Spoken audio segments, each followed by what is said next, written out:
time to dive into a rather rare stream today. I got plans, you see. Usually when I go live... Oh, and thank you for the hype train, by the way, you guys.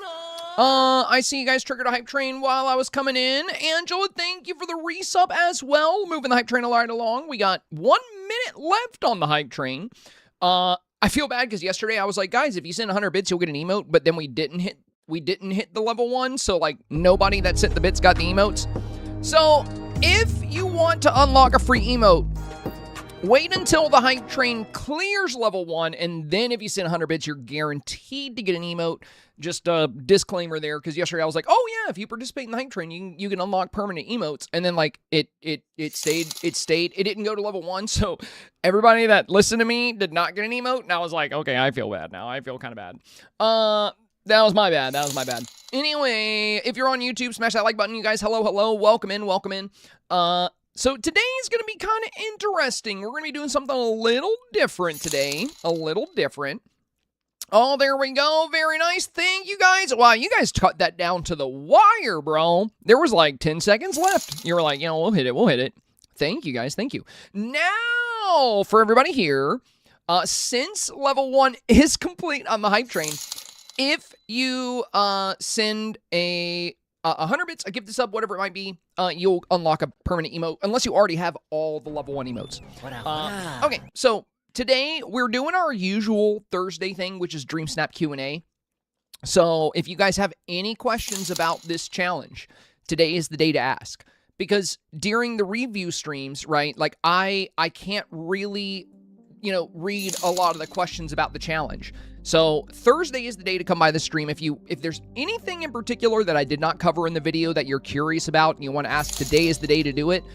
And something I'll be doing on stream today, which is rare, I'm actually going to be doing quests and doing some time bending. Usually I do all of my quests on update day, and we just do the whole STARPATH. We knock everything out. Like, whenever there's a new DLC, I finish the whole story. Like, I just stream for 8 hours and we get it all out of the way. But today, I've been slacking on Ralph's quest. So I haven't really done Ralph's quest since we brought him to the valley. So we're going to be working on that. I think, let me see what I got here. Oh, I haven't done the floating island yet. Yeah, we got to do the, and I still have to do like Piglet and Eeyore, I think. And yeah, I have some stuff for Ralph. So yeah, we have a lot of quests I've been slacking on. I've just been doing so much. With Dreamsnaps. Like all I do now. I mean, but I like it. Okay, so Calypso, hello. Thank you for the wave, my friend. Also, Pat Moore on YouTube. Welcome, my friend. Welcome. If you guys are tuning on the YouTube stream, drop a like on the stream for me. That'd be awesome. Lunaris, thank you for the Prime sub. He said, I scrumped when I saw my snap in your video. Yeah, I really like that you did the arcade, because I thought that, I like the arcade concept. It's cool that you did an arcade, because I think what most people are doing is really leaning into the concert vibe. And by the way, I have seen just some amazing Y2K music-inspired snaps here. I showed a lot of them in the video. But just to kind of highlight them, if you guys haven't seen the video yet, like for Mushu here, look at this Britney Spears snap, right? This is straight out of the music video. Like, the moment I saw it, I recognized exactly what it was. And this is what I was talking about in the video. Like, if you're going to reference something with your scene, you want it to be highly recognizable. And this is extremely recognizable. So it's cool the way people are doing this. Like, I've seen NSYNC, I've seen Spice Girls, I've seen Britney Spears. There's some really great references. But I'm seeing a lot of music-inspired scenes. So that's why, Lunaris, I was really happy that you did go with the... I was really happy you did end up going with the arcade concept, and not only that, but you used the recording frame that we had talked about being strong this week, potentially. And you built a great scene here. I really like the way you put it together. You have some great storytelling, and it's just cool to see. It's cool to see somebody doing something that still works very well with Y2K. It shows how diverse this challenge is. The fact that the same challenge that this is on theme a Britney Spears music video scene is also on theme. Like, that's pretty crazy. That's pretty crazy. You know, if you would have told me a couple of months ago we were going to get a theme where some people would do a Britney Spears music video and some people would do an arcade, I would be like, what even is that challenge? Like, that doesn't make any sense. But it really all works with the Y2K concept. So it's very cool. It's very cool to see. But yeah, there's a lot of great snaps out there. And I'm liking the diversity. I'm seeing a lot of cool, like, Hannah Montana style builds as well. There's a lot of different directions you can take this challenge. There's some safe options. There's some risky options. We covered all of it in the video today. So if you haven't seen the video yet, definitely check it out. Definitely check it out. We'll raid out to it at the end of the stream. So when the stream's over, I'll put a link in the chat for you guys so you guys can check it out. Bunberry said, oh my God. Are you saying that to the Britney Spears one? Yeah, dude, that one blew my mind. I was like, that's such a good idea. That is such... And, dude, I'm just surprised that they were able to nail it this well. Like, the hair, the pigtails, the lockers, the school uniforms, the walls, the posters. Like, I feel like they must have paused the music video and looked at the scene and said, yeah, I could do that. It's just so good. It's so good. Miss Fox said I tried Hannah Montana even though I never watched it. I've seen a couple episodes, like, you know, just, like, browsing channels, I guess. But I'm familiar with it. I'm not current on, like, the Hannah Montana lore and stuff, so I don't know. Bro, I'm gonna be honest, when I saw that microphone for a second there, I thought that was a stripper pole. I was like, where did you even get that? Where did you get a stripper pole? But I was looking at it on a small screen. But I saw the disco ball, and then I saw the microphone. I was like, bro, we got a stripper pole? I think they should add a stripper pole to the game, to be honest. That'd be kind of cool. I want a stripper challenge. I want the Gentleman's Club challenge. I don't even like strip clubs, to be honest. The only time I've ever been to a strip club was for a bachelor party. And I don't know, I just think they're... Mother Gothel and Scar are both at Ralph's house. That is why they haven't been available to you. Oh! So, I see that's why they're grayed out. Because I had them talking, and then I left, and then I thought it was because they were talking. But that makes sense because of the quest, right? Okay, so when I summon them to a floating island, I'm not actually supposed to be able to have them there. That's why it's being weird. Well, that's good to know. Thank you, Sunshine. Thank you. Well, I'm glad I didn't email Gameloft about the bug. But that's good to know. But yeah, the way I look at strip clubs, it's like cereal without milk, you know? It's like, you know, it's not the same, you know? Something's missing, you know? It's that connection. Connection's missing. It's just not the same. And I like milk with my cereal, to be honest. All right, Floggy says hello. Hello, Floggy. Hello, first-time chatter. Calypso, welcome back, welcome back. Calypso said, I can't wait for my sub to refresh. Waiting for the 7th. Nice, let's go, let's go. The 7th of next month? Oh, man. Well, you don't have too long. It's like a couple weeks. Like 2.5 weeks, 2.5 weeks. We'll be here. We won't be going anywhere. Junior said, question, I didn't buy any of the premium shop items because I don't want to buy them just for this one Dream Snap. Should I buy the Night Show StarPath set instead? I think the only thing I would use out of it is the drums and the fence. I'm on the fence about spending the moonies. Let me give you an honest answer there. Yes. Yes, you should. And I'll tell you why. Because if you buy this, it's only 1,500 moonstones. And this fence is something you'll be able to use not just for Dream Snaps, but also for, like, decorating around Christmas time. I love using these at Christmas because it looks like Christmas lights, too. So these can work for, like, a futuristic city. They can help decorate your valley for Christmas. And since, I mean, dude, I would pay 1,500, like, just for this fence, to be honest. Like, the drums are a nice perk. The microphone's a nice perk. But what's really cool here is the fence. And the fact that it's only 1,500, you know, you're not going to break the bank, really. So if you have the moonies, yeah, I would say I would definitely consider getting this. And I don't think you need the Hannah Montana stuff at all to do this week's theme. Most people I've seen are not using this stuff. Like, I don't even have this yet. Now, if you do a Hannah Montana build, I think that's going to be super safe because, like, it's going to be super obvious you're doing Hannah Montana because there's a giant shoe with a pillow that literally says Hannah Montana. So I don't think anybody's going to get confused about, like, what show is this? What are they doing? That's going to be super obvious. So the Hannah Montana set, it's safe, but if you buy it just for the Dreamsnap Challenge, you're going to be investing 3,500 moonstones for a chance to win 4,000. That's just not good logic. But if this is stuff you'll eventually use in other scenarios, for sure. I'll probably buy it because I just love decor.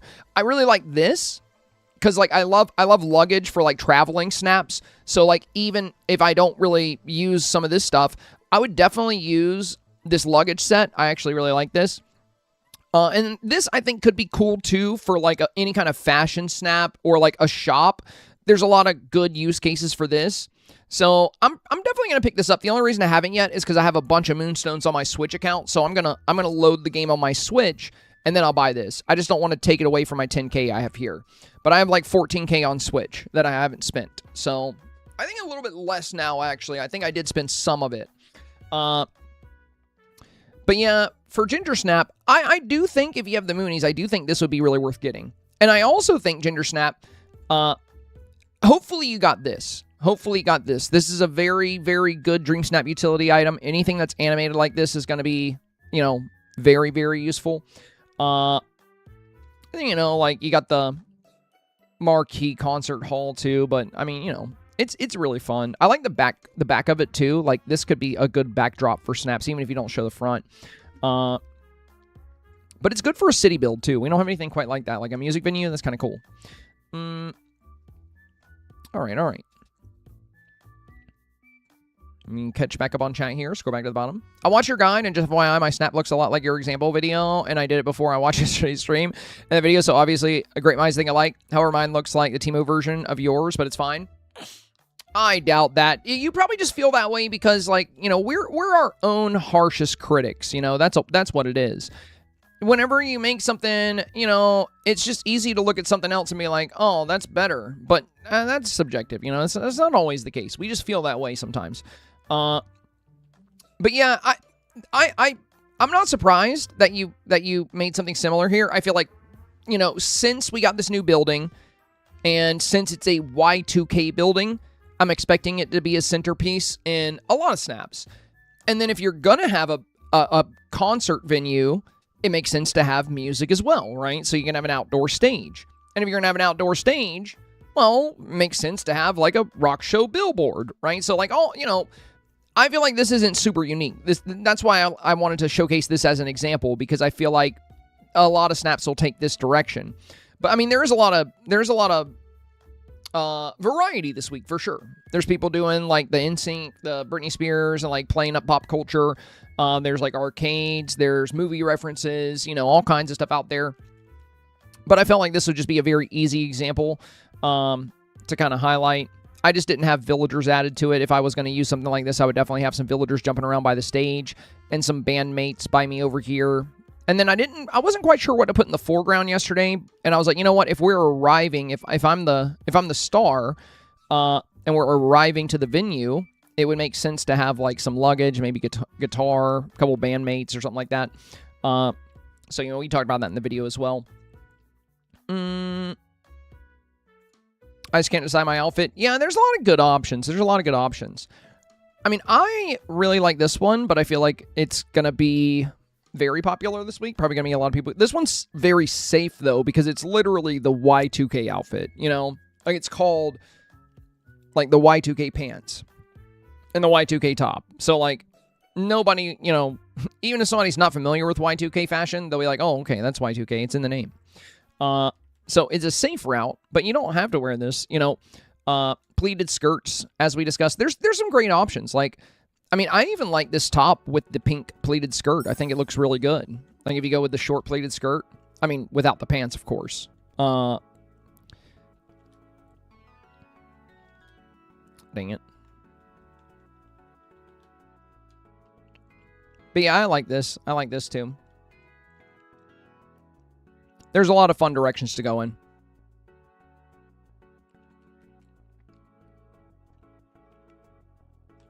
All right. What's more Y2K than some good old pink leopard print crop top? True. Fair enough. My Scrooge shop had leopard print shirt today that I love for this week's snap. Yeah, I need to go get it. It was probably in my shop yesterday. I just haven't gone by there yet. Because I didn't even really open the game yesterday. We were just doing snap reviews the whole time. Or not snap reviews, we were building the scene the whole time. That's what we were doing. And going over snap results. But yeah, I should have the new shirt as well. I saw it already on a lot of snaps.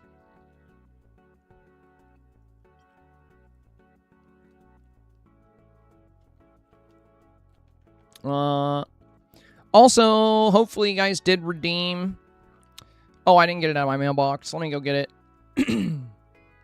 From the D23 showcase, there was a redemption code there. It's going to be gone soon, so make sure you guys redeem this before it's gone, because then you'll be like, how do you get that jacket? I don't have that jacket. And then it's like, well, you can't have it now because it's gone.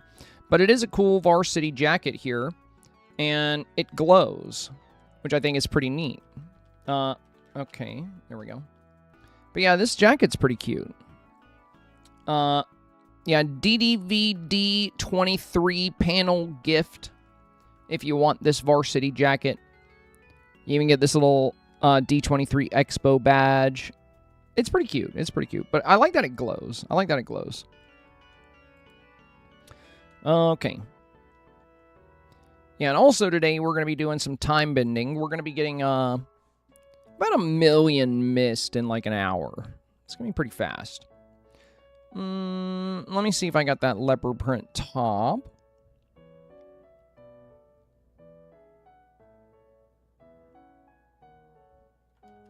Yeah, Miss Spock, I forgot too. And then I saw Dream My Valley's post saying, like, get it before it's gone. Yeah, there it is. And it's a crop top, so perfect for the vibes. The pink doesn't match the skirt quite as well as the other one. So I would maybe go with something different on the bottom here. I mean, though, it still works.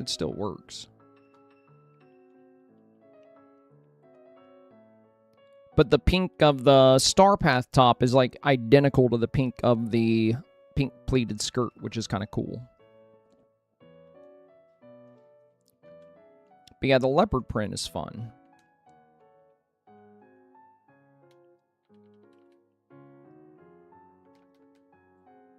Alright.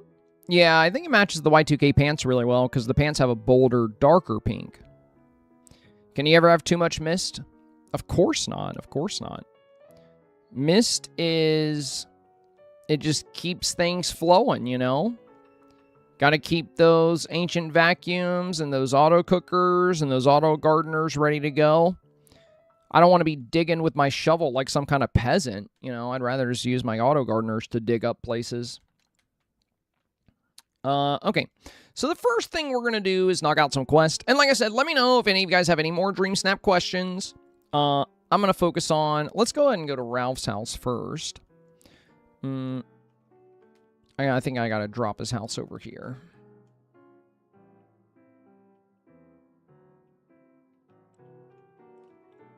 And thank you again, guys, for the hype train. What does that say? 2091 already. Thank you, guys. Thank you. Already almost halfway. Oh, Ralph's house is already here. I guess I have it in the Forgotten Lands. That's just where I throw everybody I have quests with, so. Yeah, there it is. Let's just throw it over. What are you doing? Let's put that there. Okay. Do you think Parent Trap Snap would be good for this week? As long as it's very, very, very recognizable. I'm not super familiar with Parent Trap. Hey, let's go. Thank you. Stay hydrated. I do have a little drink here, Stephanie. I do have a little drink. Well, it's a big drink, but there's only a little left. It was my coffee. I made like a very big iced coffee this morning. I've been babysitting it all day. So, you know, bottoms up. Coffee's probably Not the best thing to drink when trying to stay hydrated, but, you know, gotta use what you got, right? And thank you for the very generous Jules there, my friend. Big 550 here. We'll add that to the goal as well. Let's see. That'll be 225 plus 2091. We're at 2316. Already almost on half. Nice. 2316. And yeah, we're going to work through our Ralph quest today. That's the big goal. And probably knock out some of the Honeyglow Woods quests I've been sitting on for a while. And then I'm going to do a bunch of time bending. And we're going to see just how rich we can get in one day. Last night, in like about 5 or 10 minutes, I think we made like about 1 million star coins. It was actually insane. Yep, there they are. Sunshine, there they are. You were absolutely right. Look at that. Look at that. Oh, yeah, I gotta go to the island, too. Yeah, I still haven't done that. Like, I am not kidding when I say, like, all I do is Dreamsnap stuff. Like, that's why on update day, I knock out the whole STARPATH and, like, get the new characters and get them to level 10, because, like, I just want to do my snaps. That's also why I slacked on the last event. I actually did not get the final piece of the pier, which is the first time I missed an event item. But I waited a little bit too late before I started trying to knock out those daily quests, and I'm one short, so I gotta wait till next year. Oh well. Coffee is made with water, so it counts. Yeah, that's true. Yeah, that's a scientific fact. Wow. Who knew Ralph was such a fruit fanatic? Look at that. Beautiful. Plant charity flowers on the Sunlit Plateau. Okay, okay. Yeah, Ralph would make a good bodyguard. You know, if he... Well, the only thing is, like, the flower, like the little brooch. You know, but still, yeah, with his tux, he does look like he'd be a good bodyguard. I wish he had some sunglasses and, like, you know, a little earpiece. That'd be cool. Do I have to dig a hole for these? I guess so. Okay. 2, 4, 5. All right, all right. And I'm probably going to have to water these too. How many? Okay, I have 22 Miracle Growth Elixirs right now, so I should be okay. Unless it starts raining at this very second, which of course it will not do that. There's no way that would happen. There we go. Water and gather. Okay. There we go. Talk to Ursula. Try to speed through this. Oh, there's Merlin. Let me talk to him about the quest real quick. All right. Baby Sans said, popping in to say hello. I have family visiting, so I can't watch, but I'll look forward to the VOD on YouTube. Nice, nice. You know where to find me. You know where I'll be. Around as always. Other alternative buildings you recommend for an outdoor music scene for people not buying the house? Yeah, just make a city build. Just like, you don't, you know, so same way you would make concert scenes before this week. So in the past, you know, like we had rock shows and stuff with like the night show StarPath and like concerts. If you want to use buildings, just use good city buildings, you know, like Remy's house. Let me show you some good options, right? Because like you don't have to have a music venue per se. You could just have like a city set up and then have like a stage. And then you could use some good budget options would be like, you know, Remy's house, Mike and Sully's apartment. You know, these have like good city feels if you're trying to build a city-esque scene. And, you know, I don't know what premium houses you do have, but anything that can work with like a city style. And it doesn't have to truly be a city style, but it will work well with like the, you know, concerts, like big concerts usually take place in very populated areas, right? They're usually not going to be like out in the country by Joe Schmo's house. You know what I mean? So having that city feel could be very good there. But yeah, even if you build it in the valley, you can even include like, Scrooge's shop somewhere around. But what you can do is set up a little area, and then you take one of your stages. Like, there's that really common stage I think we all have. This one, that's just called the stage. Like, you could just set this up with like a brick building backdrop, and then you can have like a little bit of band equipment there. But yeah, any city style buildings are going to work for that. You absolutely do not need the venue. The venue is strong simply because it's a Y2K venue. It just kind of fits with the theme. But you absolutely do not need it. You do not need it at all.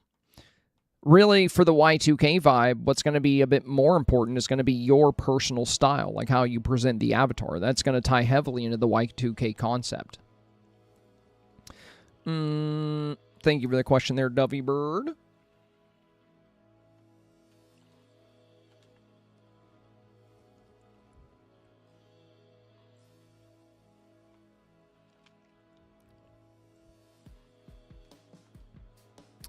Maya Alice, I mean, you can use... There's a ton of different hairstyles you can use. The only reason I'm even wearing this hairstyle is because it has a unique pose. And I was playing around with that. So, like, you don't have to use this hairstyle at all.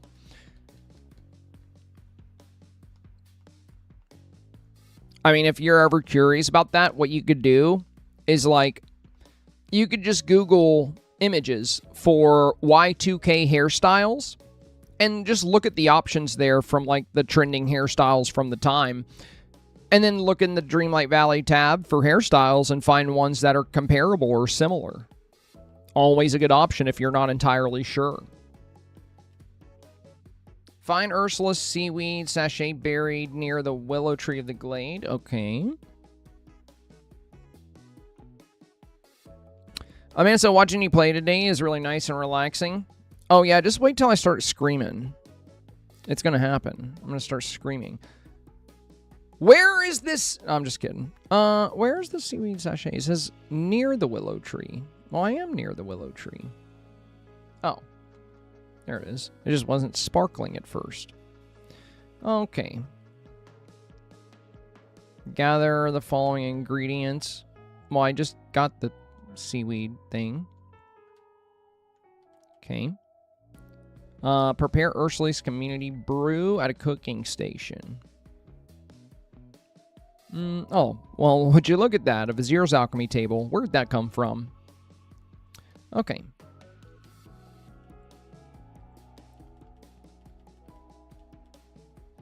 Alright. Bring the community brew to Ursula.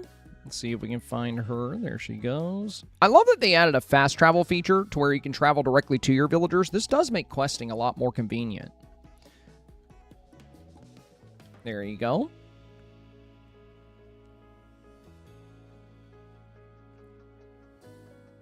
I'm using the long high pigtails for mine.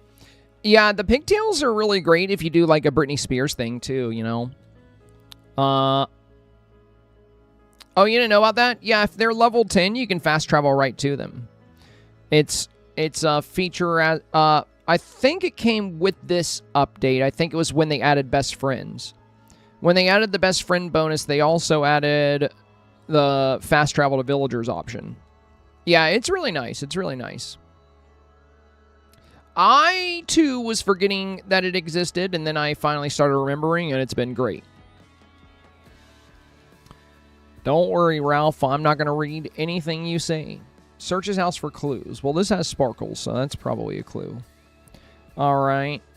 Talk to a villager with blue fur. Oh, geez. That's got to be Moana. All right, let's find Stitch. There he goes. Also, what's cool is when you fast travel to them, they stop running.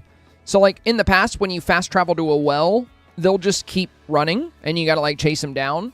But when you use the new fast travel feature, when you fast travel to a villager, they will freeze in their spot and just, like, wait for you. It's really nice.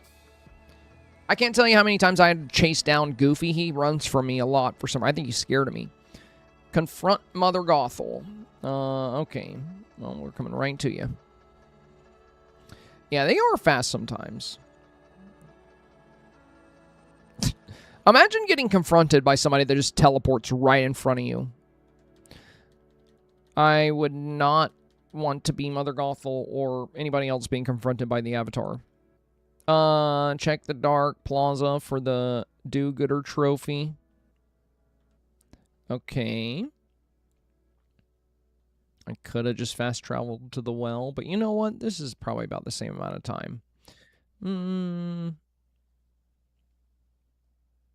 Nope, it's over here.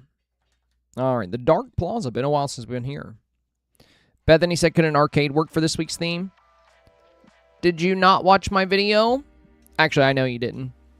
So, my answer to you there, Bethany, is if you're ever curious, or for the Dreamsnaps Q&A,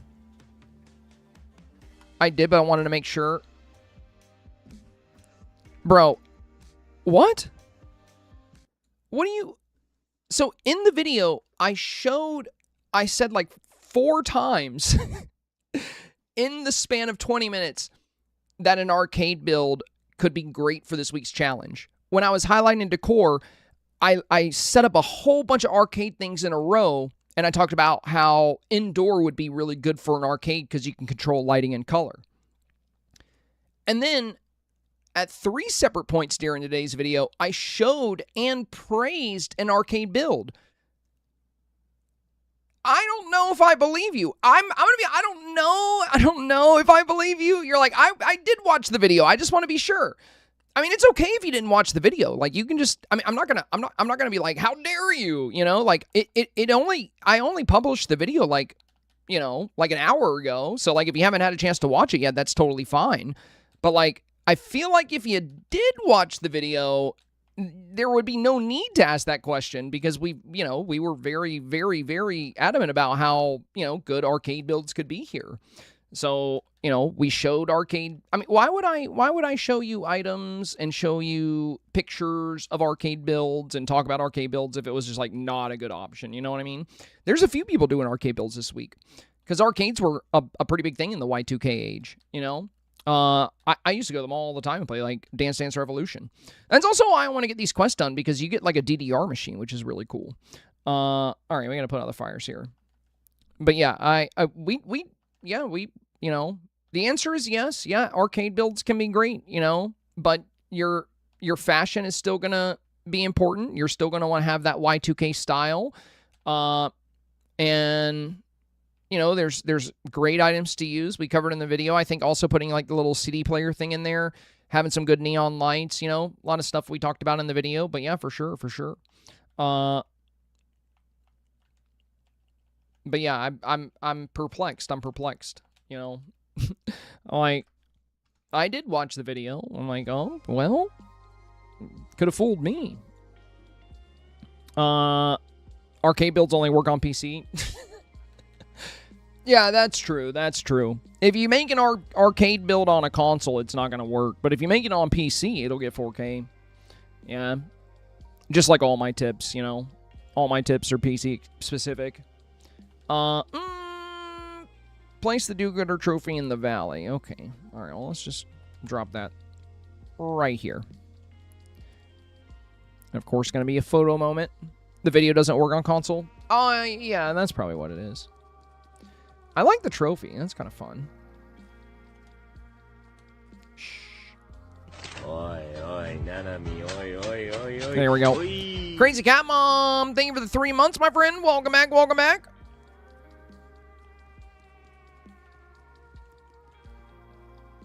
So yeah, for the Dreamsnaps Q&A, guys, if it's something covered in the video, I will usually refer you to the video for answers to those questions. So for the Dreamsnap Q&A, and if you haven't seen the video, you can just let me know. That's fine too. But we'll try to, if you ask me a question that's featured in the video, I'll just reference the video. But if there's any follow-up questions you have, you've seen the video, maybe there's something I didn't answer. Maybe there's a specific item, or you want to find a way to make a specific villager work, or you have kind of an out-of-the-box idea for this week, and you want to know if it would have a good chance, you know?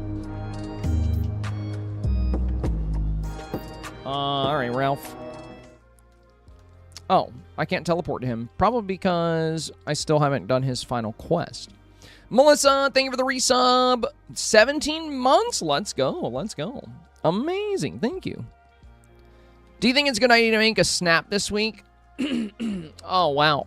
Oh, he's not level 10. I never got him to level 10? Wow. I have been slacking. Well, that's surprising. You know, I got these random time bending things. I'm just going to give those to him. Here you go. I'll give him that stuff. Do I think it's a good idea to make a snap this week? No, I don't think that'll be a good idea. If you do that, you're probably not going to get 4K. You'd be more likely to get 4,000 moonstones by just, like, not doing a snap. So, you know, like, Gameloft will feel bad for you if you just, like, don't submit anything, and they'll just, like, send you 10,000 moonstones. Here we go. Do you think Flashback Vibes is a good play this week? No, I would totally avoid things like flashbacks and vibes.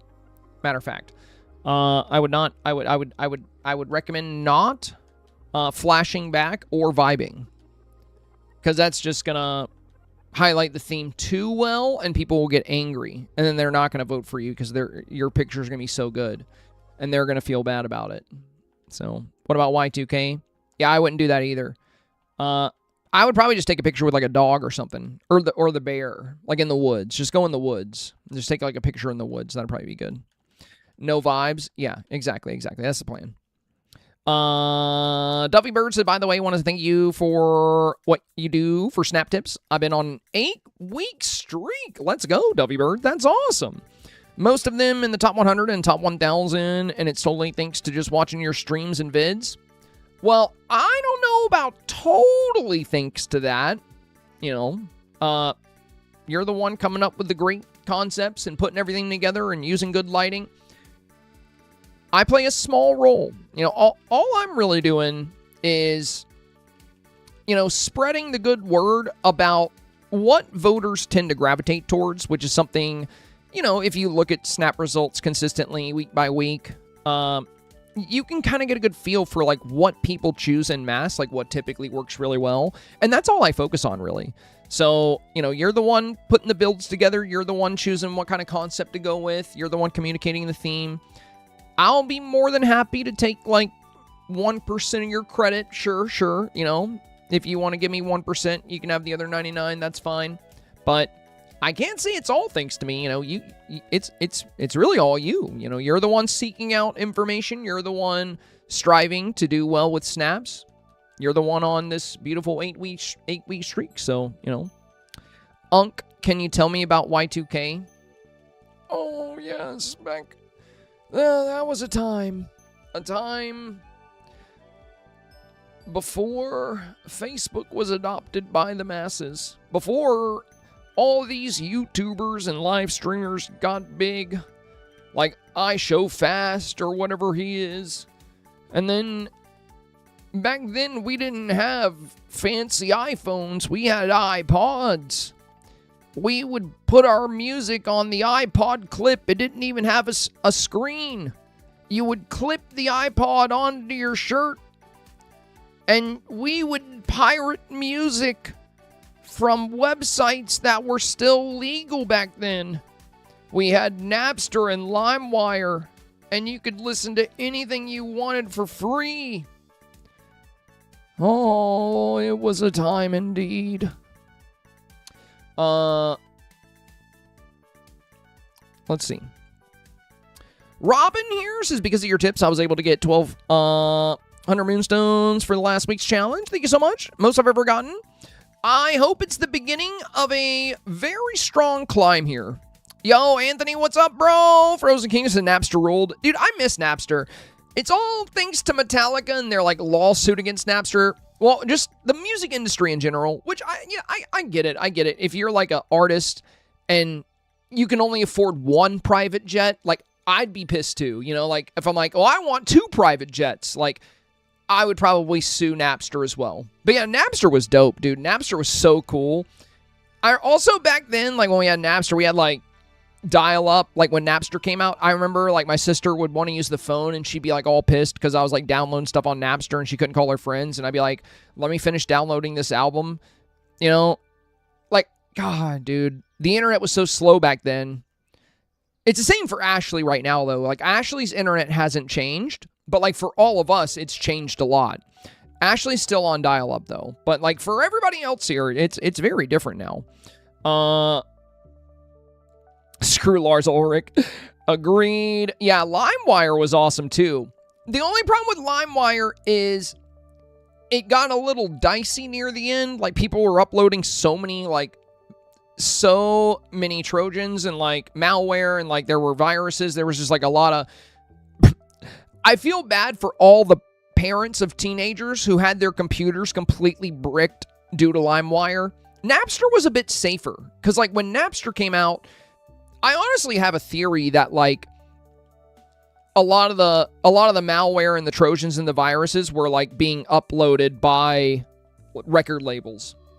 I just don't see why the average internet anarchist would be against pirating music, because usually those types of people are very pro-piracy. So, I mean, you know, there are benefits to somebody uploading something like that, because maybe they can steal some of your data, maybe they can get your credit card information or something.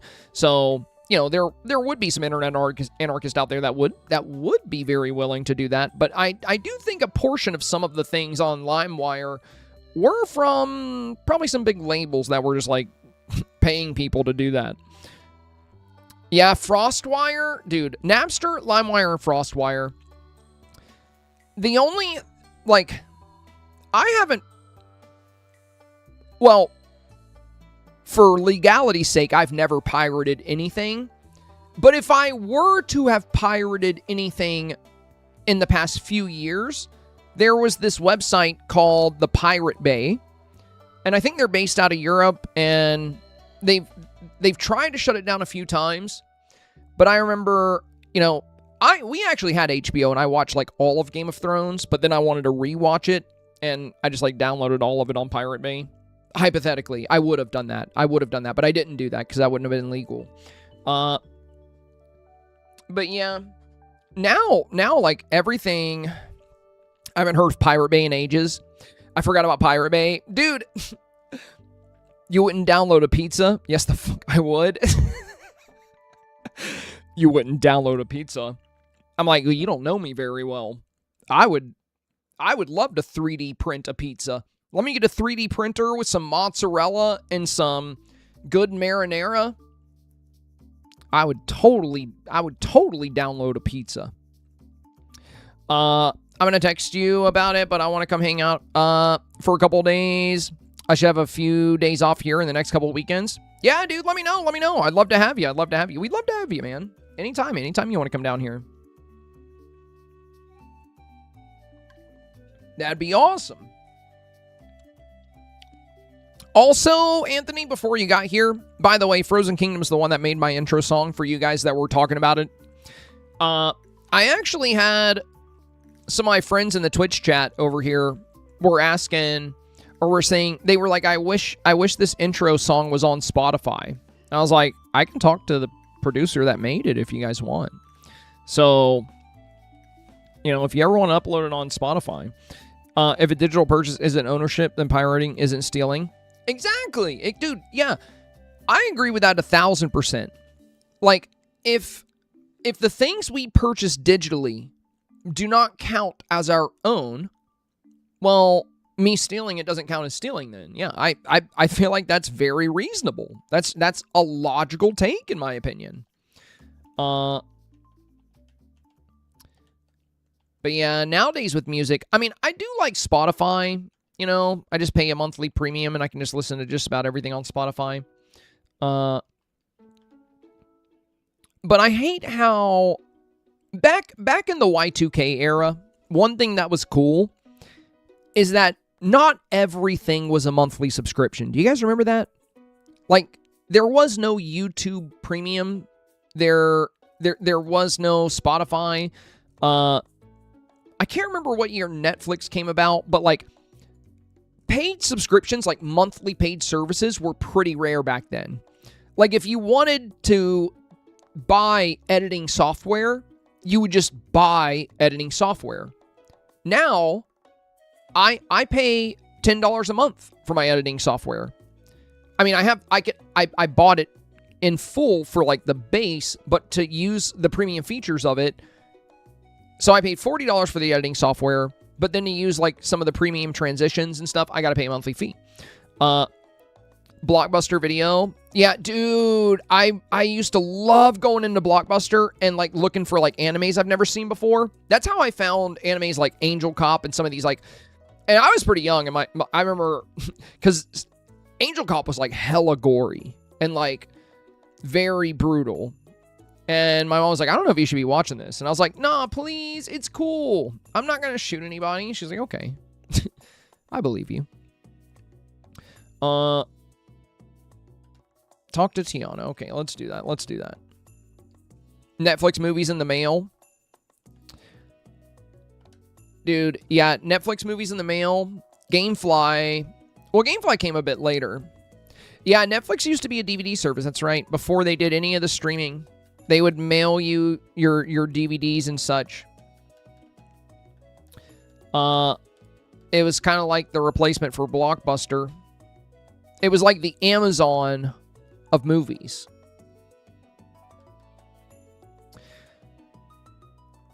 Yeah, Y2K era was pretty cool. 90s were also super cool. The 90s were cool. Good times, good times. Add that Netflix DVDs, you can still get them. Netflix DVD service existed because a guy got mad at a late fee from Blockbuster. Yeah, that's what I've heard the story. I've heard the story. It's pretty funny though. He's like, "Oh, you're gonna charge me for being 5 minutes late to bring this movie back? That's it. I'm gonna destroy your entire company, your entire way of life. I'm going to erase you from the world." In fact, there will be news articles about the very last Blockbuster in Portland, Oregon, because everywhere else you will be wiped off the face of the planet for charging me this $3.50 late fee. You're going to pay. Bro, I wish I had that level of pettiness in me, because that's a level of petty that makes you rich. Like, it's not even a negative level of petty at that point. Like, it's very positive. If you're that petty, you'll be the next Jeff Bezos, you know? Like, that's healthy. Bring the dessert contest cakes to Ralph's house. Okay. All right, let's go over here. Waterfalls, I wanted to thank you, Semi, for helping me make my Getting Artsy Snap come to life. I bumped up the saturation a lot more to make it more vivid, and I like it a lot more now. I also added Eric. I added in Eric and Statue Eric. I posted the final entry in your Facebook Snap Hub. I am excited to see how it does when we get results. Long story short, I just wanted to say thank you.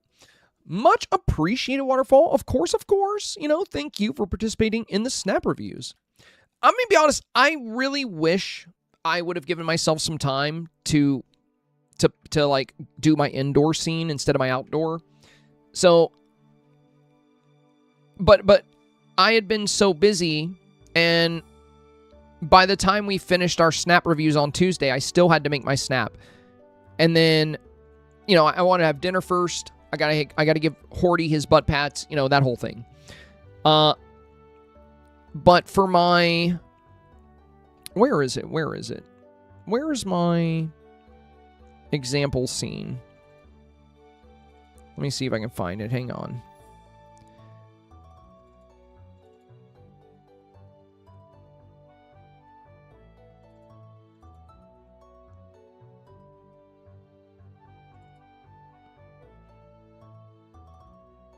Well, you know what? I have no idea where it went. but I have it on Facebook, so let me pull it up on Facebook here. And I think a lot of people that follow me on Facebook, I guess, I don't think they know my rule about how I don't post my snaps on social media until voting is closed. Because I shared this when I was talking about my snap reviews, and I had a lot of people being like, oh my, your just snap got out of work. Hey, let's go! Fallen Angel, thank you for the big 300 bits, my friend. Much appreciated. We are officially over halfway on the goal now. Let's go, let's go. Also, look at my cats, man. Look at them being buddies. Isn't this the best? Isn't this just the best thing you guys have seen all day? We just adopted this one a couple of weeks ago, and she follows him everywhere. She is so fascinated with her big brother, and he's really, really warmed up to her. He's so good with her. He doesn't like a lot of... He gets overstimulated easy. He loves to play, but he doesn't like a lot of being touched, you know? He likes to be pet, you know? He loves his butt pats, but he's not a cuddle cat. He doesn't get in your lap, and even when she'll try to cuddle with him, she'll, like, lay up against him, and he'll tolerate it for a few minutes, but then he'll get up and move, like, 2 spaces away, and she's like, what did I do? But, yeah, they're so cute. They really love each other, and I'm just so happy for Horty to have a friend, and I'm happy she has a brother to look up to. It's been so great. Anyway. Yeah, this one. I kind of regret not submitting this, but before I would have submitted this, I would have made some changes to it. But I noticed today, the original post of this got like 220 likes or so on my Facebook, and there were so many people, well, not so many, but there were several people that were like, oh, this is amazing, I hope I get to vote for it. And I'm like, I didn't use this. But I kind of wish I had, because I really like the painting. I love the painting animation here. And I actually didn't really see anybody do this. I didn't see that many people use the goose pose this way, or like showcase, like painting a little photo. I think this would have had a great wow factor, and I think it probably would have been the better option to submit. But the build wasn't ready, or at least not what I, wanted it to be, and I just didn't have time to like finish it. So we had the example scene set up, but I don't know, I just wish I would have had the time to go with this one instead. I kind of regret going with the other one. I mean, the other one's really pretty. I feel confident it'll get 4K. Like, I like the other one. I don't think it's bad by any stretch. I just think the wow factor of the painting motifs was, like, really cool. But, I mean, I think this turned out great. I think it's got better color than the other one. But the other one had a better wow factor with, like, I think the motifs in the painting. I mean, I do really like this, too. I do really like this. I think it's super pretty. But,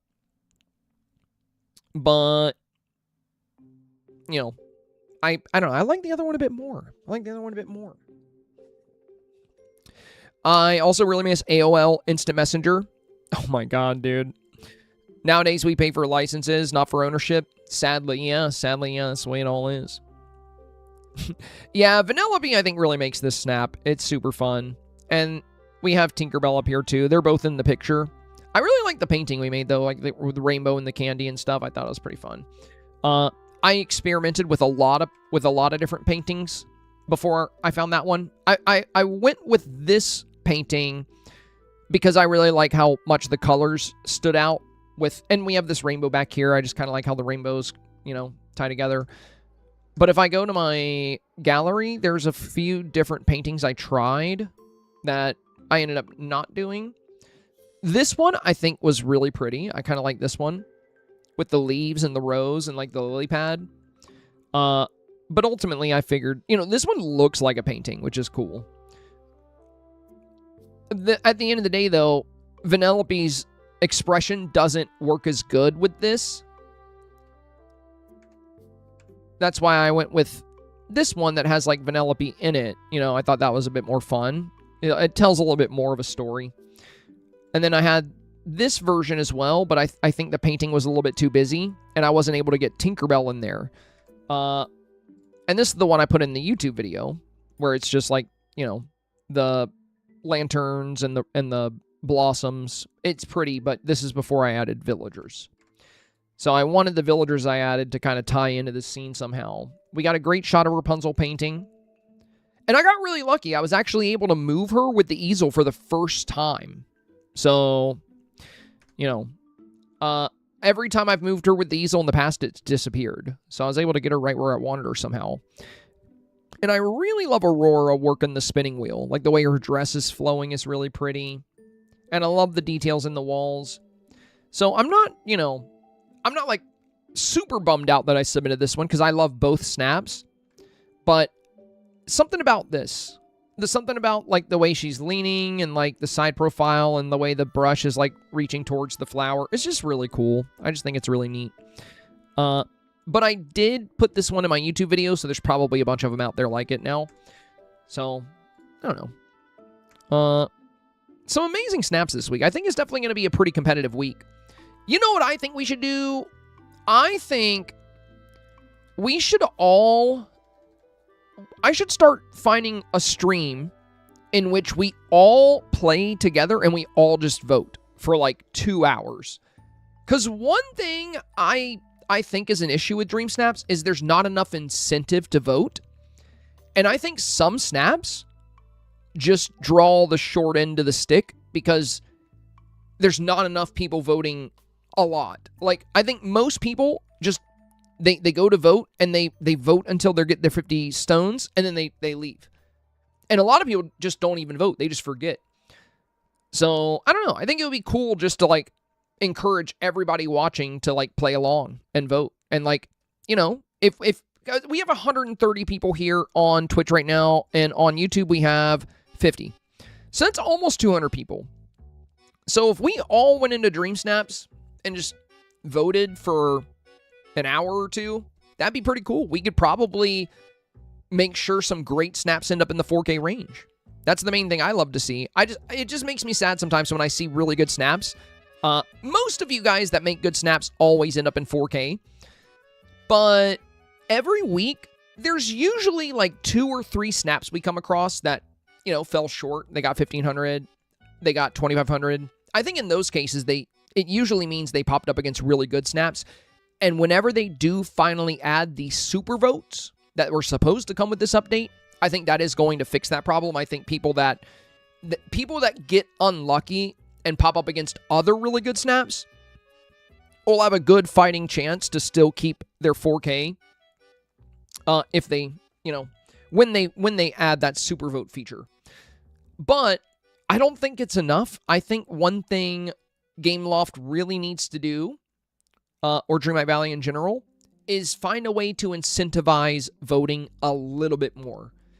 Maybe after you get your 50 Moonstones, for every 10 Dream Snaps you vote on, you get a random piece of Scrooge Shop furniture or something. It could just be something silly, you know? I don't think it should be more Moonstones, because I think they give out enough, even though they have kind of reduced it. But, like, you know, the fact that you can win 4,000 Moonstones consistently, you know, if you're putting a lot of strategy and lighting and stuff into your snap, I think that's already very generous. I've actually never played a live service game that gives out premium currency as much as Dreamlight Valley does, so I don't necessarily think they need to up the Moonstones by any means, but they could just have a secondary reward. Something that awards players for spending time here. Because just rewarding players for voting on 10 snaps and that's it, especially when I feel like a majority of people really aren't voting, you know? Like, I don't know. I don't know if it's a majority of people, but what I'm getting at here is we need more votes would just mean more consistency. That's all, you know? So I would love to, like, maybe do something with voting. I just don't know when we would do that. I don't know when we would do that. The heck, how to do Y2K as a guy. Also, how to get the next quest after releasing Jafar. And he steals his staff. So, BR, let me give you a little tip here, my friend. Let me give you a little tip. So, as a guy player myself, right? I approach every challenge a bit differently. So when it comes to Dream Snaps, I use my male avatar for a lot of things. But my goal with each snap is to create a different character. A unique character. Somebody designed specifically for that challenge. And, for example, if I'm doing a Captain Hook theme, like Hooked on Dream Snaps, I'm 100% going to use my male avatar to cosplay Captain Hook. But if I'm doing something along the lines of cozy dreams, you know, I'm going to go with my female avatar for a few reasons. Number one, eyeshadow is going to be really cool. If your eyes are closed, you're going to be able to play with that makeup better. The pajamas work a bit better for the female avatar. So what I'm getting at here, BR, is if you're having a hard time really capturing that Y2K feel for your male avatar, you can switch avatars at any point. It's super easy. And I do it all the time, and it's really helpful. So all you got to do is go to wardrobe, and you come down here where you see body, and you can just toggle between the two archetypes. You can go with your male or female whenever you want. So that would be one recommendation for you. Now, if you don't want to, you know, if you're just really committed to playing as the male avatar, you're like, listen, I don't want to do the female. I like for my avatar to represent me. That's cool. That's cool, dude. I totally feel you. So if that's the case, there are some good options for the male avatar. Let me show you. So for the Y2K vibes, baggy pants. Okay, I don't know why it switched to that. Give me 1 second here.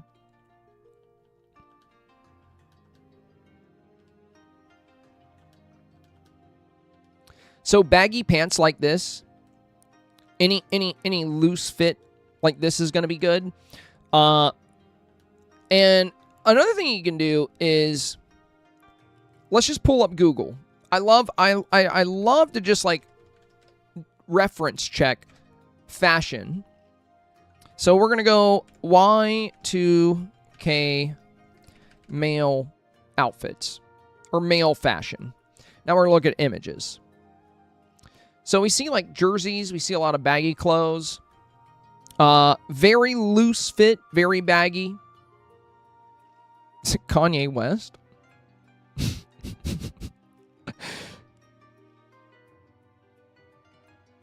I'm not even gonna talk about Kanye. We're gonna avoid that topic. So like even something like this, like the Tigger outfit, this could totally work. You know, this could totally work for a Y2K style for the male.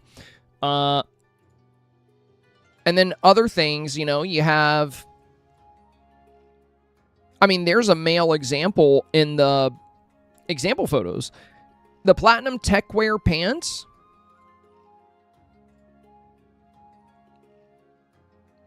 And then we compare that with the other part of the platinum techwear. Not that. Or even the white space jacket, you know? Like, even something like this could totally work for Y2K. So, there's a lot of ways you can approach it. I do have a full guide about the challenge on my YouTube channel. So, if you want to watch the full... You probably already know this, but just in case you don't. Every week, I make a YouTube video guide for that week's specific challenge. I do that every week. So every week I will have a guide out for each challenge, and I'll talk about different, you know, I'll talk about the avatar customization. So yeah, if you're looking for ideas, that video could be super helpful. But if you've already seen it, you know, hopefully these, you know, follow-up tips, because that is something I didn't discuss too much in the video, was like specifically male. But the same pants I discussed in the video are going to work. It's just for tops. I didn't really talk about male tops. I talked about the tube tops, the crop tops. Those were just the first results when I Googled Y2K. But if I specifically Google Y2K men's fashion, you'll see some of those baggy outfits and stuff. But hopefully that'll help you out.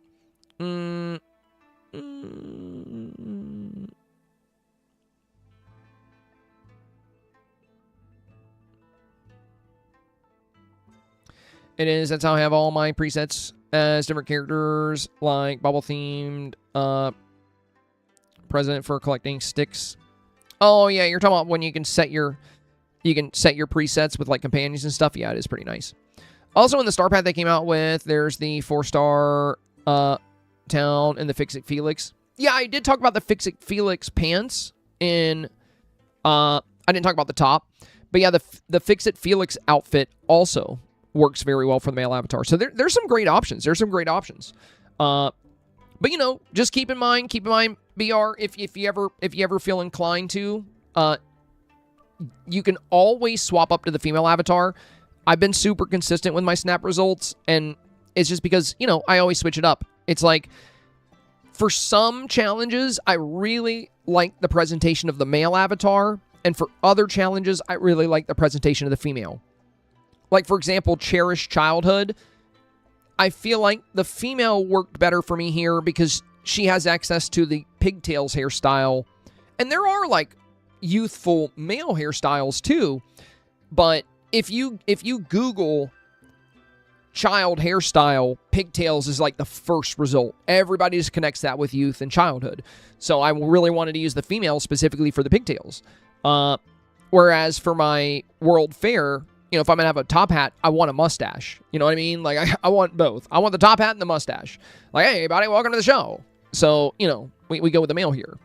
It just all comes down to, like, what you're trying to create, what you're trying to highlight. I do use the female a lot more than the male, but that's because things like makeup can be super impactful in performance.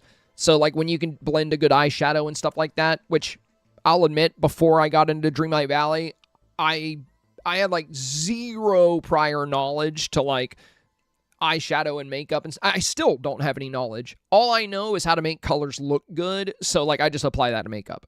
Because I've always been into painting, I've always been into creating, I've always been into photography, and that's one thing I really like about the female avatar, is that she's very photogenic, and then, you know, she's going to look a lot more natural with eyeshadow and bolder lip colors, and I think there's just a lot of advantages with the female avatar. And that's the cool thing about this game, is that you're not really locked into one or the other. You can change it up any given week, and you can even just not use the avatar at all if you want, you know?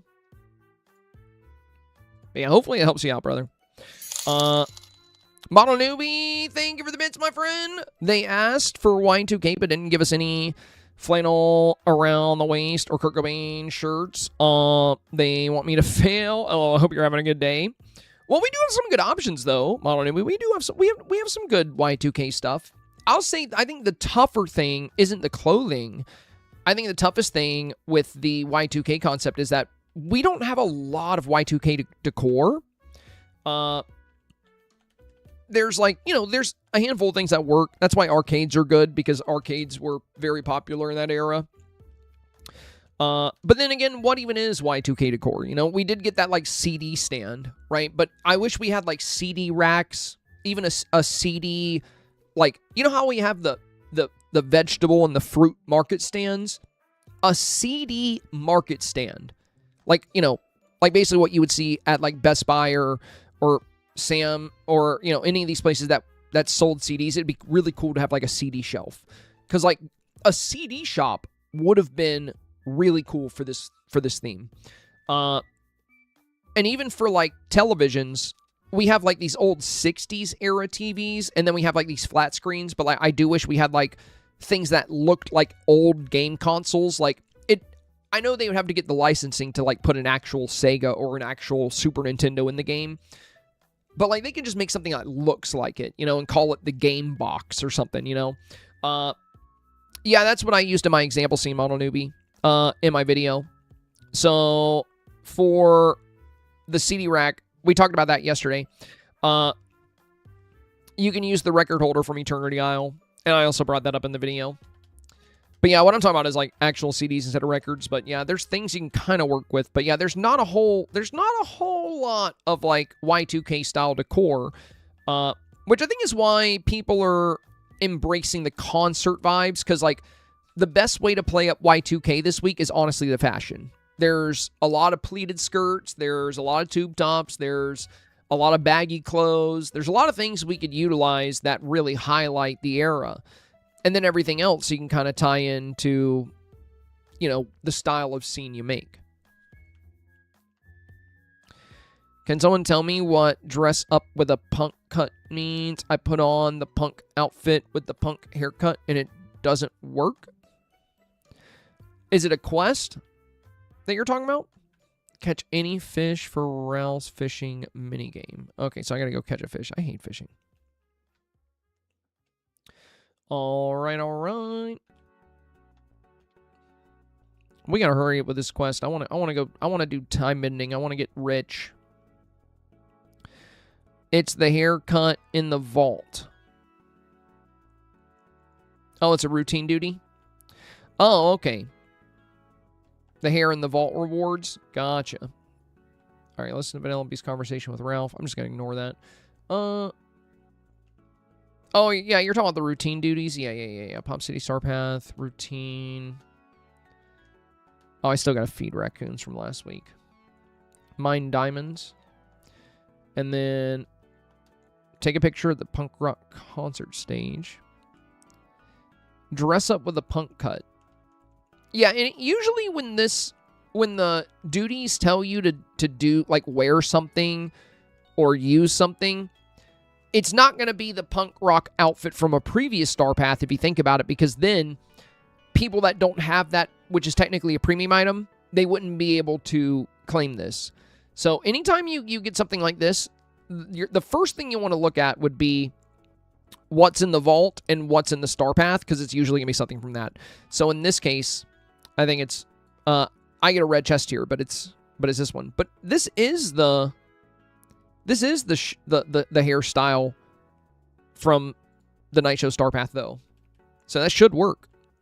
Oh, I did the Mohawk one. Oh, okay. Gotcha. Okay. All right, hurry it up, guys. Hurry it up. Prior to this game, were you a big Disney fan? Asked Robin. That's a good question, Robin. I grew up, like, watching Aladdin, Emperor's New Groove, Lion King. Like, as a kid, I was really, everybody that was born around my time, Disney movies were, like, a big part of our childhood.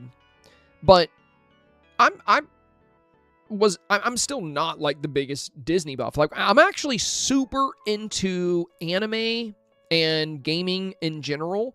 The only other Disney game I've ever actually liked was Kingdom Hearts. Love Kingdom Hearts, but I'm also a big fan of Final Fantasy, and it kind of combines the two, which is really cool. So yeah, the main reason I play Dreamlight Valley, it is actually not, it has nothing to do with, like, a love for Disney. Like, Disney's cool. I grew up watching Disney movies, but, like, I wasn't really a Disney kid, and I'm not really a Disney adult. I like this game because it's one of the most beautiful life sims on the market, and I love Dreamsnaps. I just love Dreamsnaps. It's such a fun weekly challenge. It keeps me coming back to the game every week. So prior, I'm probably the same level of Disney fan that I was before I got this game. So kind of unchanged, I'm just like, I'm neither, I don't dislike Disney, and I'm not, like, in love with Disney. I'm just kind of in the middle. It's like, I'm cool with it, like, grew up watching a lot of Disney movies. Dude, Fallen Angel, I really, really would love to see Emperor Cusco in this game. Probably my most desired villager, and always has been, so. It's the only downside to the roadmaps is I've just been kind of sad. My boy Cusco is not getting any love. I want Cusco and Kronk. I want both of them. I want Cusco and Kronk. Yzma would be cool too, but if I had to, usually we only get 2 at first, and then we'll get another one. And most of the time they do the villains first, but, I would hope we would get Cusco and Kronk initially. But yeah, I just want Cusco. I don't care who else they add. Just imagine what they could do with Emperor Cusco. That would be really cool. You guys know when they added Jack Skellington? When they added Jack Skellington, once you finished his quest and you got him to level 10, you were rewarded with his Sandy Claws outfit, right? You got his, like, Sandy Claws, Dream Style. They could do a special quest with Cusco where once you get him to level 10, he can turn back into a human. And then you can toggle between Emperor Cusco Human and Emperor Cusco Llama. That would be so cool. Imagine having a freaking llama in your Dreamsnap, Like, that would be so sick, especially if it's Cusco, because he's so snarky, It'd just be super fun. But yeah, I would love to see that. Build Ralph's scavenger hunt, add at a crafting station. Okay. We'll just do that right here.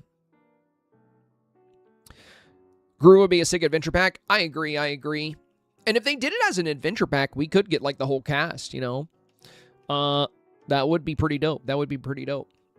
Maybe that's what they're waiting on. Who knows? Maybe that'll be when we do get Emperor Cusco. Because I was kind of hoping he'd be on the roadmap this time around, but he's not. Place scavenger hunt ads around the valley. Can I just like put them all right here? Because I don't feel like doing this. Oh, they can literally just go right on top of each other. That's cool. All right, scavenger hunt's ready to go. Oh, and I did a duty. Okay, cool. Talk to Ralph. All right, can we get this over with? Dreamy Luna Elf, thank you for the resub. 3 months now you made the content possible. Thank you for the prime sub. Oh, and by the way, you guys, I don't know if you guys noticed this. Well, we have ads right now. I'll point it out after the ads are over. But I noticed something pretty cool. Oh, wait, did that go down? What the heck? That's weird.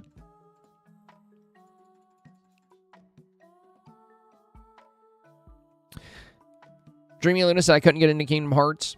Really? Dude, it's so... Well, if you're...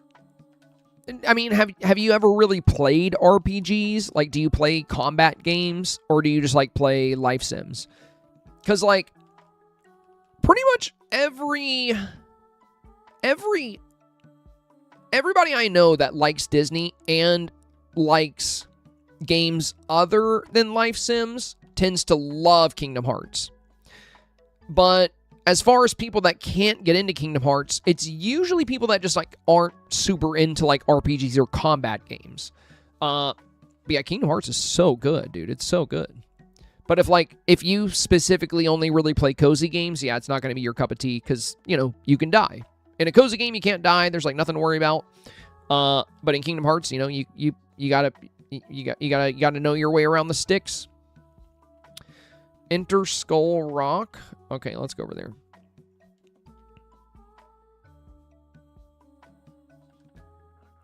Well, I mean, I feel like if you can play Genshin Impact, you could play Kingdom Hearts. What do you mean it was confusing? Like the story was confusing or like the gameplay mechanics? Because I would say for like Kingdom Hearts, the story can be super confusing if you like start on like the second or third game. Like if you don't play from the first forward, you're gonna be like, what the hell is going on here? But the story's pretty easy to follow. And then you have like, you know, I feel like the controls are super easy as well. The characters you have in your party are pretty. They just like will automatically do stuff, but you can set it to where you can have more control over them as well.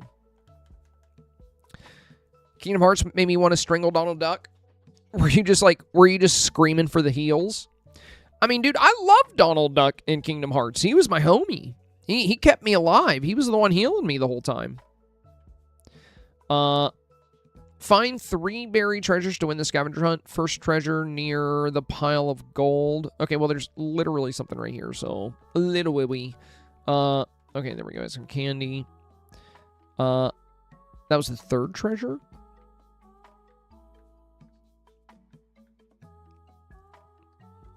Is there anything down here? Dude, being in this pirate cove just makes me so excited for Jack Sparrow. I can't freaking wait to get Jack in this game. Oh, here's a pile of gold. Oh, I don't see any treasure. Okay, first treasure near the pile of gold. Okay, well, it must be a different pile of gold. Yeah, huge Jack Sparrow fan. Very excited. Dude, I'm pumped, bro. I'm pumped. Yeah, I wasted my time going down there. Go up here now. Oh, okay. It's literally right there. And they must mean this pile of gold. Okay. Treasure hunt is done. Show Ralph the treasures at the top. Oh my god, I gotta go all the way up here. Oh, he's not even at the top. He's just like chilling right here. Whoa. Oh, dude, yeah, don't we get this? Don't we get this like little prize case? This is another reason why I want to do Ralph's quest today, because I might make an arcade myself. I really like the arcade stuff. The fact that they added a DDR machine is actually so cool. There's rumors, once again, they are trying to get him back for Pirate 6. I would love it, but I think they burned that bridge. They acted too quickly, you know. I think they should have let the court case play out. I think they should have let everything... But, like, I don't think anybody out there wants, except for people that just, like, hate, like, Johnny Depp now, which... I don't know why you would. You know, he's always been a little strange. But I don't think anybody really wants a Pirates of the Caribbean without Johnny Depp. I don't. I wouldn't even go see it. Like, Johnny Depp is Jack Sparrow to me. Like, I just couldn't see anybody else doing the role the way he did it. Like, he sold that role so well. And I just can't really picture Jack Sparrow played by somebody else. I can't. Dreamy said, I will not watch it without him. I think Disney knows that. You know, I feel like they probably regret, you know, responding the way they did with everything. Because, like, once the whole court case and trial was over, you know, it's like, kind of owe that man a little bit of an apology, you know. Like, it's not that he was perfect, though. You know, like, both him and Amber Heard, it was a toxic relationship all the way around. Neither one of them were innocent, and neither one of them were simply the victim. You know what I mean? Like, that's the way I see it. Or at least that's what I take away from the whole situation. Where'd Ralph go? Oh, okay. Yeah, he's at the restaurant. I bet Disney regrets a lot of things. Well, what could they possibly have to regret?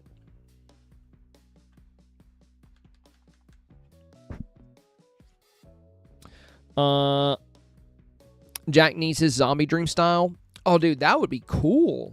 Imagine that for Halloween snaps, dude. That would be so sick. Ralph, you are way too big for that chair, buddy.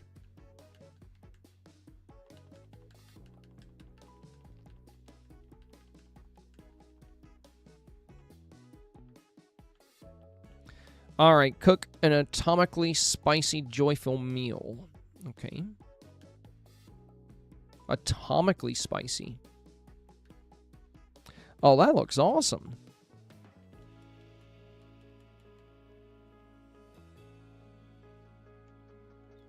Bring the meal to Ralph.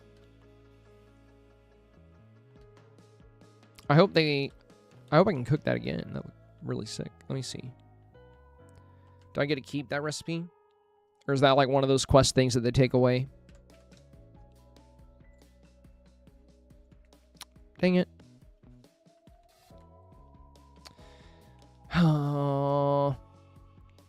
Head to the Dreamscape to check in the picnic with Ralph.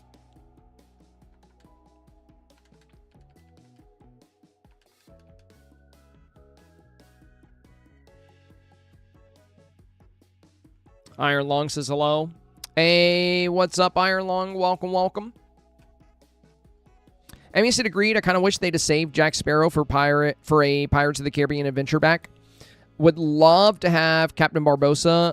Yeah, I agree with you. Like, I am super excited for this next DLC. Like, I'm super excited that we're, you know, going to be able to go underwater. It looks really good. Like, it looks really good.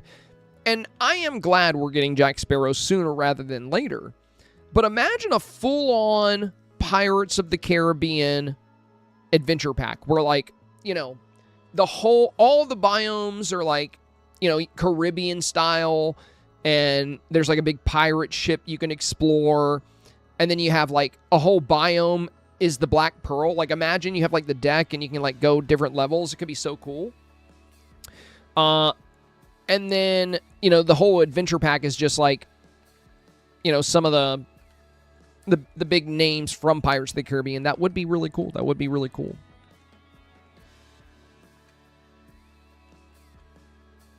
Yeah, Davy Jones. A lot of potential there. A lot of potential there. I mean, I honestly would not mind a Star Wars adventure pack. Imagine being able, like, imagine biomes like Hoth, Tatooine, Dagobah, right? Like, they would be super unique.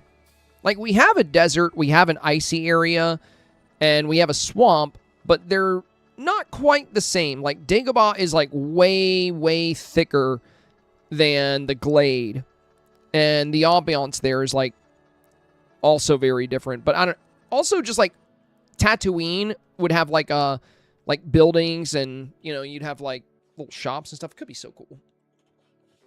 A Star Wars pack would be dope. You know what surprised me?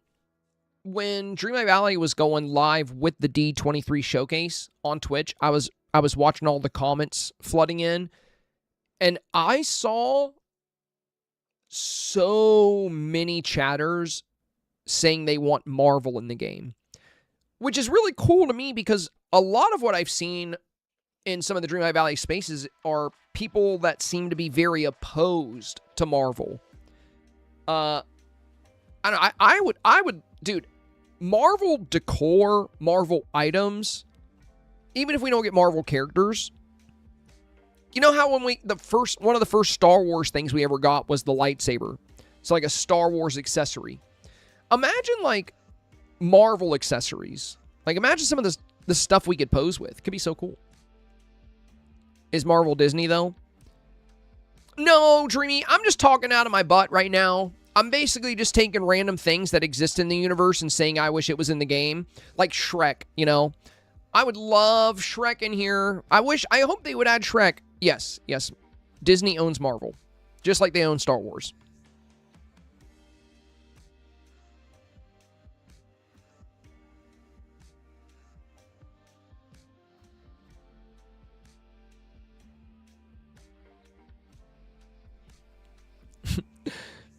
Well, I know you didn't know. That's why you said that. Yo, Panda! Thank you, my friend. Panda coming in with the Tier 2 sub, 3 months advance. That is very kind of you, Panda. Thank you. Also, greatly appreciate the Tier 2. Thank you for helping us reach our goal. Oh, and that's what I was going to mention. That's what I was going to mention when we had the commercial break earlier. As of today, you guys, we are currently sitting at around 240 points. We are sitting around 240 out of the 300 points we need for the Plus program, and we're officially 2/3 of the way through the month. So we're looking pretty good. We're looking pretty good for the month of August. I just want to say thank you to all of you guys that have, you know, switched off of the Prime sub or done the Tier 2 or the Tier 3 just for this period. It is very helpful. I know a lot of you guys have. And for those of you that are staying on the Prime sub, just know you're still loved. You're still appreciated. I don't expect everybody to switch. It's, you know, it's not your fault that Gameloft doesn't, or not Gameloft. It's not your fault that Twitch does not want to count the Prime sub for this. It's just Twitch being Twitch. They don't want it to be easy to get into the Plus program. They would rather make it difficult because they don't want to share more revenue if they can help it. But yeah, you guys have been super helpful with this, and it is looking more and more like we will hit our Plus program goal for the month of August. And then all we got left is September and October. And if we can hit those months, I'll be back to getting 70% of my sub revenue instead of just 60%. So very, very helpful. Very, very appreciated. Thank you again, you guys. Thank you again. Perfect. I just got all 5 of the diamonds I needed. What did I need those for? I think it was a routine duty.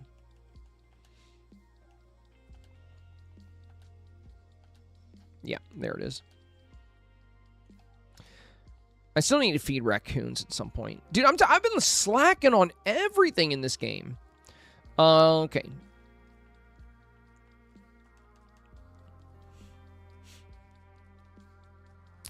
Waterfall said you're welcome and thank you for being there for our community. So it's mutual. Very kind of you, my friend. Very kind. And then he said, hey, dude, what's your work email? If you're interested, I was going to send you the remix version of your intro. And you can live review it and critique it if you want. And look at the pick, too. It's just unfinished. My business email is, I'll put it in chat, senpai4889@yahoo.com. So anything stream related you can send over there. I'm going to talk to Vanellope here.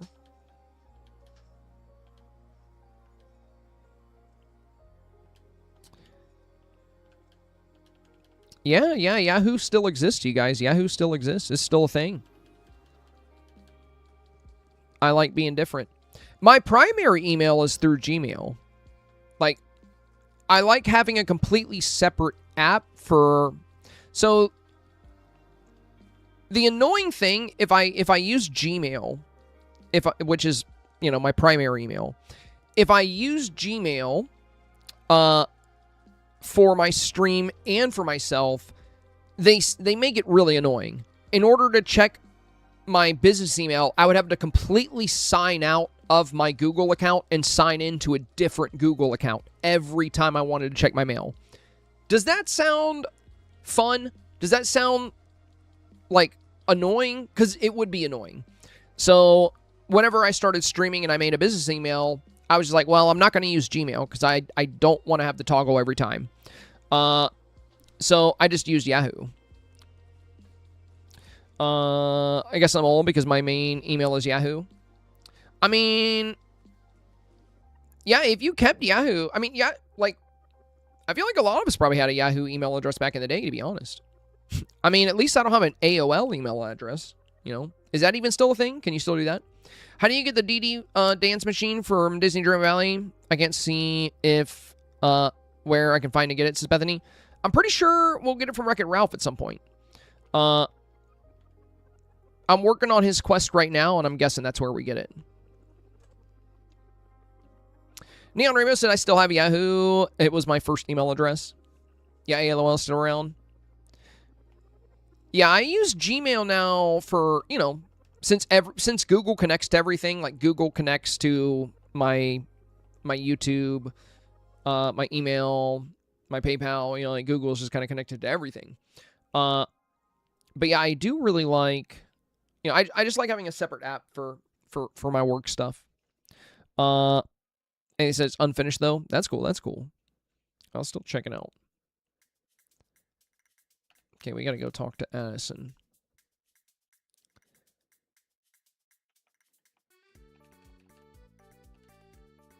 Oh my God, that's one I haven't heard in a while, Bethany.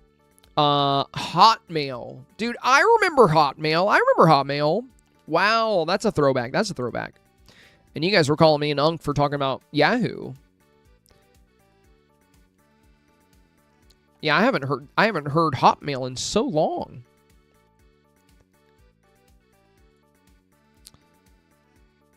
Harshline said my husband still has an AOL account, but he's not that old. I mean, if you think about it, AOL accounts, Yahoo accounts, like, none of them are that old. I mean, you're talking like, you know, maybe like 10 to 15 years, like a decade and a half, decade and some change. It's not that bad. Hotmail is now Outlook. Oh, okay. I still got to do that floating festival. Are we even going to get a chance to time in today? Am I really this behind? Well, we're almost done with Ralph's quest, I think. I'm not sure when I made my Gmail account, but I've had it for a long time.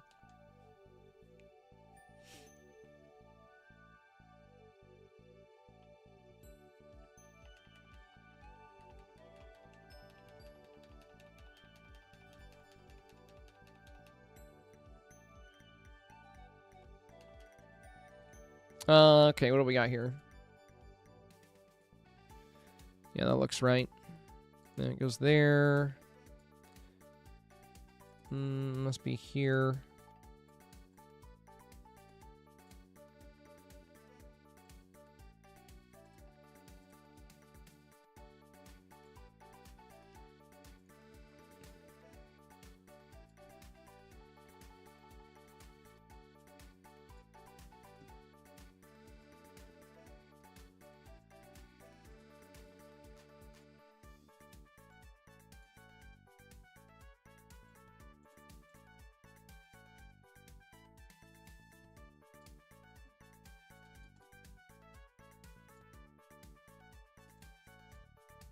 Get in there.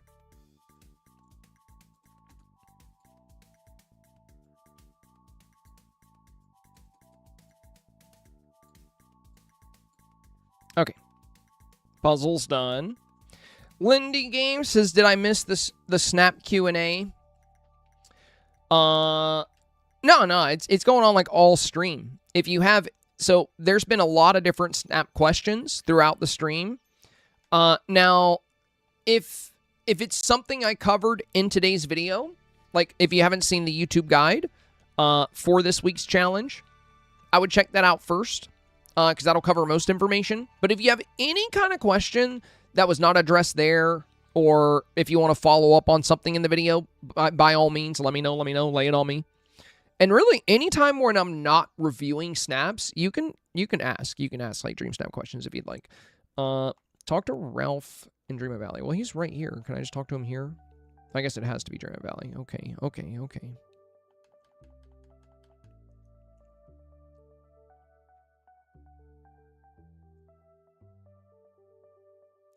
The first use of Google as a verb was Buffy the Vampire Slayer.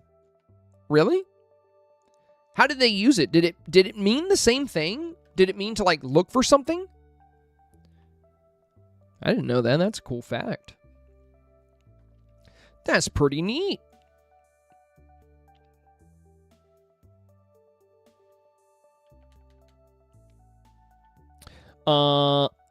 But he said, oh, okay, I'm still relatively new for the streams.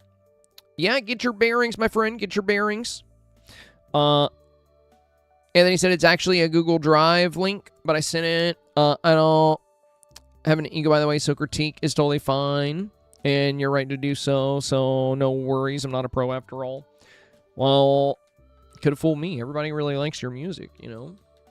At least everybody here. Like, people always hype up the intro, you know? I mean, people like the intro song so much. Even if the new song was really good, I probably wouldn't completely get rid of the old song. I'd probably just like rotate them on occasion. Craft Vanellope surprise crafting station. Or no, craft or surprise at the crafting station. Okay. Wait, what's in the mail? Oh, that's from Ralph. I'm gonna ignore that.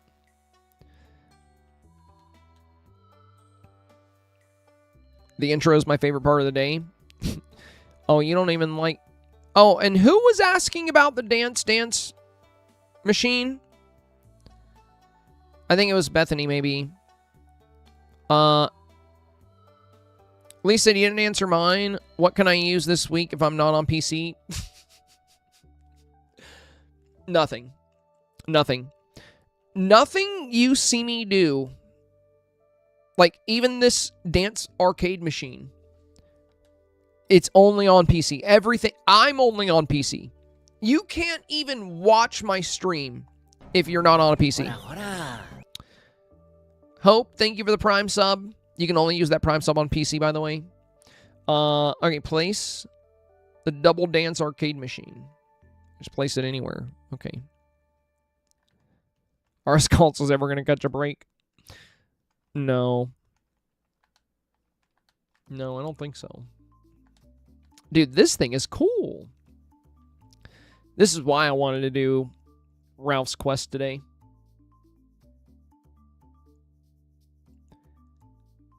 I love this for the Y2K thing as well.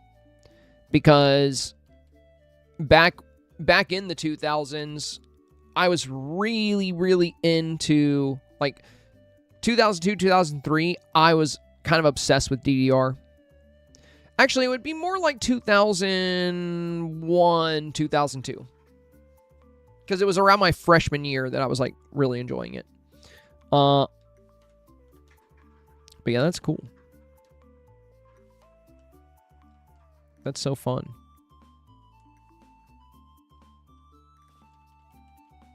Can we buy more of those or nah?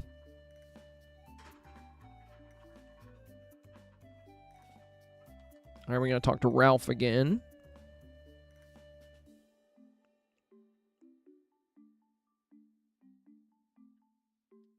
Rice I'm literally on Xbox playing right now. Impossible.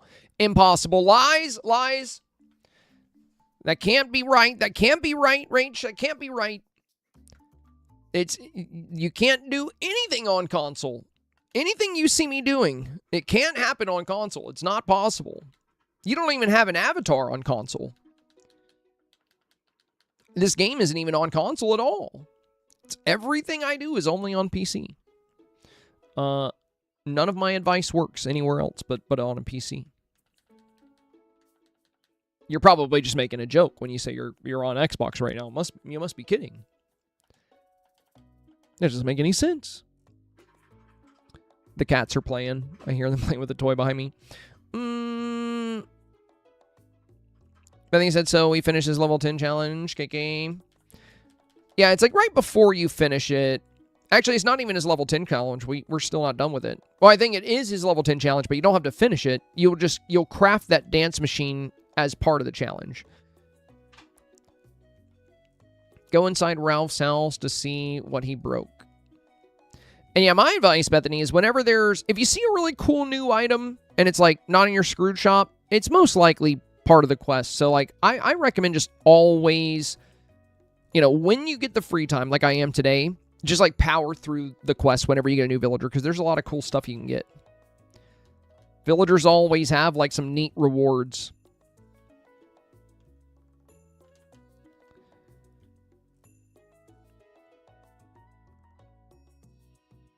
The PC thing is a running joke for a long time to come. Yeah, I think it will be. The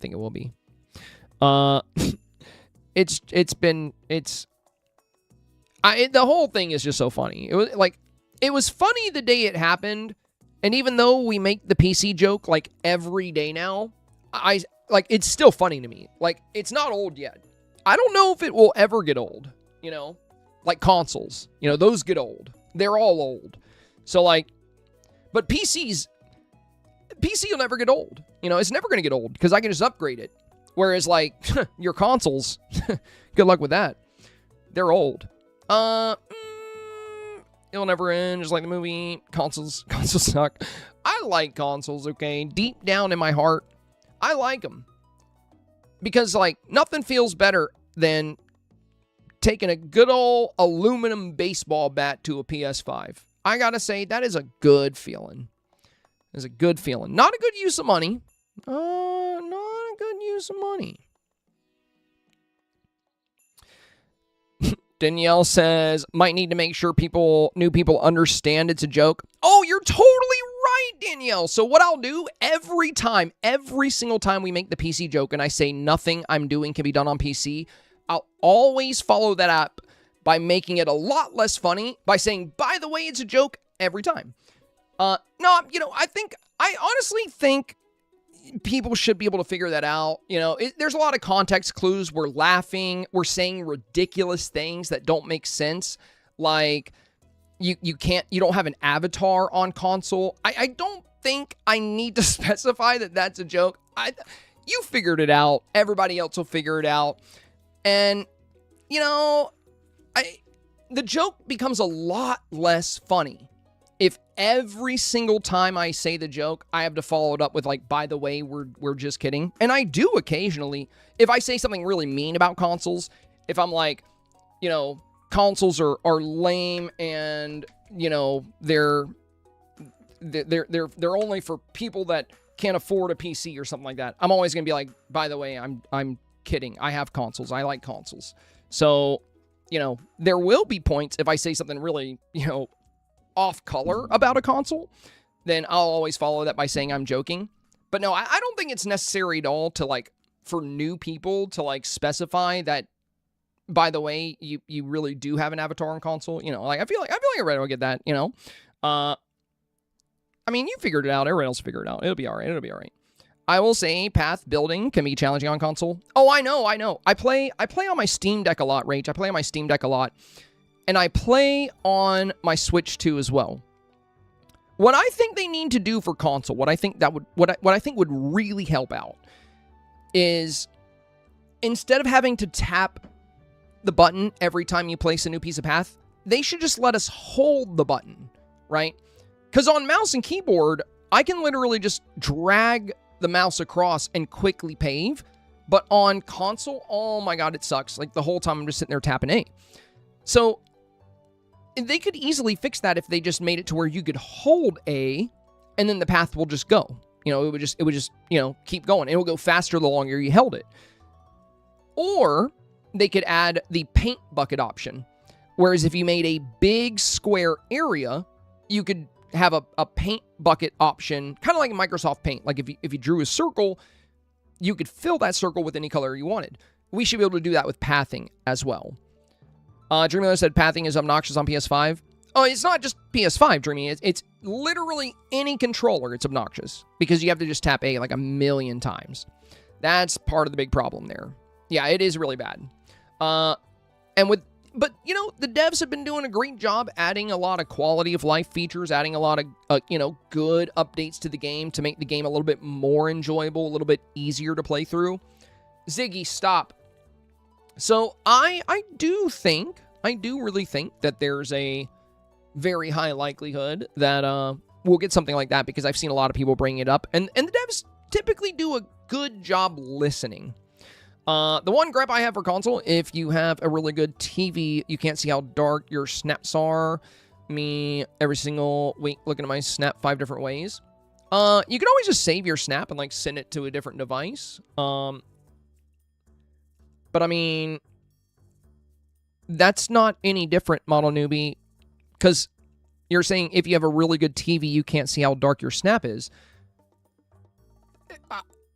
A PC monitor is essentially just a really good TV. It's the same thing, you know. You also have settings on any television, you know, any TV. So it depends on how you have your settings, right? Like you can always change your television settings if you're having an issue with that. But if you don't want to bother with that, my recommendation would be to save the pic and like send it to your phone, inspect it there, you know. Could be a good option, could be a good option. A path fill option would be amazing, says Rach. I agree. I think it would be fantastic. And I've had a lot of people request that or, you know, bring it up. So I feel like for sure, I've even seen some content creators make a whole video about it, like about how we need it. Like, well, like TikToks and stuff. So since there's a lot of voices calling for it, I do think it's something we will see in the future. Like a lot of people wanted diagonal fence and diagonal path, and they gave us that. So we might get something like that. Craft the fix-it pickaxe enchantment. Okay.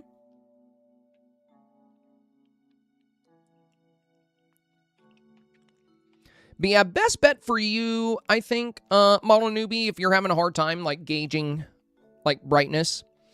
Number one, you know, even when a snap is dark, like, this is dark, right?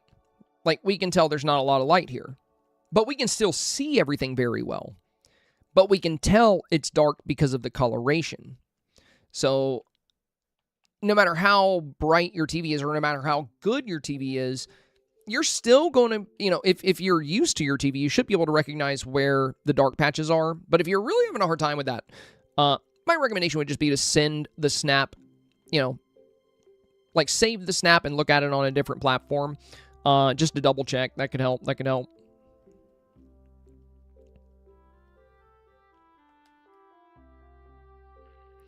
Silvertab said, oh my god, I am a programmer, and I got a bug reported that a color looks different on Mac versus Chromebook, and I'm like, well, one has a much better display. Nothing I can do about that. Oh, Silvertab, yeah. Life as a programmer, I'm sure that's fun. You're like, yeah, you're talking about two completely different types of output there, so, you know. Like, hey, these two colors look different on these two completely different types of displays. Okay. It was a half joke. I do save it in my phone and check. Well, that's good. I mean, I don't know. I can't, you know. Sometimes it's hard to read sarcasm. So that was just like an honest recommendation for you. Because I also have an issue with Discord, which is similar to what you're saying. I don't know what's going on, but like, it's not everybody's Snap. But for some people's Snap, you guys have seen it if you've been here for the review days. When I open a Snap in Discord, it'll be pale. But when I click magnify, it becomes more saturated. I don't know why. I don't know why I'm getting 2 different colorations for the same snap. So for those snaps, what I have to do is save them to my desktop and then open them on my desktop, and it'll all be the same saturation no matter whether I zoom in or not. But, you know, that's why I recommended saving it to a different platform, because I run into a similar issue with certain snaps on Discord myself. Like, I can still tell if they're, like, well lit, but, you know, I would hate to tell somebody, oh, you might want to boost your saturation, and it turns out it's already boosted. It's just showing pale on my end. So, yeah, I've been very careful with that. And it hasn't always been a thing. It's just been something that's been happening for the past couple of months. I have no idea why. All right, let's see. Oh, yeah, we got to craft that thing. Dude, have you guys seen how crazy time bending is right now? If you have the best friend buddy and you have a lot of time benders. We were, like, I time bended for 10 minutes at the end of yesterday's stream. And at the end of yesterday's stream, we made like 1 million star coins and like 100,000 mist. Like in 10 minutes. It was actually insane. We're going to do it again here in a minute. Use the fix-it enchantment. Okay. There we go. Once I get these quests done, once we check out the floating festival, I can't get that glitch to work. It's not a glitch, Model Newbie. It's not a glitch. It's the way they've coded the game. And it doesn't just automatically give you a lot. So it's not a glitch. They just made it strong. There is no glitch you need to get to work. Are you trying to time bend? And then how many level 10 time benders do you have? Because it works as a multiplier. So the way it works, I think we did the math yesterday, and I have 44 level 10 time benders. That's what I have in my valley. 44 level 10 time benders. So when I get somebody to best friend status and I have them hang out with me, especially as a time bender. So if I hang out with a time bender and I get them to best friend status, I already, by default, get like plus 16 for any time bending item.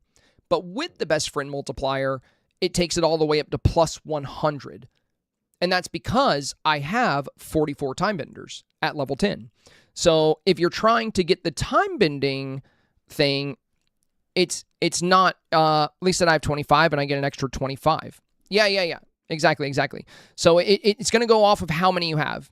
I have, I think, 20 at level 10. Most I get is 9 of the item and like 2k for the mist, unless my math is off. I was expecting higher. So, yeah, that's how it works. It's a very, very big multiplier. So, since you have 20, so at 15, 25, and 35, that's when the multipliers kick in. So, since you're at 20, you have a 50% chance for the level 15 reward and a 50% chance towards the higher drop at level 25. So it's like 50-50. To get the guaranteed higher drop, you'll need to be at 25. But see, you only have 20 time benders. I have 44. I have more than double. And the multiplier stacks. It compounds. So the higher the amount of time benders you have, the more insane the drops become. That's why I was telling people when we were doing it yesterday, it's actually not broken. There's a lot of people online that are saying, oh, this is totally broken. They're going to patch it. They might not. This might actually be exactly what they intended. Because in order to get these insane levels of drops, you need to have practically every character unlocked. You need to have them all at level 10. And that means you've probably put thousands of hours into the game. If that's the case, it should be super easy to get 100,000 mist. It should be super easy to get star coins. Because up until the best friend thing came along, gardening was still like the best way to make star coins. Nothing else could beat gardening. Now, depending on how you've allocated your villager professions, anything could make as much, if not more money than gardening if you're using that best friend bonus. Let me give you a resource, Model Newbie, that could be super helpful for you for this. Now, they haven't added the best friend bonus to this resource. Maybe they have. I'm going to check. It's in the Dreamlight wiki. So let me pull this up real quick. Not just for you, but for any lurkers here that might not know how these profession bonuses roll out and how the multipliers are determined. So if we go to the Dreamlight wiki, what we're going to search is bonus. And we're going to come down here. And right here is your villager companion role benefits, which is basically who you're hanging out with. Now, the way the math works on this is that by default, anytime you're hanging out with a villager, your bonus chance is equal to your base chance plus your active friend level plus your inactive friend levels. Active friend would be who you're hanging out with. Inactive friends would be the ones you're not hanging out with. So the base chance for everything except for gardening by default is 25%. So you have a 25% chance at +1 of whatever you're gathering with a villager with that profession. Now, that 25% chance increases, and that's just for +1, by the way. That's the base level, 25% for +1. So 1 out of every 4 times. If you have 1 villager in your entire game and they're level 1 and they're hanging out with you, you will get +1 25% of the time. Now, this is how it stacks. The villager you're hanging out with also gets a boost from the active friend level because, as stated, the bonus chance is equal to the base chance plus the active friend level plus the inactive friend levels. So the active friend level, bear with me guys, I know this is a little complicated. The active friend level is going to boost your chance by 3.5% per friendship level of the villager you're hanging out with. So you need to be hanging out with a level 10 villager when you use this trick. So the maximum there, if they're at level 10, that is a 35% increase. So again, base chance is 25%, and if you're hanging out with a level 10 villager, that's going to add 35% more to that. So now you're looking at a 60% chance at +1. So almost more than every other time, you're going to be getting +1. Now here's where it gets fun. The inactive friend level increases your chance for that duplicate by 1% for each level of all friends with that profession you're not hanging out with. So the inactive friends. Up to a 10% increase for each level 10 friend. So, for the +1, to get +1 extra material, if you have 1 level 10 miner and you're hanging out with them, 1 mining buddy, and that's the only mining buddy you have, you're going to have a 60% chance for +1, right? Because it's the 35% chance plus the 25%. So, you're at 60%. Now, let's say you have 4 additional level 10 mining friends that you're not hanging out with. Well, that comes up to 10% each. So now you have a 100% chance. So with 5 mining companions, 5 mining buddies, all at level 10, you will always get a +1 duplicate. But what happens after that? Because you can't go higher than 100%, right? Well, after that, for every villager past your 5 villagers, you're still going to get 10% chance, but it's going to be at a higher reward. So now you have a 10% chance at +4. So if I have exactly 10 mining buddies, I'm always going to get a minimum of +1, a guaranteed +1. But since I have an extra 50% on top of that, I also get a 50% chance at +4. So once I have 15 level 10 mining villagers, and I'm hanging out with one of them, I will always get +4.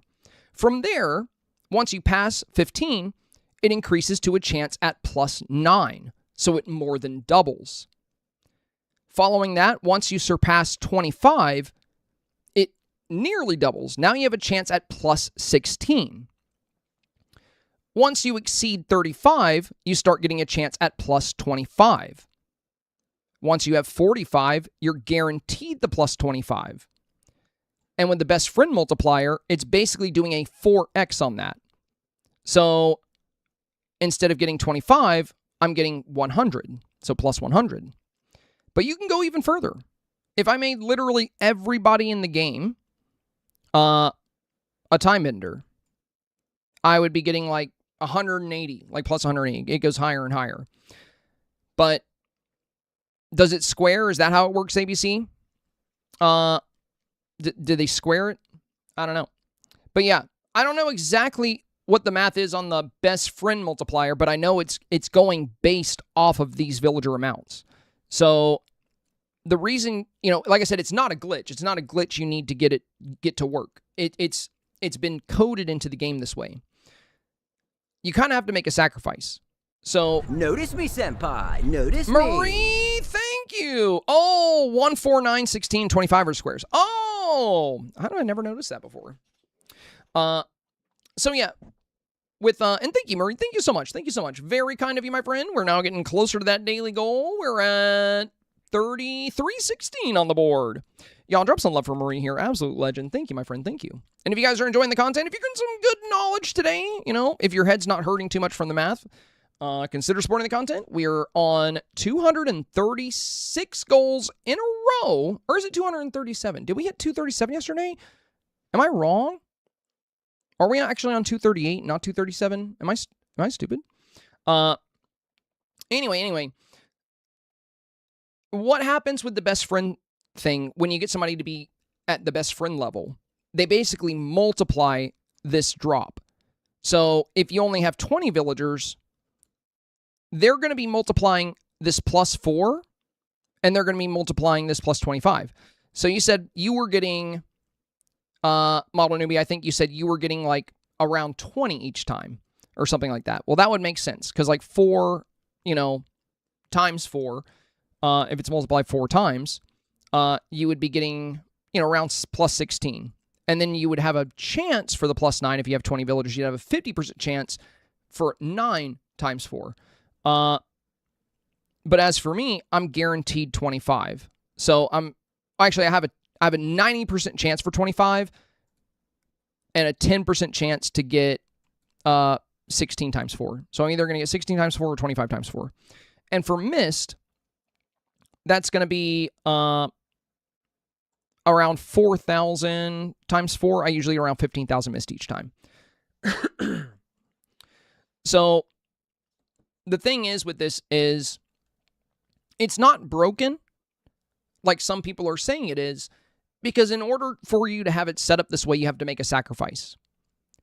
In order for you to have this many time benders, you're not going to have as many other companions. Like for me, I have 25 mining villagers, and I have 1 digging, 1 fishing, and 1 foraging. Everybody else is a time bender. So I've sacrificed gardening, I've sacrificed foraging, and I've sacrificed fishing so that I can get these really great benefits from the other things. That's why I don't really see it as broken. They probably will nerf it though, unfortunately, I think, since like so many people have been saying it's OP. And yeah, it is really powerful, but like I said, if you're at this point in the game, if you have that many villagers and they're all level 10, you've clearly put a lot of time into this game. And I don't think we should have to time bend for like hours and hours on end just to get to 100,000 Mist. I think it should be like, you know, I should be able to time bend for an hour and have like 300,000, you know. If you're in the late game, you should be reaping late game rewards. That's how most games work. You know, once you put 1,000 hours into Skyrim, you're going to just one-shot every enemy. You're going to be getting resources a lot faster. You're going to be getting everything a lot faster because you put a lot of time in. And I would like to see it stay that way. So I'm really hoping they do not tweak this and do not change it. I would love to see it stay the way it is. Visit the first house in the memory. I didn't even look at the memory. Guys, what house am I supposed to go to? Do you guys know? You guys know what house I'm going to? I forgot. Camille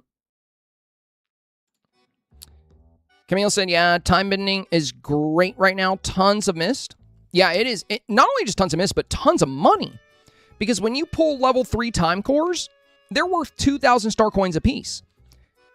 And if you get 100 of them at once, that's 200,000 star coins for like a 5-second activity of just like pulling something out of time and space. You know, very, very, very powerful. Visit the first house in the memory. Let me see what you guys said. You guys probably told me which house to go to.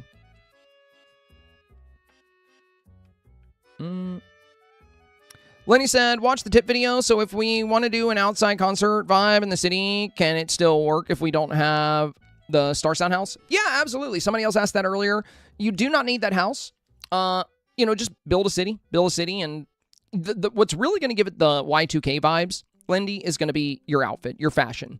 That's what's really going to sell the Y2K. And some of the decor, you know, like the CD, you know, stand thing. But yeah, you could totally, it's Tiana's house. Okay, thank you. Yeah, you can totally do it without the premium shop house. You do not need the premium shop house.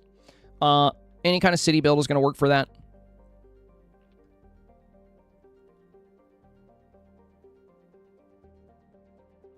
It's so time-consuming getting the materials for the time-bending parts needed. Needed for what? Are you talking about it's time-consuming to get, like... Oh, whoops. It's time-consuming to just get, like, time-bending stuff in general? Or are you talking about the training manuals? Oh, the manuals? Do you know about this trick? So, a lot of people don't know this, and I bring it up every once in a while, and people are always like, what? I had no idea. There's actually a way to make it much more likely you get what you need when it comes to the time-bending resources. So if you go to time-bending, what you need in order to craft the manuals would be dingle hoppers, I believe, and pink bows. Is that right? Is these two. But the problem is there's a lot of different things you could get. So you only have a very small chance at getting the dingle hopper or the pink bow. But did you know if you hang out with specific villagers, you're much more likely to get these items when you time bend? So the pink bow, if you read down at the bottom of the screen, I'm kind of covering it here. But if I hide myself, let me just go over here. If you look right down here where my mouse is, when I hover over this, it says Universe and Hangout Bonus, Mickey and Friends. So if you go out time bending and you're hanging out with anybody from the Mickey and Friends universe, you're going to have an increased chance for pink bow spawns. For the dingle hopper, if you're hanging out with anybody from the Little Mermaid universe, you'll have an increased chance for dingle hoppers. So if you're trying to craft time bending manuals, just keep this in mind. You know, same with like the wooden oar. You know, for the wooden oar, you're going to want to hang out with Moana or Maui, anybody from their universe. Every single one of these gifts is tied to a specific universe. So the grubby log is going to be the Lion King. The cookbook's going to be Ratatouille. The blue potion, Sword in the Stone, so Merlin. Deadly Nightshade, anybody from Nightmare Before Christmas. So if you're trying to make the time bending manuals, make sure you have a time bender from the Mickey and Friends universe. Make sure you have a time bender from the Little Mermaid universe. If you have any manuals hanging around, go ahead and convert one of them at least if you don't have one. And that way you can really stack up on those. What's the trick for Dreamlight? I have a guide video on that. It's an old video, but it still stands strong today. I'm pretty sure they reduced the cost of the training manuals, by the way. I think they cost way less Dreamlight now. I think it's like 10% of the cost it used to be. So, like, it's really cheap now. I think it's only 500, but I haven't looked. I remember hearing that it changed. Yeah, it's not even that much Dreamlight anymore. So, these manuals used to cost 5,000 Dreamlight. Now it only costs 10% of that. The training manuals now only cost 500 Dreamlight, guys. They're super cheap. Like, if you think about that, that's like 2 or 3 duties, you know? Super fast. Yeah, Lindy, the best friend, bonus helps materials. Absolutely, absolutely. Yeah, the cam is off, Graceful Lion, because I was showing something on the screen. I'm going to turn it back on in just a second. I just switched scenes. I just haven't switched back yet.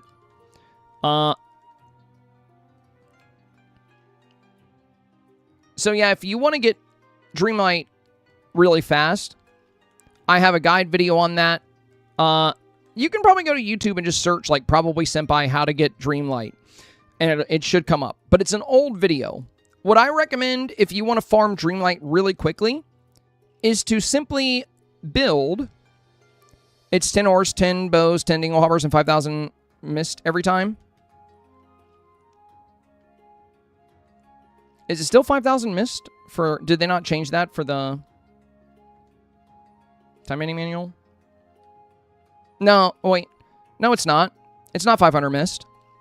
Dreamy Luna, it's 500 Dreamlight, not 5,000 missed. And as stated, I have it right here on my screen. I don't know what to tell you. You said I'm on PC and it's missed? Yeah, I guess your game's bugged. Because, like, I'm looking at it right here. It's right here. It says Dreamlight 500. Because only on PC it's Dreamlight. Oh my god! Yeah, guys, you know, if you're on console, of course, if you're on console, none of this applies. None of what I'm saying, nothing I ever say or do applies on console. Graceful Line says I'm on console and to craft training manuals, I must pay $500 per manual. Yeah, that sounds about right. Yeah, it's microtransaction. That's how it is on console. So yeah, 500 Dreamlight. It only takes 2 wooden ores per manual. 2 bows and 2 dingle hoppers. Like, guys, that's... And Dreamy, you said it was 10 ores, 10 bows, and 10 dingle hoppers every time? No. It's 500 Dreamlight, 2 ores, 2 pink bows, 2 dingle hoppers. They made these a lot cheaper. They're not that hard to get. And like I said, if you're having a hard time getting the wooden ore, having a hard time getting the pink bow, you're having a hard time getting the dingle hopper, just hang out and time bend with characters from that universe. Just make sure you give them a time bending manual first so you can make more time bending manuals. Because you'll have an increased chance of finding wooden ores if you hang out with anybody from the Moanaverse. You have an increased chance for pink bows if you hang out with anybody from the Mickey and Friends universe. And you have an increased chance for dingle hoppers if you hang out with anybody from the Little Mermaid universe. And if you get them to the best friend level as well, like if they're level 10 and you best friend them when you're doing this, if you pull wooden ores like one time, that's going to be, even with only 10 villagers, that's going to be enough for at least like 2 or 3 manuals off rip. Yeah, like I said, Lisa, multiple times, they made it a lot cheaper. It's 10% of the cost it used to be. They did that because they were too expensive. They always have been. And the game also doesn't spell out the bonuses for you. So what a lot of people did was they gave villagers the roles that fit that villager's personality. Like they would make Scrooge a mining buddy because he likes riches. They would make Merlin a forager because he gathers things to make potions. The game doesn't really tell you about the multiplier and how everything stacks. So people were having to spend a ridiculous amount of Dreamlight to fix that because the game doesn't spell it out for you. The game tells you that the more companions you, or the more villagers you have with specific roles, the more powerful they are, but they don't tell you just how powerful. I have a whole video guide on upcycling as well, Ems. If you want to know how upcycling works, upcycling actually confuses people, but yeah, there's a full guide on that. Saying how with Mirabomb I get the stupid pillow I never get? Yeah, if it says Encanto Universe, yeah. It'll tell you in the Collections tab exactly which universe it needs to be.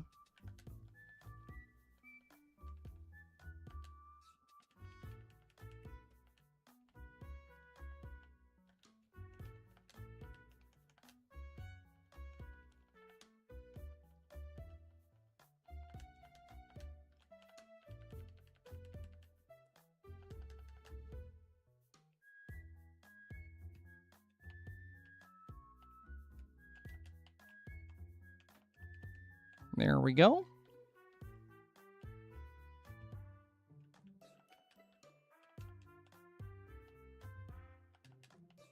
All right, let me actually look at the memory this time, see where we're going next.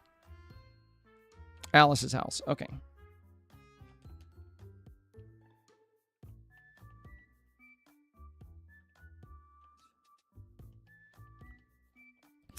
I have a great Scramblecoin guide, Jennifer. You can save that to your notepad if you'd like. Thank you, Samantha, for sharing that. I loved Scramblecoin. I still like it a lot. There's just nothing to do with it once you, like, get all the pieces, you know? You can use it to level up villagers, but it's kind of a slow process, so it's just not that rewarding anymore. But I made a really in-depth guide. It breaks down offensive and defensive strategies. It breaks down every single piece's moveset. It breaks down some good team compositions. And Scramblecoin will get progressively easier as you unlock pieces that have good synergy. You know, just like most strategy games, it's all about the synergy of the set that you put together.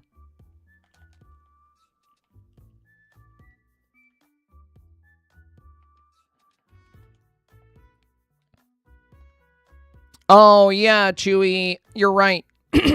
That's why when Lisa said, so if I hang out with Mirabelle, I'll get that pillow, I said, yeah, if it's a gift, and it tells you in Collections tab that Encanto is the universe. So keep in mind, you guys, keep in mind, if you go to Eternity Isle, you'll know, if you go to Time Bending, you'll know what you have an increased chance of getting. So as I showed you, it's gifts. And when you hover over them, it'll say Universe Hangout bonus, Ratatouille. Universe Hangout bonus, Sword and Stone. Universe Hangout bonus, Nightmare Before Christmas. Universe Hangout bonus, Cinderella. If you're talking about items from here, these are fragments. They have rotating daily availability. It'll tell you. So this says not available, not available, not available. If you're trying to find the pink floral pillow, when you log on each day, just check to see if it's available. There's only one fragment available per day. Like for me today, it's the wagon wheel. For you, it might be something different. But the Universe Hangout bonus does not apply to fragments. It only applies to gifts. Gifts only. Yeah, they're totally random. They're not the same for everybody. One person will have like a random fragment, like the sword and the stone piece, and somebody else will have like, you know, something completely different. Crap, I don't think I looked at the memory. Visit the third house. What's the last house I need to go to, you guys? I forgot. I didn't really look, actually. I didn't forget. I just didn't even look.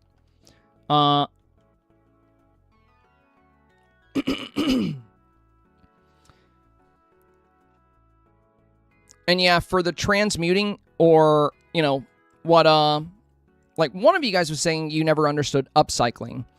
Upcycling is not a very intuitive design. It's not very intuitive the way they set it up. You actually have to have things in your inventory when you do it. But yeah, Samantha shared the link to that too. So if you don't know how to upcycle, you know, watch the transmuting guide that Samantha shared. Because now keep in mind, you cannot transmute something you've never found. So if you've never found the floral pillow, you cannot transmute it.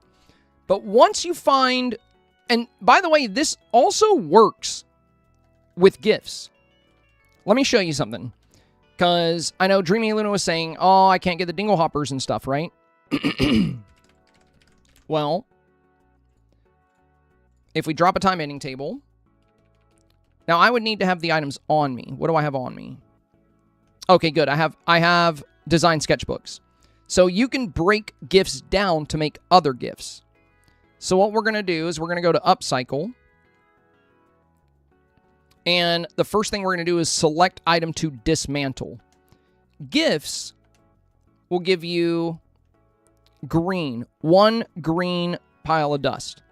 So if I take 10 of these gifts, these design sketchbooks, and break them down. So now that I've selected 10, I just dismantle. And now if you look on the right side of my screen, I have 10 green dust. Now what I can do, we don't need to dismantle. We have the green dust. Now I can come down here to the dingle hopper. And it's going to cost 200 mist plus green dust. And by spending 2,000 mist and spending that green dust, I just made 10 dingle hoppers. So if you need, you know, if you're trying to make time bending manuals, you could always just transmute them, but it is going to cost you mist.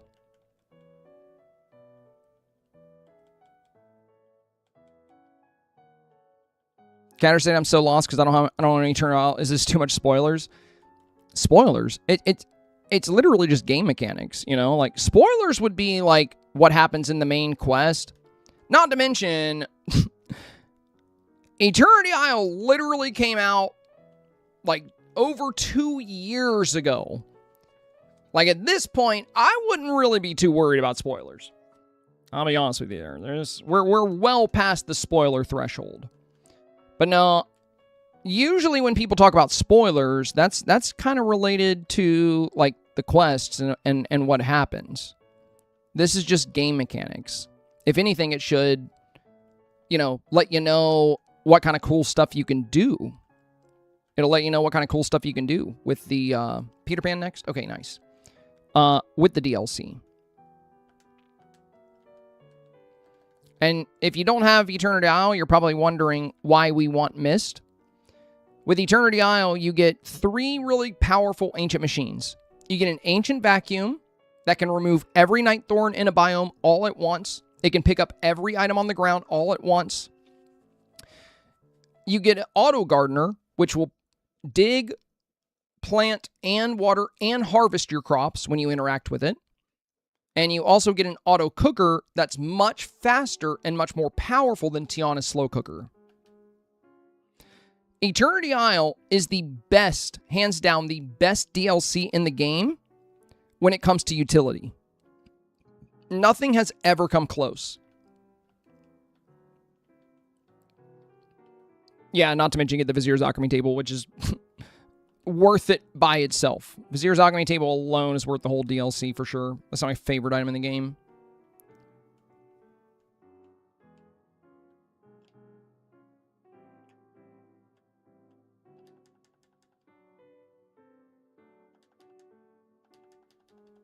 All these spoilers.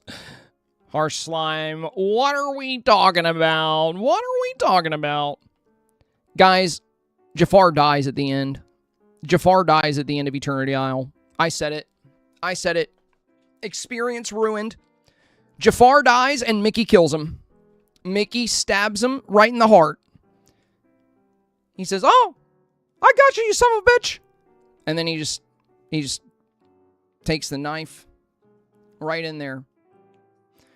It's kind of sad too because Jafar was turning a new leaf. You know, he was finally coming around. He's like, I don't want to be evil anymore. But like Mickey didn't know. Mickey didn't know. And he thought he was saving the day. And then Mickey lives with that guilt. He lives with it. What have I done? All right. What are we doing now? Return to Ralph's house. This is a lot of houses. I'm going a lot of houses here. Poor Mickey. Oh my God. Yeah. Yeah, I cried. I cried at the end of it. I'll just place Ralph's house here. I don't feel like going back. Stop telling me spoilers. Now you know. You know what's going to happen. You know what's coming. Genie threw him into a volcano. Dude, when are we going to get Genie? Like, we got to get Genie at some point. Nice. Got the big cherries.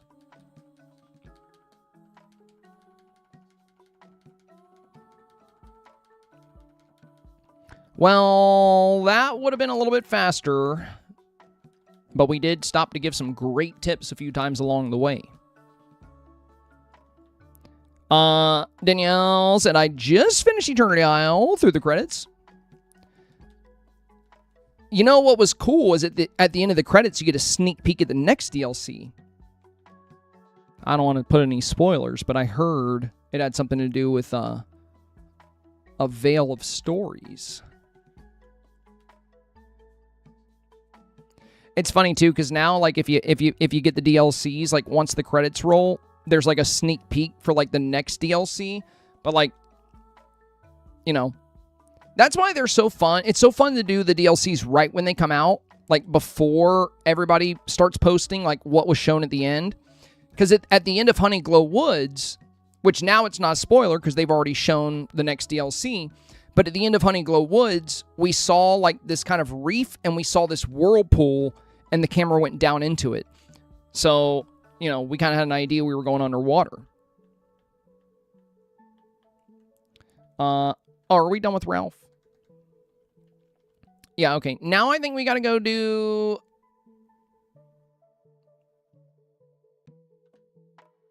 Ask a level 7 or higher villager to collect an item for you.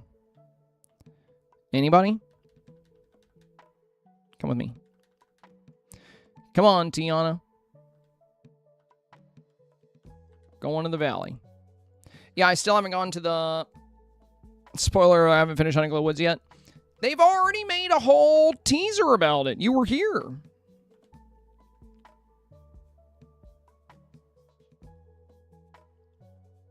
I want to be able to jump in the game. Yeah. Yeah. I'm not a huge fan of kind of being stuck on a two-dimensional plane. Like, I wish there was, like, movement that could kind of go up or down. You know, like, jumping would be cool. At least with the horses, they can jump over fences. But, like, I want a jump button. Like, I just want to be able to jump. I feel like that would be fun.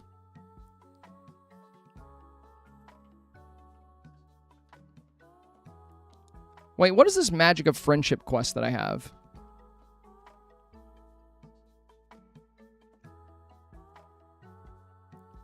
It says to ask a level 7 or higher villager to collect an item for you. What does that mean? Just like anything? Can I just ask Tiana? Can you help me find something? Oh, never mind. That's not what we're looking for. All right, guys. I want to get through this floating island thing very quickly. Can you guys help me out? What do I do here? That's what you need to do. What, this? Can you help me find something? Oh, do I need to find Glimmer?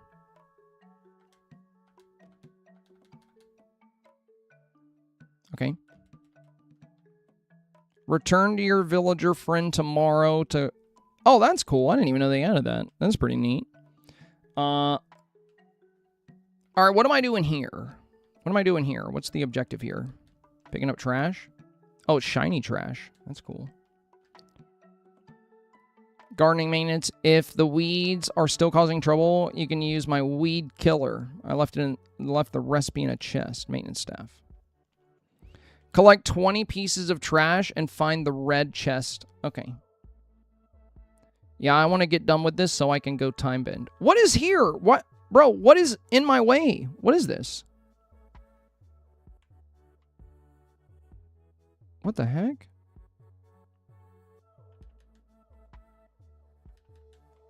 I'm guessing these are the weeds we gotta kill. Oh, Jesus Christ, bro. What's your problem?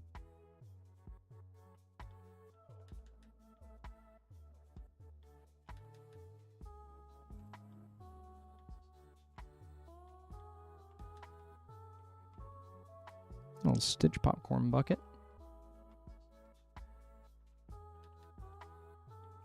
Too bad I can't just use an ancient vacuum.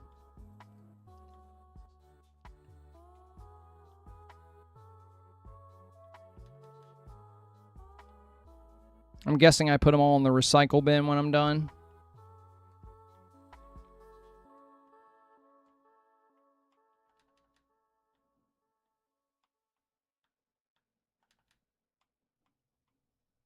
I gotta be close to having all of them. I have 16. Oh, there's the red chest.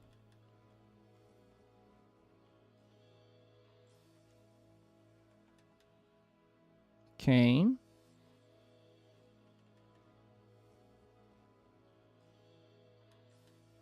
1, 2. So I need 2 more. I like that plant. That's cool.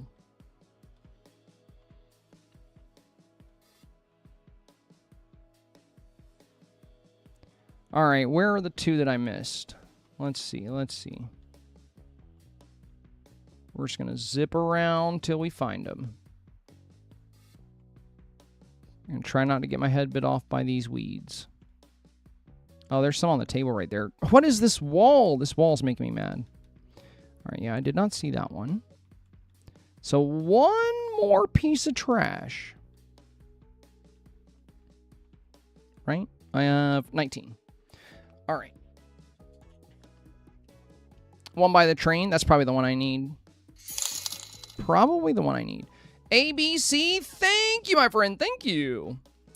ABC coming in with the 100 bits. Very kind of you, my friend. We are less than 1,600 bits away from big goal number 237. Or is it 238? I don't know. It's one of those. It's one of those. Oh, I guess I already got this one. A Shutter. Thank you, my friend. Thank you. Big shout out to Shutter and ABC. Appreciate that, you guys. Appreciate that. Less than 1,500 to go. And we'll set another new all-time record here on the stream. I mean, eventually, though, you guys, our streak has to come to an end. You know, nothing lasts forever. Nothing lasts forever. Hey, Tazzy! Thank you, my friend. Jennifer with the big 300 as well. Fallen with the 200. Shutter with the 100. Thank you, guys. Thank you. Very close to the goal now. Much appreciated. Much appreciated. Vox with the 101. Thank you, thank you, thank you. Can I pick this up? What the heck? I can't pick this. Oh, there we go. I was starting to panic. What do we got here? Waterfall, thank you for the hundo as well. Also, we got a little hype train going right now. So for those of you that do send bits during the hype train, as long as it hits level 1, ooh. Why do we keep getting stuff that's good for a Dreamsnap challenge right after the Dreamsnap challenge? Like next week, we're going to get the guitar, I'm pretty sure. We're going to get the guitar that we can pose with, which would have been perfect for this week. And then after we get the eco-friendly challenge, we get Adventureland trash cans with like a little pine cone on them. They're cool though. Tazzy, thank you. Ghost Girl, thank you. Samantha, thank you. Digital Darling, thank you. To Kai, thank you. Let's go. Also, Cameo, thank you for the jewels as well. Thank you, my friend. Much appreciated, you guys. Much appreciated. Another all-time record here. Another all-time record here on the stream. For the first time on Twitch here, we've hit 237 goals in a row. That's what the number is by my goal, by the way. Like, if you're new here, that's consecutive goals reached, which is pretty insane. Our previous record was 113. Like, at this rate, I feel like... Actually... Yeah, wait, doesn't that mean we've doubled it? 113, that'd be 226. Wow. Yeah, we over doubled our goal. That's crazy. Twice the previous record.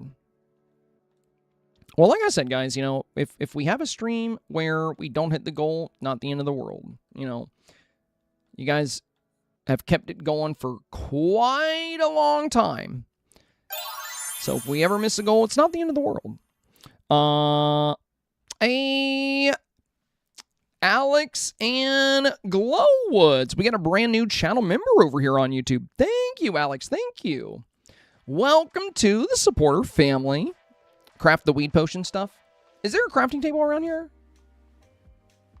There's gotta be, right? Like there. Oh, there it is. There it is. I feel like there always is. Notice me, senpai. Dang, Notice Johnny me. with the big 500. Digital Darling with the 5. Y'all still coming in with the love. Much appreciated, you guys. Much appreciated.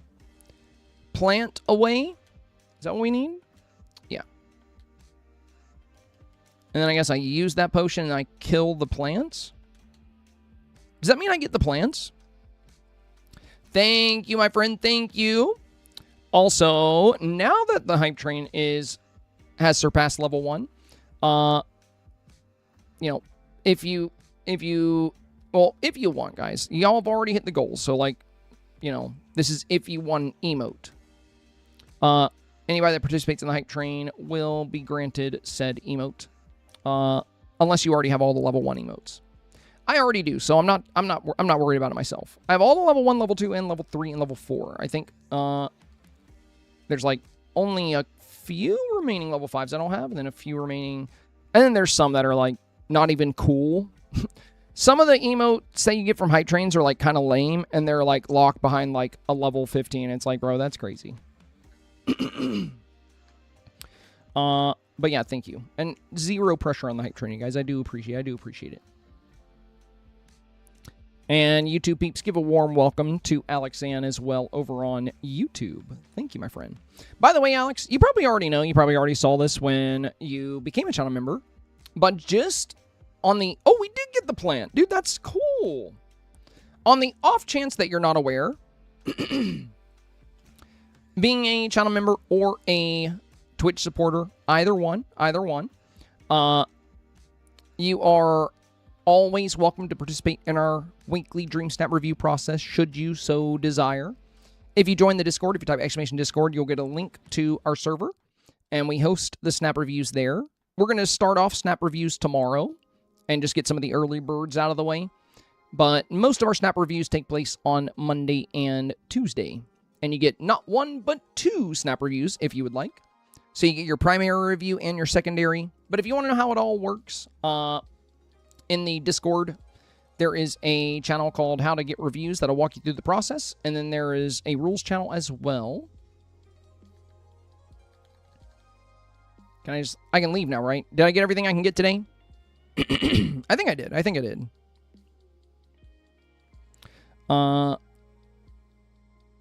Okay, you got it. Sweet. I think we're ready to go time bend. I mean, I could go do Eeyore's quest or something, but I mean, we're getting close to the end of the stream, and I think it's about time for us to do some time bending. I'm going to be honest. I think it's time bending time.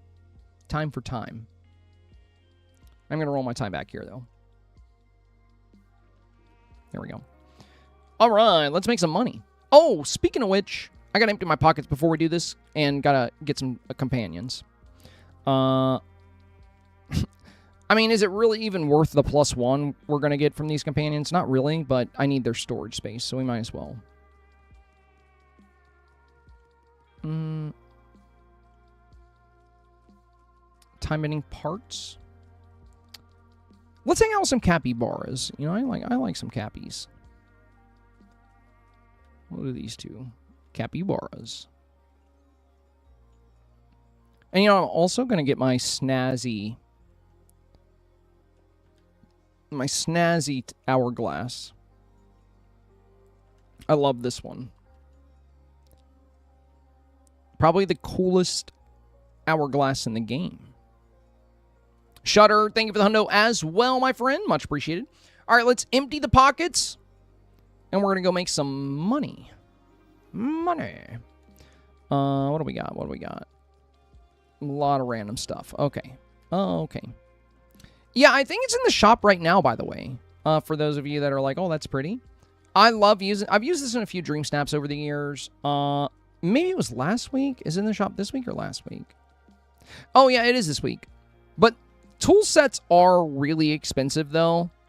So, you know, you could always wait for the electric parade set to go on sale. Because eventually it'll show up for 20% off or something. But it is a super cool set. I think it's one of the best sets in the game. I even have, like, a little Dream Snap here. Let's see. Where's one of the ones where I was using it? Yeah, I think it was this one. Yeah, this fairy one from a while back. This is before we had, like, character lighting and, like, the sliders. This is back when the camera was, like, kind of basic. I don't think I've used it in a while, though.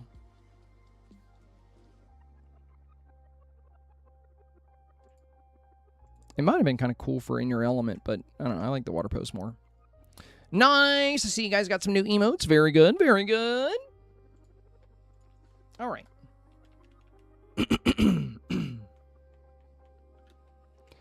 Let me put this stuff away, and we'll get to time bending. But, yeah, I got to empty my pockets first. Or else we'll be right back in here.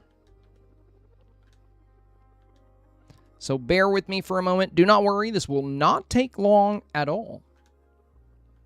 Because I'm pretty organized. The quick drops are handy. Everything has a home in this little room. Then we have some time bending. We got a little meal. There's some quest items. I probably need to grab some more food while I'm here. quest stuff. There we go. Then we had some time bending goodies.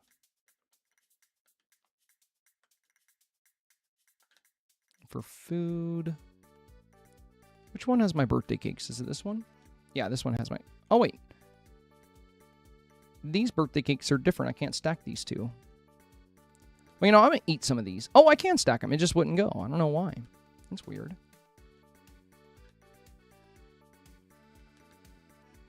Oh, but that is a different My Hero cookie. Okay. So that one won't stack. I'm going to eat that one too. You know, I'm going to eat this cookie as well. That's what we're going to eat. We're going to eat birthday cakes, cookies. Yeah, that sounds like a great meal. And then we got ingots on us, so I'll drop those off here. Tinkering parts, go with refined materials. We got our cherries. Okay, I think we're good.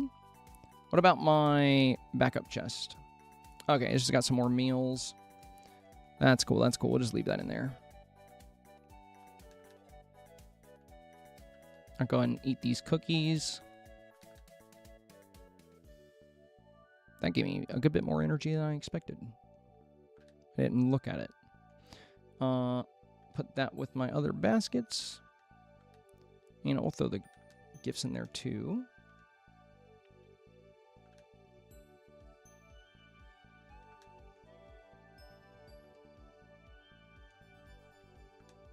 All right. I think we're ready to go. And there was another thing we were going to grab here. I think I emptied my pockets earlier when I was working on a Dreamsnap. I think it might have been when I made my art snap. I had a bunch of time ending stuff in my pockets.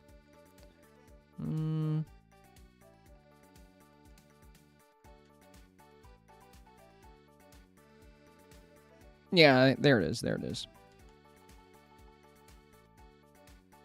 I had all this time ending stuff I needed to sell already.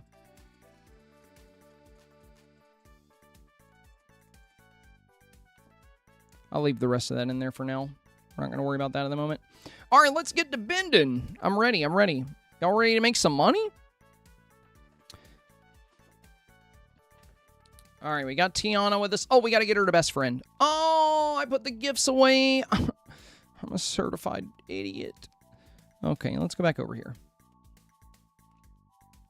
I've been playing Disney Dream Valley for a year now, so the same old tools. Yeah, that's fair, though. I mean, I feel like if there's anything, Danielle, anything worth passing on in the entire game that comes to the shop, it's probably tools. Like, I do like that we can pose with them now, so, like, that's kind of cool. But, like, you really don't need them for Dream Snaps, and, like, they're kind of just, you know, like, when you buy the tool sets are more expensive than, like, a whole premium house, you know? And I feel like when you buy a premium house, it's almost like buying a mini DLC because you get a whole house to decorate. And they also have, like, a lot of utility, so they're just, you know, they're great. They're great. All right, Tiana, we're going to be best friends today. Come over here. I'm going to give you a present, a banana split, and a creamy soup. There you go. Wow, I only got to do that twice. Let's do that again. All right, she is very happy. Now we're going to get rich. Why would you clip that? Why would you do that? That clip is AI, guys. It's not real. I never said that. I never said that. I told you about using these deep fakes of me, Samantha. Appreciate if you got rid of that. All right, let's see. The only downside here is that my valley is pretty decorated. You know, time bending is so good right now. I have half a mind to just go delete my entire... Okay, 81. All right, that's starting to tick me off. I have a 10% chance to get that. I'm about to give somebody a time bending manual right now. I'm about to have 45 so they don't ever do that to me again.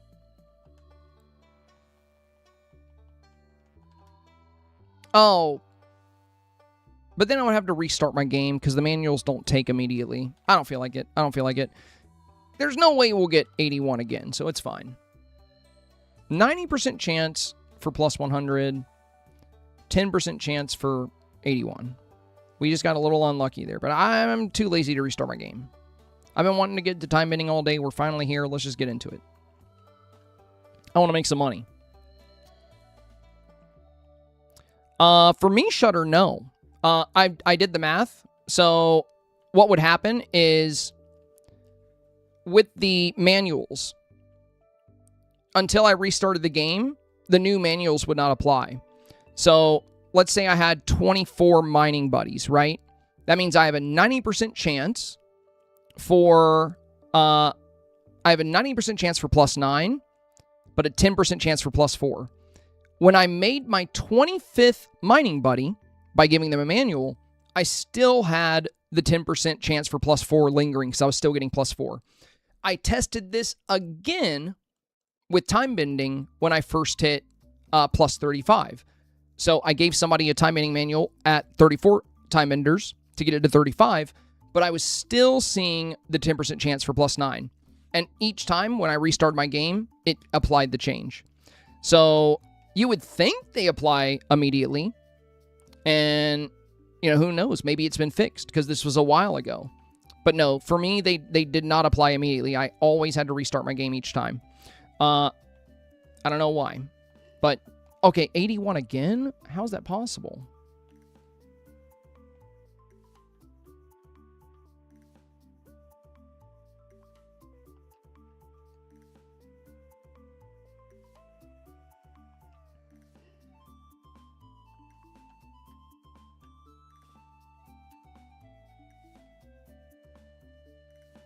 But yeah, each time I tested it, they did not apply immediately. You would think they would. You would think they would.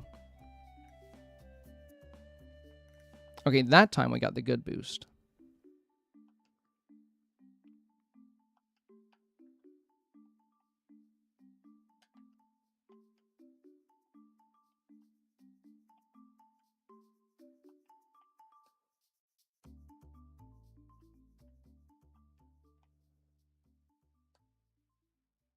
I think he's way over here. Or we're close. I'm getting a lot of mist. I think I got nothing but mist in the Force of Valor here. That's awesome. Oh, we got a Moonstone chest. They love to hide these strategically. I feel like the devs personally come to my valley and hide them in corners.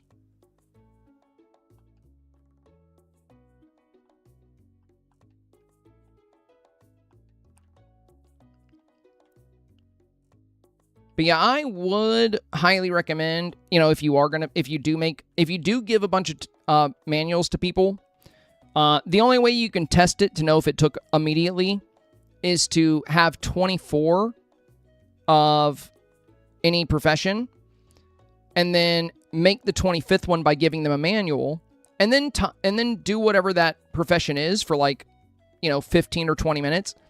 And if you still see the 10% chance hitting the, you know, the lower number, then yeah, that'll just mean you need to restart your game. And that was the case for me every time. Each time I tested it, I had the same experience. But I haven't tested that in a long time, so it could have been patched. Though, I don't know, I'd have to test it again to see for sure. So I would recommend restarting your game after you give out a lot of training manuals, just to be on the safe side.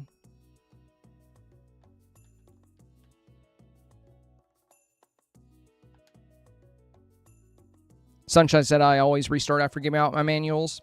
Yeah, I found out the hard way because I was getting frustrated. I thought my manuals didn't count at all because I'd given out this was for time bending and mining. I gave out a bunch of manuals and nothing changed both times. And then there was the time where I tested it when they were right at, wait, he's not. How is this capybara not level? What the heck? What? Dude, I thought like every companion I had was level 5. Did I miss a capybara? I guess so. Oh, I haven't done these raccoons I unlocked yet either. These are brand new, though. The anger, disgust, sadness, joy, and fear raccoon. These are so cool. Yeah, he's level 2. All of them are level 5 except for him. Yeah, all my snakes, all my dragons. I guess I did miss a capybara. What the heck? Well, you know what? We'll just put on a different cappy for now. I gotta level some companions anyway, but we'll do that another time.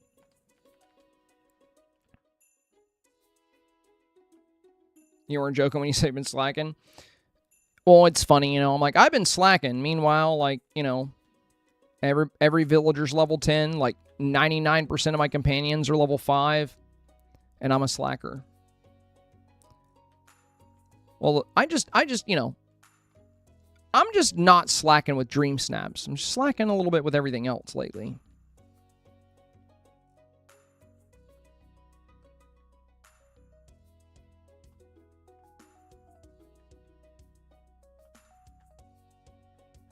I'm disappointed.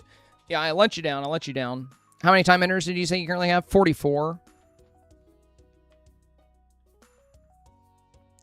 Okay, why is it plus 81 again? It's supposed to be a 10% chance. Or at least I think it's 44. We did the math yesterday, and I think chat figured it out. What's the total number of villagers in the game right now, you guys? What's the total number? Do you guys know? So, I have exactly 25 mining buddies. So I have exactly 25... Okay, bro. 81 again. Something's wrong. There's such a low chance for me to get 81. Yesterday we were timing I got 100 the entire time. But yeah, I have exactly 25 mining buddies. I have 1 digging buddy, 1 gardening buddy, and 1 foraging buddy, and 1 fishing buddy. She'll give me 100 screws because they're not worth anything. Yeah, I knew it. It's like every time I pull a fragment that's worth a lot of money, she gives me, like, 81.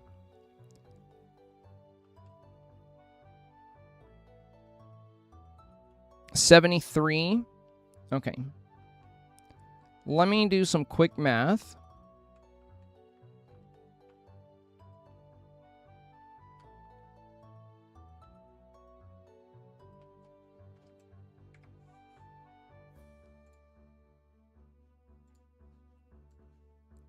Binge, hello. So 73 minus 25. And then that leaves 48. And then fishing, gardening, mining, and digging. Wait. Fishing. Oh, no, not mining. Fishing, foraging, gardening, and digging. Minus 4. Yeah, I should have 44.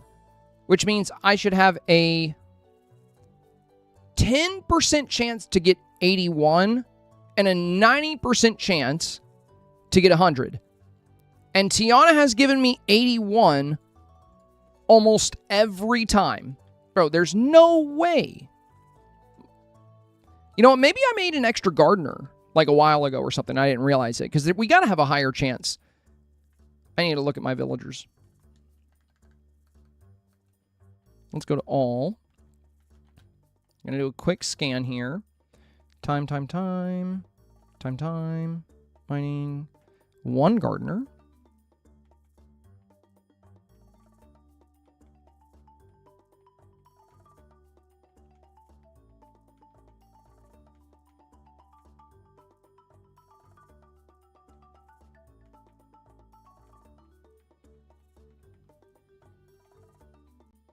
Forager, yep.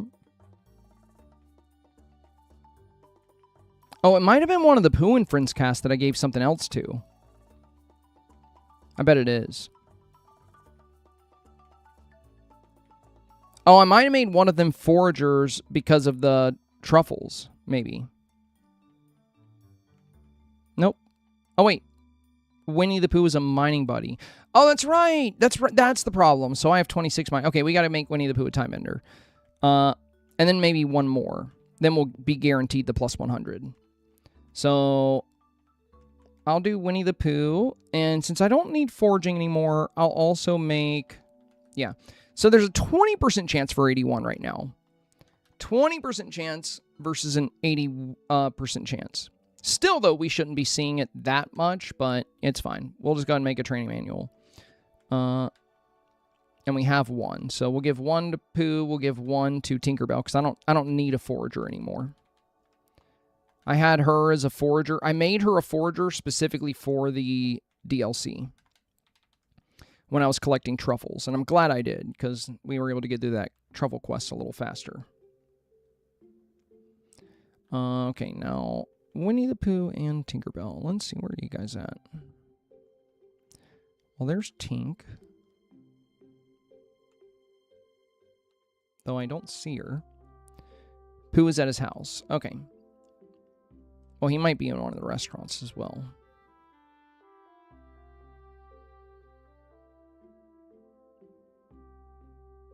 And yeah, this might be a great time to test it, you guys. To see if they fixed it or not. I'll give them a manual, and I'll start time bending again. And we'll see. If we see plus 81 at all, then we know we still have to restart. So this will be a great opportunity to see if that's been fixed. Because I know for a fact that's the way it was in the past, but that was many, many updates ago. So, could be fixed by now. We're about to find out. I like science. I like Dreamlight Valley science. Blues is ever at all 70 of my villagers are time benders. Yeah, it's a great thing to do if you want to rack up like a ton of money from time bending. Though, I love having 25 mining buddies. And the way I see it is like 45 time benders is like more than enough to like always have mist and to make like millions of star coins very quickly. But when the new updates come out, like when Honeyglow Woods came out, you know, since I have 25 mining buddies, I get plus 9 on every swing with a potion. And unlike time bending, mining actually stacks with the potion. So the way the mining potion works is if you get the big companion bonus, the plus 9, every swing with the pickaxe while the potion is active gives you plus 9, not just the last swing. So having a lot of mining buddies is super, super helpful when a new DLC comes out. But luckily for you, Blue, you know, they've made the training manuals way cheaper. So if you ever need mining buddies, you can just make them on the fly. Or you can just like, you know, some people just go to giveaway islands to get all their mining stuff too, or just duplicate stuff. So that's also a possibility. But yeah, I think I'm always going to have 25 mining buddies. I don't think I'll ever change that. It just helps me knock out the DLC so damn fast. Because you always need a lot of the mining materials. And with no mining villagers, unless you just get it from your dream team or whatever, it's super annoying to get mining materials otherwise.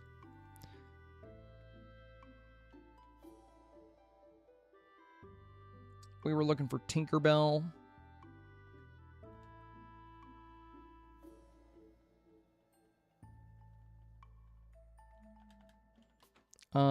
Okay.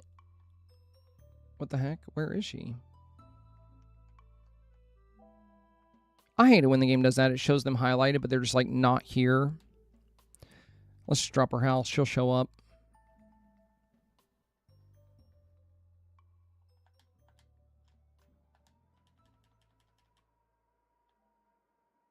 Okay, bro. Where the hell is Tinkerbell?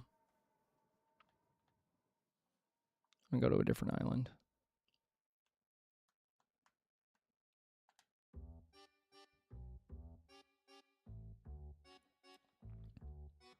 Oh, Graceful Lion. I have a great guide for refined barnwood, actually. Like a really, really helpful one. So I made it right after Wish Blossom Ranch came out because everybody felt that way. But the guide video I made shows you how to use the ancient vacuums, and it tells you the exact time in which the barnwood respawns. And basically, you can follow a route with your ancient vacuums, and you can just rack it up really quick. So yeah, I have no need to search it. Samantha's all over it. She's already got it out for you. Samantha's on the ball.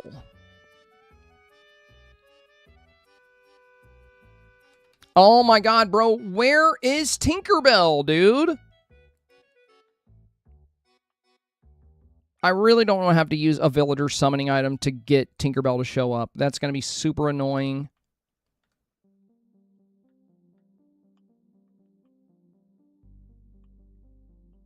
Okay.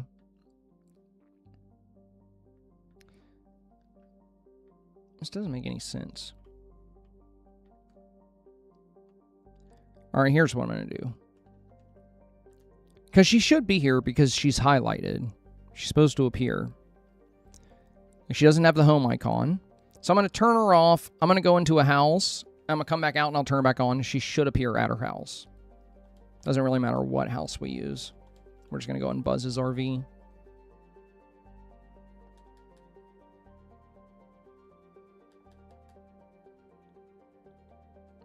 Usually with this bug, you can just go in their house and come back out, but you can't go into Tinkerbell's house.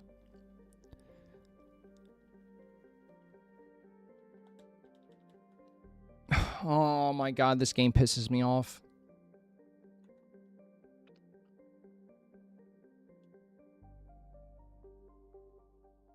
I gotta see if she's at the restaurant or something.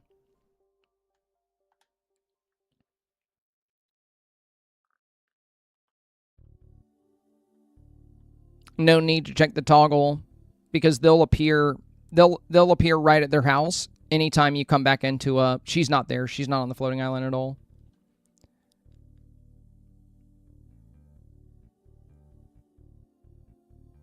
Since her house was there and she didn't show up at her house, I mean, she's not on the island. Yeah, she's at Chez Remy.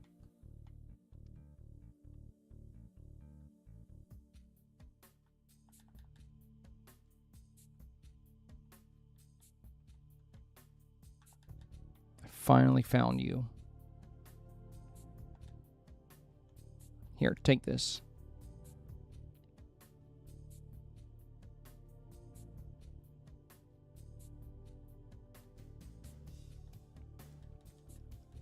Okay. And the other one we were going to change was Winnie the Pooh. Or actually, it doesn't even have to be Winnie the Pooh. It can be literally any mining buddy.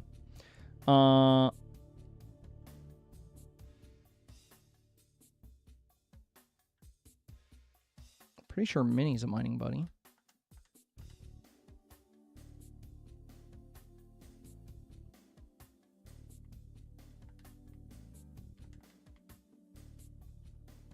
I mean, I wouldn't mind playing Pokopia, but I don't want to have to grind for Mist. So the objective here is to make sure... Because if they are going to patch this in the next update, we need to do it. Because if I do a bunch of time ending right now... I'll be set for Mist for a very long time. And also, I'll get my star coins back up as well. So, I would love to play some Pokopia. Perhaps tomorrow we can play. We got to do snap reviews as well, though. Now we'll see, you know, we'll time in for a bit, and we'll see if we get a plus 81 at all. Oh my god, bro. What?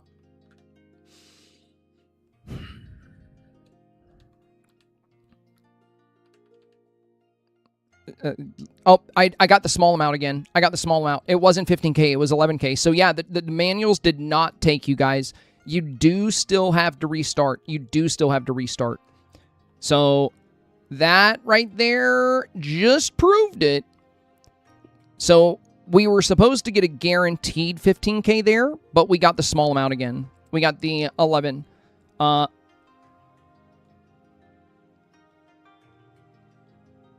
81. Right there. There's the 81. So now once we restart, that should not happen. Let me count just to double check. Let's count everybody's roll.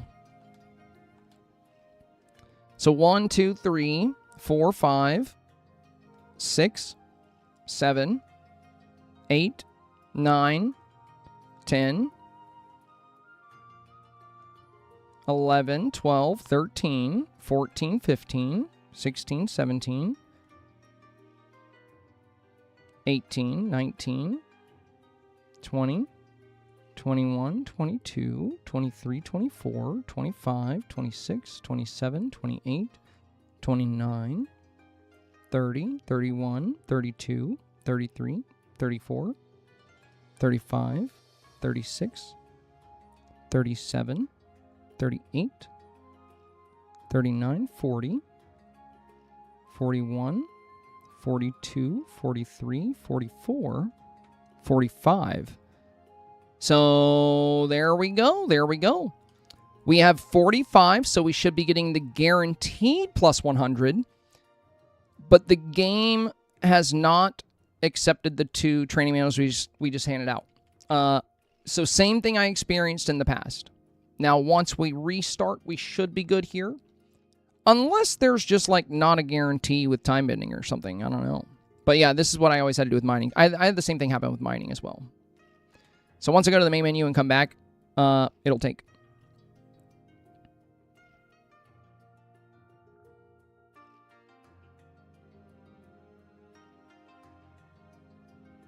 I said I need to make 35 time bending manuals tomorrow. I need all the mist. Well, luckily, they're a lot cheaper than they used to be, you know? Far easier to make. Jules says hi. Hello, Jules. Hello. Cranny, are you excited for Keepsake C? Oh my god, dude, I'm so stoked, Cranny. I'm so stoked. Especially with the reveal of Jack Sparrow. So excited. So excited.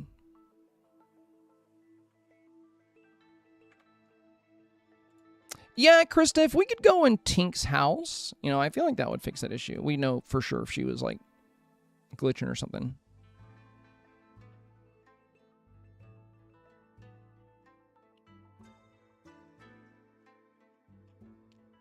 Lisa said no gardeners. No, not at this point in the game. I don't need gardeners at all. I have 1 gardener. But if I need crops, I have auto gardeners that run on mist. You know? And if I need star coins... I mean, well, look at this. Look at this. This is actually... Not only am I getting mist, but this is also very lucrative. So...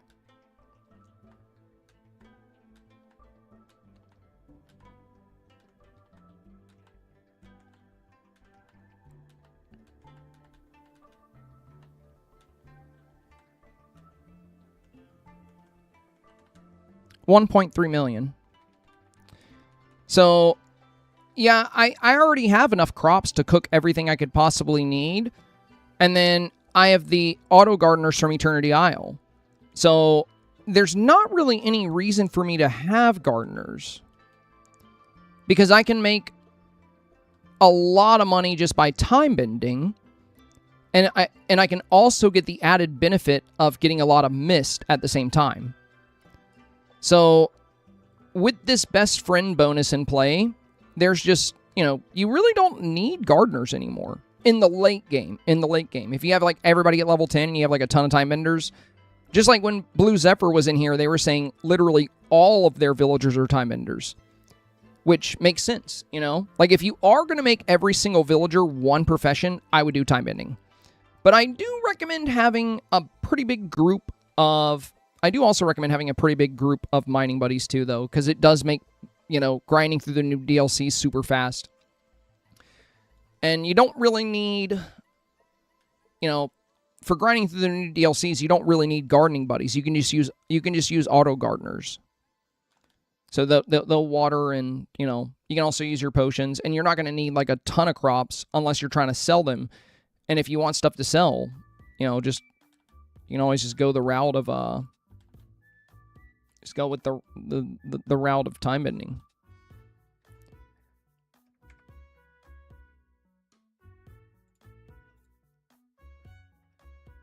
Yeah, I've already been doing the Feebas event. I've been doing it. Wait, didn't we make Minnie a time bender? Yeah. Okay, let's get you best friended.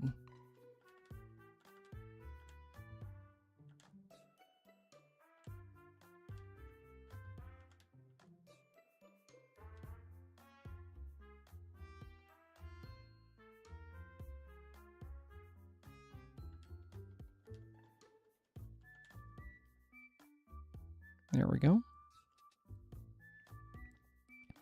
Heather said, so would you suggest 25 mining buddies and the rest time enders? Yeah, I think that's pretty good. Especially if you have ancient machines, you know. At least it is good for now. You know, if they end up nerfing the best friend thing, you know, gardeners can still be pretty good for making star coins. But with the best friend bonus the way it is right now, I really like it because it's kind of set up in a way to where... Oh, God, where'd Minnie go? Is she going all the way around? Minnie is just gone. I just got her to best friend. I have no idea where she went. She's definitely not that way. Minnie, what the heck? Where the hell did you go? Did I not hang out with her? I think she's confused. Maybe I got her to best friend. I never said let's hang out. Maybe that's what happened. Are we hanging out or what? It's best friend hangout time? Okay, yeah, I'm not hanging out with you. That was my bad. All right, now we're ready to start cooking. Okay.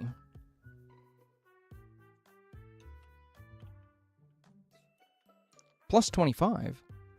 What the hell? That's my normal amount. Why didn't my best friend buddy bonus kick in there? What is going on right now?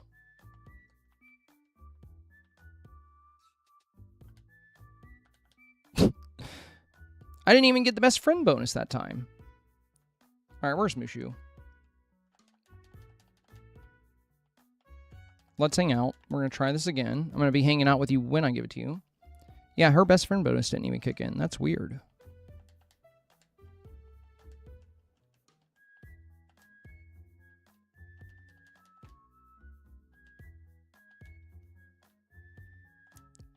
If you stop hanging out with it, you lose it. It's glitched. But I never stopped hanging out with Minnie. Or is it not going to work at all today because I restarted the game? Do I have to wait till tomorrow?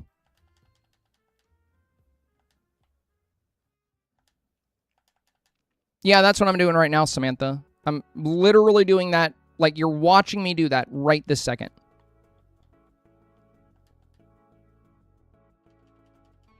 That's why I said, let's hang out with Mushu and let's give him gifts. I know, Samantha. Jesus, bro. Oh, my God, bro. I know. I mentioned that. I made a mistake, dude. And then I found Mushu and said, okay, let's hang out with Mushu and let's give him gifts. And you're like, you got to hang out with him and give him gifts. I know, bro. I know. Damn. Well, we're confirming. I'm doing it. I'm literally doing it. What are we talking about?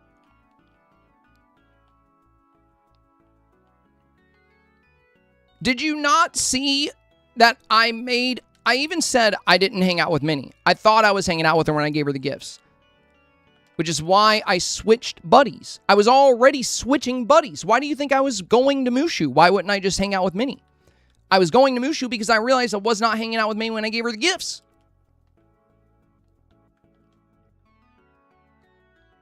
Come on now.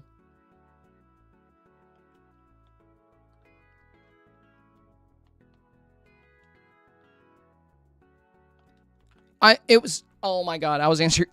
Okay, listen. That was not a question directed at you. It was more of me thinking out loud. And I realized immediately why it didn't work, which is why I immediately turned to Mushu. The second Minnie gave me the 25, I realized my error. I said, why didn't it work? And I said, oh, there's Mushu. I got to hang out with him first. I hung out with Mushu, and I'm literally hanging out with Mushu while giving the gifts. And you're like, you got to hang out with him.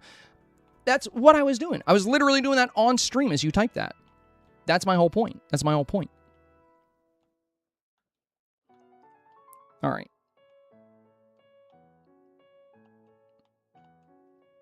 Like, as I'm time bending, you're like, oh, you got to hold A. I'm holding A. I'm doing it.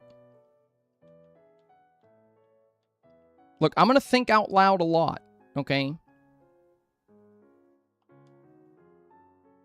Yeah, you go to HR. You go to HR. Vox says she's rage baiting you. She always does. It's literally her goal in life. Is to just rage bait me on my stream. Now it looks like we're not getting the 81 anymore after the restart. So we did at least fully confirm. Well, I don't know. We haven't been time bending long enough to know if it's fully confirmed.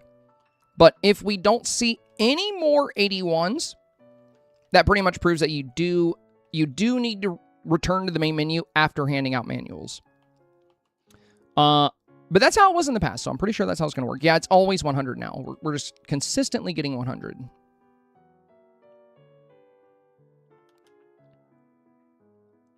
Why do you guys keep saying Bruno? Is there an inside joke I'm not a part of?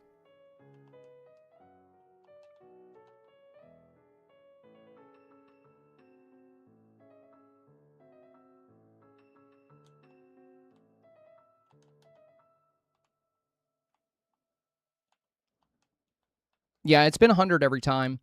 Also, after doing the math, it's pretty wild that we only had a 20% chance for 81.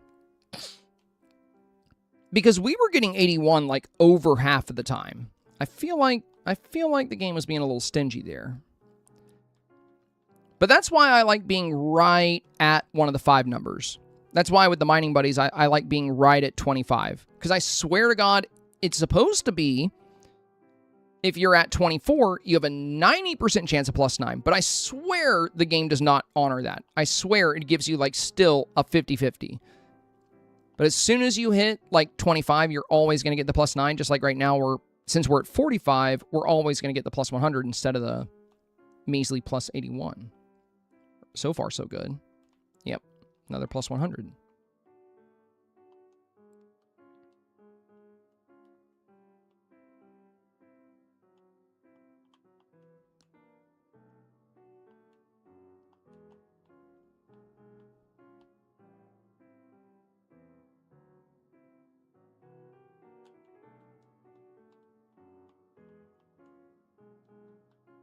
Also, we're getting so many fragments. These are worth 1,000 apiece. That's 500,000 star coins already.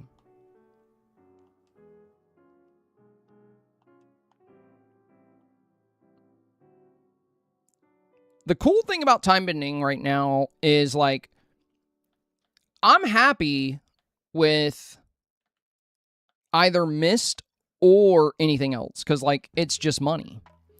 Basically, the whole time I'm time bending, I'm either getting mist or star coins, and I need both. So it's pretty nice. Oh, another fragment, dude. We're racking up the money right now. That's another 100,000 star coins every time. And some moonstones. I don't think we've done the Glade in a bit.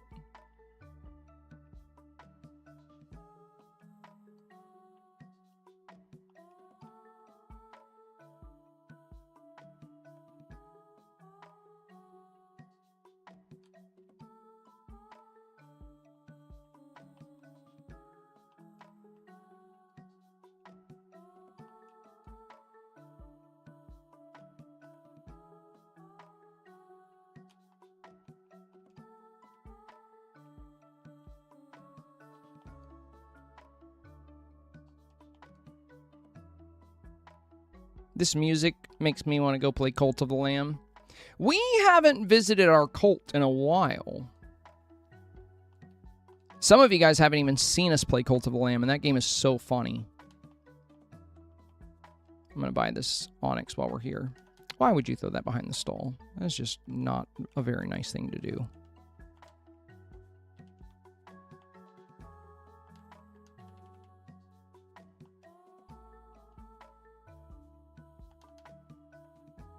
I've never seen you play it. Oh my god, it's so fun. If you want to see it, go to my YouTube or my TikTok and go to my shorts. Like TikTok, it's all shorts. But if you go to my YouTube, shorts, like Actually, the best month I ever had on YouTube was not from Dreamlight Valley. It was from the Cult of the Lamb Woolhaven update when I made a bunch of shorts when Woolhaven came out just a few months ago. We had like so many of those hit like 300 to 500,000 views, and it was a great month for my channel.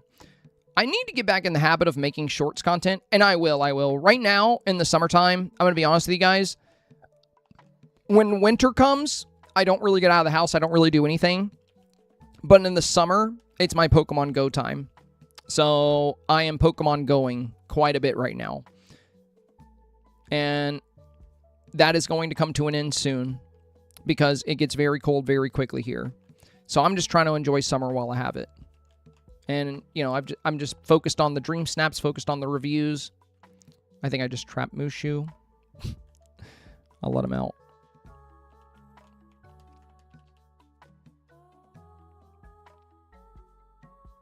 I would also love another Cult of Lamb update because I'm pretty well known on TikTok and YouTube Shorts for Cult of Lamb content, but I need more content. I need another update. But it's not a live service game. And yeah, for those of you that haven't seen it, there's so many people here that had never seen it before. When I streamed it, it's a small indie game, but it's so cute and it's so damn funny. And a lot of people that watched me play it ended up getting it because it's a pretty cheap game. And it's on Switch, it's on PlayStation, it's on Xbox, it's on PC. Basically, in the game, it's a little cult simulator. You're a little lamb, and you run a cult. And you take care of your little cult people.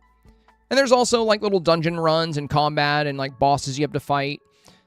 But what's really cool about the game is that anybody watching on Twitch can actually design their own little animal to be in the cult. And then you can spend channel points to make them come up and say stuff to me. And also, you can, like, vote for who we sacrifice, because there's, like, we can do sacrifices. We can make people eat poop. There's, like, all kinds of ridiculous stuff you can do. And what makes the game really fun to stream is the Twitch integration. So it's got this awesome Twitch integration where your Twitch name will show up, and you don't control them or anything. You don't have to move them around. It's just like, basically, if you want to join the cult, there will be a raffle. And you join the raffle, and then one person will be picked at random, and their Twitch name will always be featured over top of that little cult member. And there's daily sermons, and there's, like, you know, a daily cycle. We have daily church. But yeah, it's so fun. Wait, so we can sacrifice Rob? Rob has been sacrificed and resurrected more times than I can count. But he's one of my disciples, so he's actually pretty high up in the cult. He's pretty high up in the cult. Claiming said I knew nothing about the game till Senpai, until I became a lamb in his cult. One of the best days I had in these streams ever. Cuteness overload. Dude, it's such a good game. It's so fun. It's so fun. It's also, I think the best thing about it is that it is super entertaining to watch. Like, there's never really a dull moment in Cult of the Lamb. It's just a really, really cute and ridiculously funny game.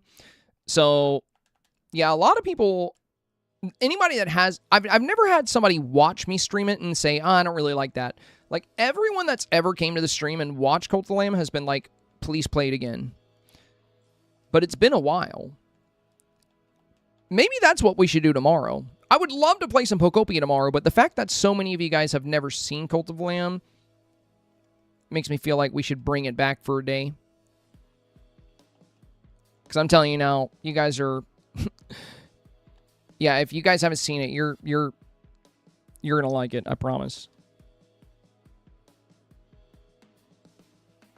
Mushu, you stop doing your job? Go ahead. I think... Oh, yeah, we got to go sell some stuff here in a minute. All right, we'll work through here.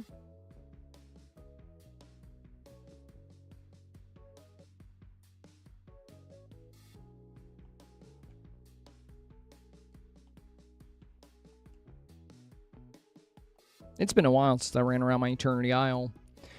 I need to do this with my other DLCs. Like, I need to, like, fully decorate them at some point.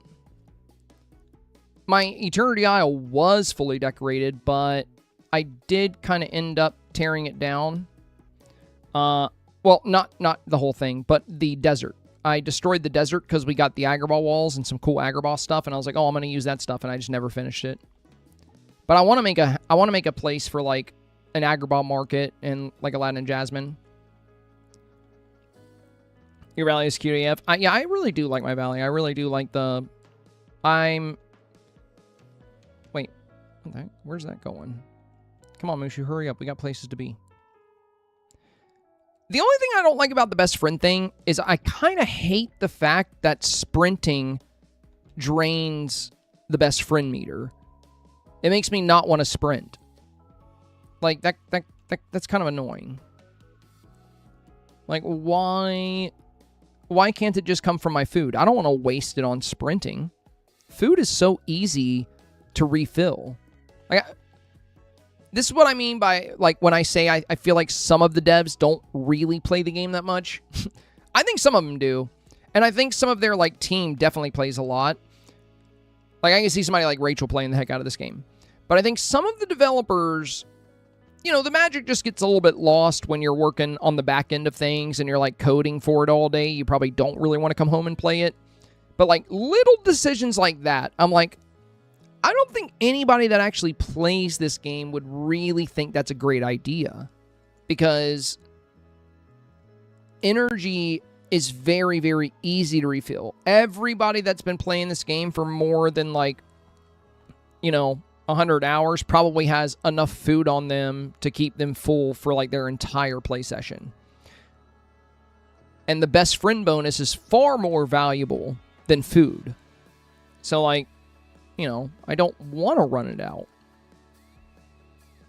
But it's a weird choice. And I haven't talked to a single player that likes that. I haven't heard anybody say, oh, thank goodness. I'm so glad the sprint takes away from my best friend meter instead of from my hunger meter. Like, oh gosh, that's amazing. I love that. Never once have I heard that. Like, you know, not even a single time. Any naysayers here that do like it? Anybody? I mean, we got like over 100 people here right now between Twitch and YouTube. Oh, we're out of space. All right, let's sell everything. Is there anybody here that likes that? I just ride a horse when I'm hanging out with a best friend. That's a good idea. Okay, I see a couple of people saying I love it. I don't know if you're being serious or not. But yeah, I should just use the horse. Yeah, I'll just use the horse. Where the heck is my goofy stall? Why is it up there, like away from all the other stalls? Can I time bend from horseback or no? No. Oh, yeah, you know, I can't. Well, dang it. Well, all right, at least I can get somewhere faster. Because we got to sell some stuff. We got a little bit too much in our pockets right now.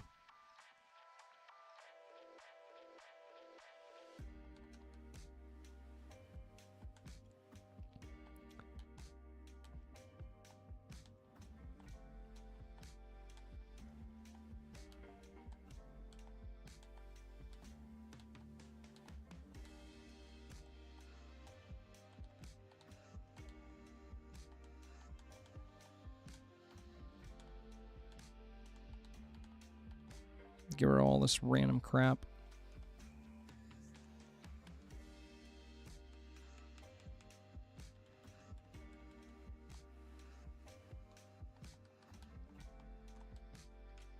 All right, another 1.3 milli. I feel like I get 1.3 million every time I empty my inventory with this. It's always 1.3 million. And the inventory fills up so fast. And this is why I emptied this box.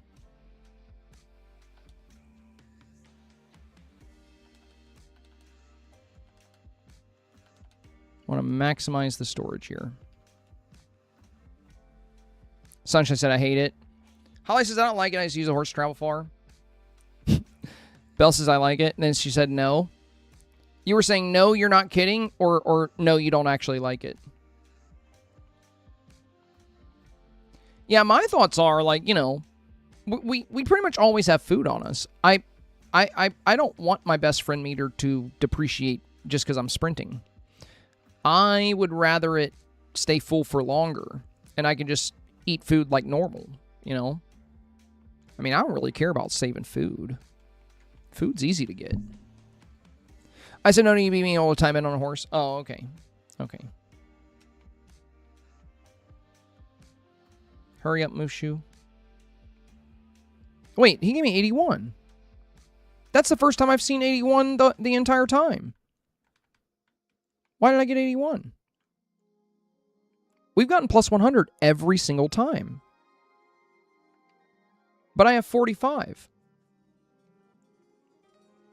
Interesting.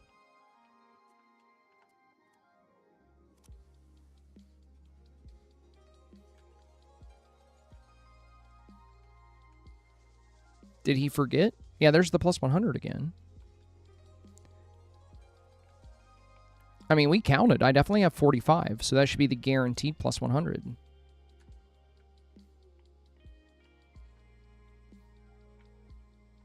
Weird. So, like, 1 out of, like, I don't know, what was that, like, 60 time bins? We got an 80 again. It's very odd. Yeah, now it's just back up to 100.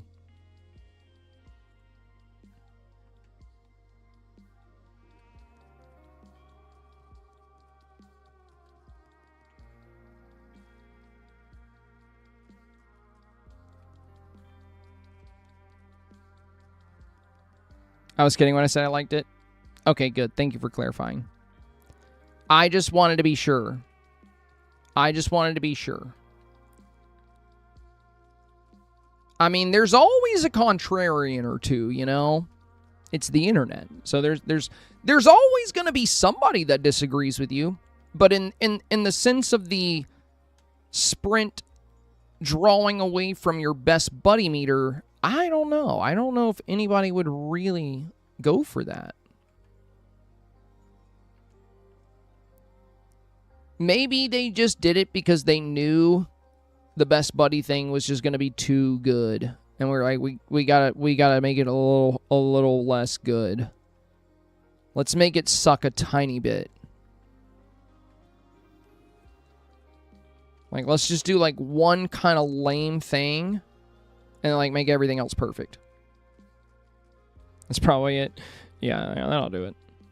When you're timing, that is not sprinting, so it does use too much of the glow. Oh, when you are not time bending, that is not sprinting, so it does use too much of the glow. Yeah, and for time bending, it's a lot of sprinting, you know. And like, I would use the horse, but the problem there is like, I'm just gonna have to keep getting on and off.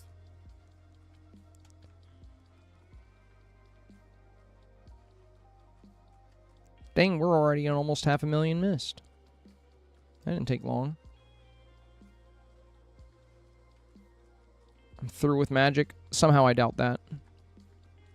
I don't know if I believe Merlin there, you guys. I don't know if I believe him. Oh, you guys know just a minute ago? Just a minute ago. You remember? Like 60 seconds back? Or it was more like, I don't know, maybe a few hundred seconds back. I was talking about how in the summer I play a lot of Pokemon Go. And do you remember yesterday when I asked people to use my referral code and I said I was going to keep on pestering you guys about that until I get 50 people to use it? Well, guess what time it is, guys? It's time for me to ask everybody watching to use my referral code if you haven't used it yet. You see, the thing is, I can time bend while I say this. You know, I'm not reviewing snaps, so I can just yap. So, I play a lot of Pokemon Go in the summer. It's like one of my favorite summertime activities because I'm a nerd. And I actually have 2 accounts. I play on 2 separate phones, and I strap one to my wrist, and I ride my bike everywhere. And I am a massive, massive nerd and a dork and, you know, all those bad things, all those nerdy things, okay? That's what I am. I'm not going to hide from it. I'm not ashamed. I'm proud. I'm proud of my nerd heritage. So, being the nerd that I am very, very, very excited to hit max level in Pokemon Go, because they actually just raised the level like last year, but I wasn't playing because they raised it right before like fall and winter, and I stopped playing because it was cold. But now when I came back at the beginning of this summer, you see they raised the level to 80. And I am currently level 77. Now here's the kicker, okay? Here's the thing. In order to reach level 80, they've been here the whole time. They've literally just been here the entire time. They really got to fix the companion AI. Like, this is... Gameloft, can you just please make them a little bit smarter? Like, even like, one additional brain cell is really all I want to see. That's it. Because I hate trying to take pictures with companions when they do shit like this. Like, it is so frustrating. It is so frustrating. There you go, guys. There. Oh my god, I'm leaving. They just assumed the position again. I don't even know what to do about that. That is crazy. That is just crazy. The companion AI is so wild. It's so annoying, dude. It makes me really dislike using companions for, like, Dreamsnaps, but thankfully we have, like, the companion ball toy and the companion food bowl, so, like, we can kind of get them to, like, move towards us. But I would love a companion toggle, or, hear me out, just, like, make the companions less stupid. Just, like, slightly less stupid. It's honestly quite an insult to Raja and Pluto that this is what they're doing right now. Like, that's not fair to them. That's not fair to the characters, you know? None of the characters in this game should be this dumb. Like, when something doesn't work, you don't just keep doing the same thing. Like, if I try to walk into a wall and I can't go through it, I'm not just going to keep walking into the wall. Guys, just go...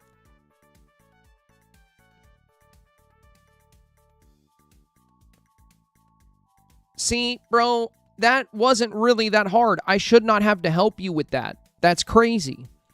Okay, anyway, what I was saying.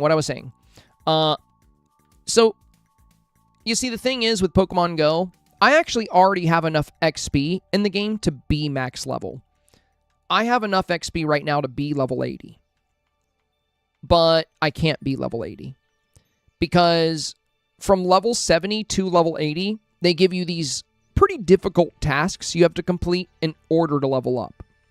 Now, I can do most of them. I'm in good shape. But there's one final task I have a little bit of an issue with.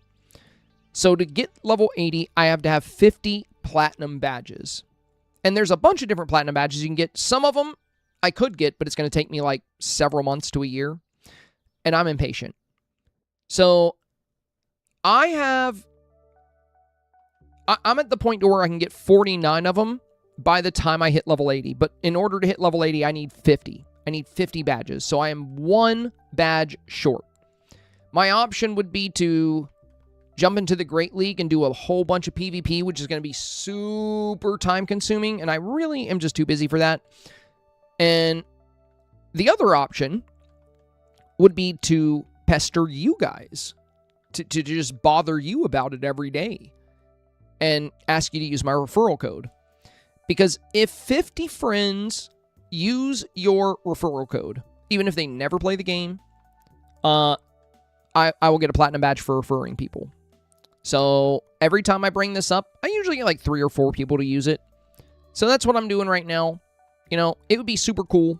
It's not something you absolutely have to do, so don't feel pressured, you know. If you're like, I don't want to download some stupid Pokemon game, that's fine. That's fine. You know, it's just something that would make me happy. That's all. It would just make me smile. Because I like gaming, and I put a lot of work into Pokemon Go, and I would love to hit max level before the end of summer. And that's my goal, is to hit it before the end of summer. And that platinum badge would be super helpful. Now, unfortunately, most of you guys that could do it have already done it. So I think we've already had like 20 or so people use the referral code. So I need 50. So, you know, we're like 30 or so people away. Basically what you would do is you download the game. I'm stuck. You download the game, and then when you go to log in for the first time, it'll ask you if you have a referral code, and you can put my code in there. And some other thank you for sharing the code and my friend code. And also, bonus, you know, if you do download it and you give it a try, you might really like it. I, for one, I love Pokemon Go because it's the one game that allows me to touch grass. And I really enjoy that. Like, you guys know, I love biking. Biking is probably my favorite physical activity, you know, with the exception of spicier activities. But when it comes to getting exercise, Pokemon Go has just been really good for me. And also as somebody that's moved into a new area, like I moved into Ohio a few years ago, I didn't know anything about this place. I didn't know where the parks were. I didn't know where the bike trails were. And when I was going out to bike around for the first time, I was like, I'm gonna re-download Pokemon Go. I haven't played since like 2018. I bet you that would be cool. And I thought I was going to make a new account, but I actually ended up being able to log into my old account, and I was like, oh my god, it's all the stuff from 2016, 2017. I can't believe this account still exists. So, ever since then, I've been playing, like, every summer. But yeah. Long story short, I would be very, very thankful if I could get 50 people to use that referral code. And like I said, you might like the game. I don't know. But you don't have to play it. That's the thing. If you use the code, you can just, like, turn around and delete the game afterwards if you want to. You know, if you're like, it's not for me. I don't really want to go outside. Or I don't really like Pokemon. But if you do download the game and you do decide to play it, using somebody's referral code actually gets you a whole bunch of really cool free stuff.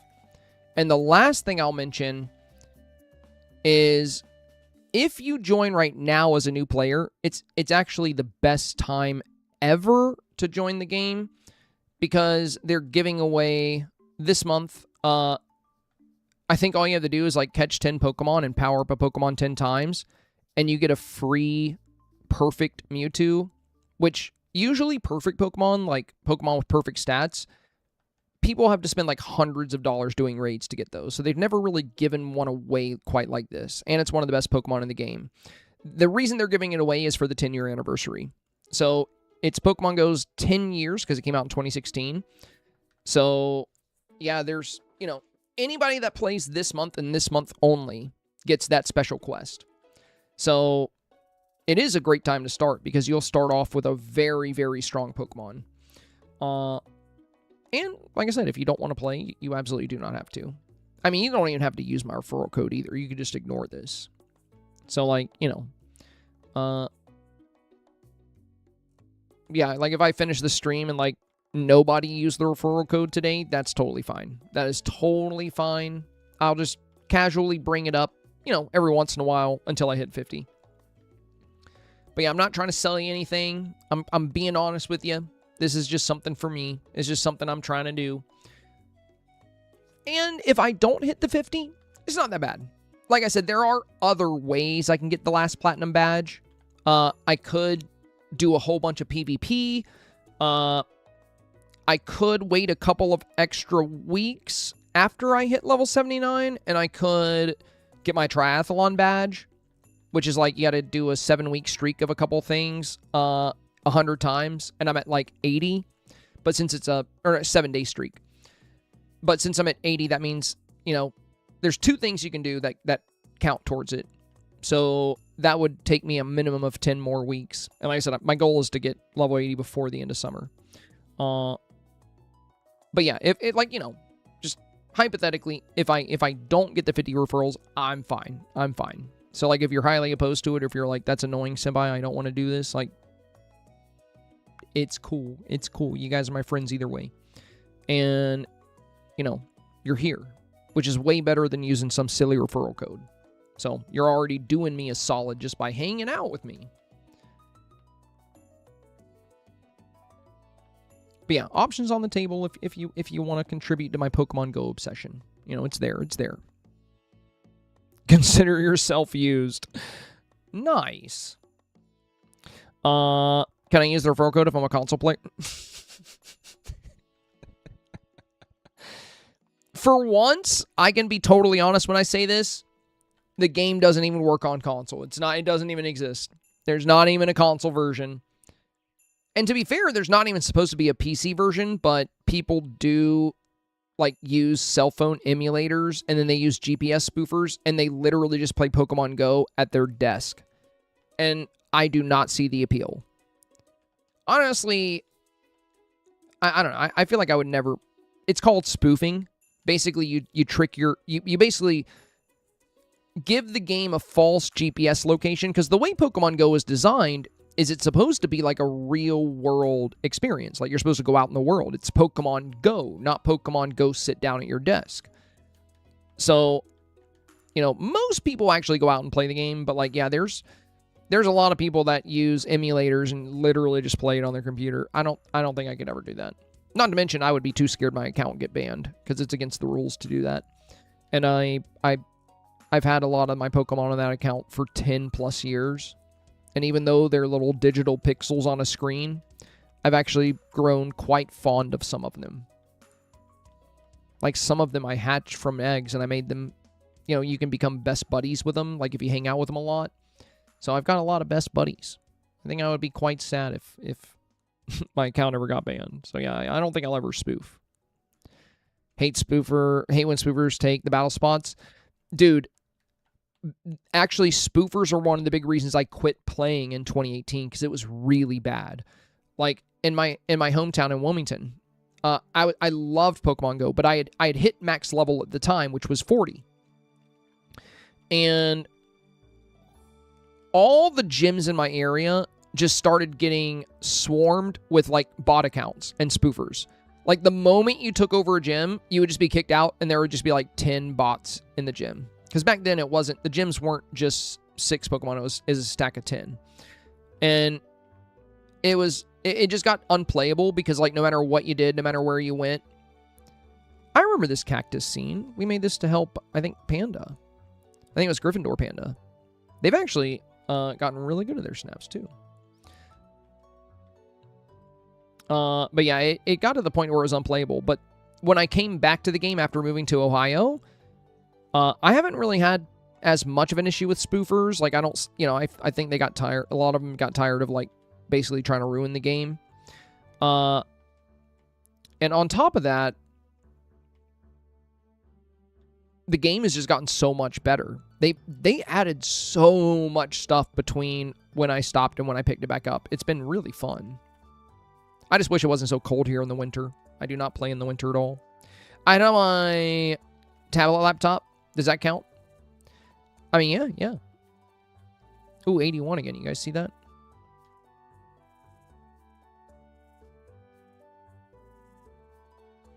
I think I know why I'm getting these very rare 81s. Hang on, let me look up something. Well, after I get this missed. How much do we have now? 550? Nice. I want to check something real quick, you guys. I want to check something. I'm pretty sure there's a note on the Dreamlight wiki about time bending with 45 or more that says it's not guaranteed. Like, you get a... Oh, it's like nearly 100%. Yeah, there it is. There it is. Look. Okay, this is the only one that says this. 45 for time bending. You get a plus 25. And then you get plus 1,250% missed. But in parentheses right here, it says not guaranteed. So I don't know, for whatever reason, I think that also applies to the 25 here. And just randomly, because it's not even 10% of the time anymore. It's like once every 20 time bends, I'll still randomly get the 81. Maybe that's why they put the not guaranteed here. Maybe there's like some kind of bug with it where every once in a while it defaults back to the previous level. But restarting the game definitely made a big impact because, you know, we were getting 81 very consistently for a while there. after we handed out the manuals. Yeah, that's what I wanted to check. But yeah, Samantha put the referral code in chat if anybody here wants to use it. You know, lurkers, friends, chatters, whoever wants to.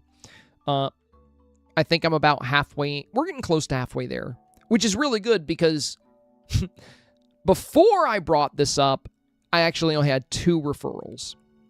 And now, and I've only mentioned it on 3 streams so far, and we're already at, like, I think over 20. So we're looking pretty good.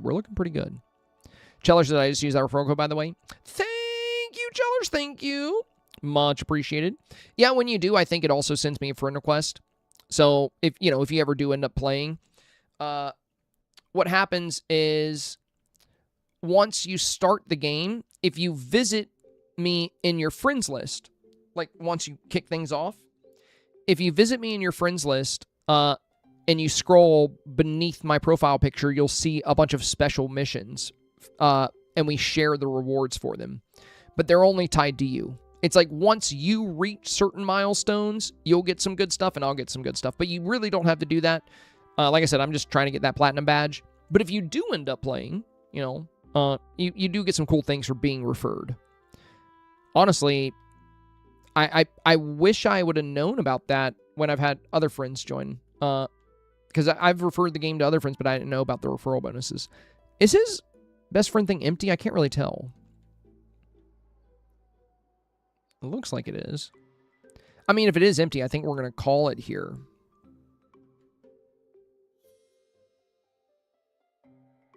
Will the gold heart go away?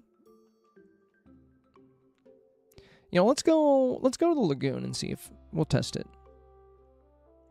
Yeah, you're right, Samantha, you're right. That's a good point. That's a really good point, actually. Because I feel like I always bring it up at the end of the stream, and it's the core audience. Because pretty much only my ride or die homies are going to be here like this late. Like once I've been live. A lot of people, they tune in for like the first couple hours. They have fun, and then they dip out. So I feel like, yeah, he's only getting plus 25. His bonus is gone. Yeah, I feel like for... a lot, yeah, there's a lot more people here at the beginning. I think you're absolutely right about that. And it's a different crowd, too. Like, all my friends in the UK and stuff, they all go to bed. Like, well before where we are now. Well, we did pretty good, you guys. We made well over, I think we made close to probably about 3 or 4 million star coins or something. And we're at almost 600,000 miss, so we're looking pretty good. Speaking of, I need to go to bed. Well, don't you worry, Jennifer. I'm not going to keep you much longer. But you can't go to bed yet. We're almost done with the stream. I'm going to need you to tough it out, okay? All right? Suck it up. Pull yourself up by your bootstraps, as they say. Buckle in. We're not done yet, all right? No, I'm just kidding. If you got to go to bed, go to bed. You're good. You're good. I'm just messing with you. I have a late start tomorrow, so it's chill. Yeah, we're about to end the stream anyway. We're about to end the stream. You're all good. Muggle says 1:30 a.m. in the UK. Oh, I know. I have made so many awesome friends across the pond. I've gotten very, very accustomed to the fact that you guys are exactly 5 hours ahead of me. So I always know what time it is in GMT. Because I'll have somebody in the chat that's like new, and they'll be like, man, I'm tired. I'm in the UK. And I'll just be like, oh, yeah. You should be tired. It's 1:30 a.m. for you. But yeah, like Mel G and my friend Beth and Sinora. Sinora's here all the time. She's one of my UK homies. Lizzie, my first head moderator. She's still a member of the community, but you guys rarely see her. She actually had a beautiful little baby. Yeah, Rob's across the pond. Yeah, Rob. Rob is also in the UK. But yeah, Lizzie had a newborn about a year ago, and she hasn't been as active with games or communities, but she does drop in from time to time. I love to see her. But yeah, she's my head moderator for quite a while. And it was funny because like right around the time that Ashley became very active, like Lizzie became less active, so it was just like a very smooth transition.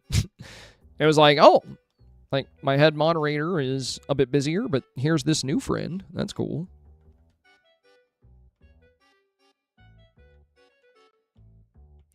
All right. Yeah, I think we're all good here. I think we're all good. I sadly really didn't get to time in as much as I would hope for today, but considering we only got a little bit of time ending action, we got a lot of stuff. Like, you know, I went from like 1 million star coins to like 6 million. Maybe I'll do more time ending tonight just on my Steam Deck, you know, just like really rack it up. You called Ashley your friend? That was like a verbal typo. I was trying to say fiend. She's my fiend, you know? Like a nemesis, like a little goblin. That's what I was trying to say. The R just kind of, you know, my brain auto-corrected. It just auto-corrected. I don't know why. Nah, Ashley is legit my friend. Like, she plays Pokemon Go as well. And, like, last weekend, there was a community day to catch Nickit, which is like a little dark-type fox. And I, like, specifically texted her to tell her to set Pancham as her buddy. So, because you got to catch 30 dark types to evolve Pancham. And I was like, hey, dude, if you have a Pancham, like, you need to put it on. Also, something you guys might not know about Ashley that's really cool is she does, like, paranormal ghost hunts. And she has, like, actual, like, ghost hunting gear, like EMF readers and stuff. And she wants me and Jordan to come to a ghost hunt, like, next year. She's already got it booked for, like, 2027. But they have, like, all the cool, a verbal type of so I misspeak. You know, apples and spaghetti or whatever they say. So, yeah, Ashley does, like, the... I don't know if she's here right now. She might be in bed. But yeah, you should ask her about it, Miss Spock. She sent me, like, some breakdowns of, like, she sent me some photos that she captured with, like, actual ghost orbs and with, like, these misty streaks in them that are crazy. And she's had some crazy encounters, too. She's not here. That's why he's being nice. You better not tell her. You better not tell her I was being nice. You keep this between us. Girls are gonna say we would have a lot in common. Yeah, you never know. You never know until you start really chatting with people here. The guy said I wish he was closer. I need my house checked. Yeah, I think she's in Jersey. She's like a good 9 hours away from me. You would think Jersey would be closer to Ohio. I always thought she'd be close by, but no. Yeah, she might come down here for Go Fest next year, and we might go up there for a ghost hunt. So, it'll be like real life Phasmophobia. Me and Ash want to come for Go Fest? Yeah, you said you were going to come too, right? Wait, are you guys both in Jersey, Samantha? Or you're not in the same city, though, right? But you guys are like, y'all are a lot closer to each other than you are to me, though.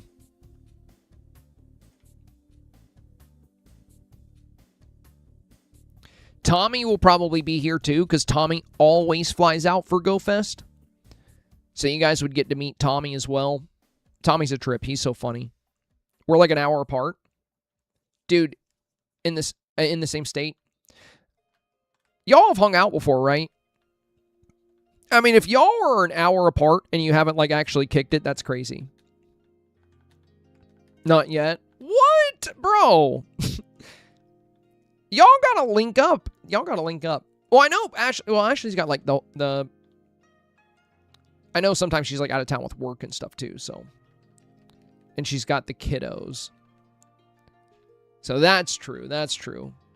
It's hard to, like, link up with friends as, like, an adult with, like, kids to take care of, because I feel like it requires, like, a lot of planning.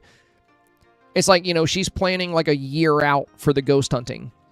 And we've been talking about Go Fest next year, and that's, like, about 10 months away. And by the way, guys, for anybody here that does play Pokemon Go, you could always come to Go Fest with us. I typically, I don't do the in-person one, I do the global one. But there is a really, really, really good place to play here called Delco Park. It's like this massive park with like 2 baseball fields and like 3 soccer fields and like all these bike paths and this beautiful lake. It's an awesome park, but it's got a ridiculous amount of like Pokestops and gyms. Like thousands of people show up there every Go Fest, so it's like really busy and it's super fun, and you'll see people from like all over. But yeah, if you do happen to play Pokemon Go, and if you could, if you're down for a road trip, if you can make it to Ohio, just bring it up. Bring it up next year when Go Fest gets close and say, hey, are you still going to Delco? Like, I would love a little meetup with some of you guys. The guy said, I love Go Fest. It's so much fun, guy. It's so much fun. It's like the busiest day of the year for Pokemon Go, or busiest weekend, This Go Fest was insane, dude, for the 10-year anniversary. The fact that they did the whole Road of Legends event the week leading up to it. Oh my God, dude. Since I had taken like a 3-year break, I was missing a lot of legendaries that came out after I rejoined. And for Road of Legends, like in honor of the 10-year anniversary, for a whole week leading up to Go Fest, they featured like every single legendary raid that they've ever had. And I was able to complete like 2 of my regional Pokédexes. I was so happy.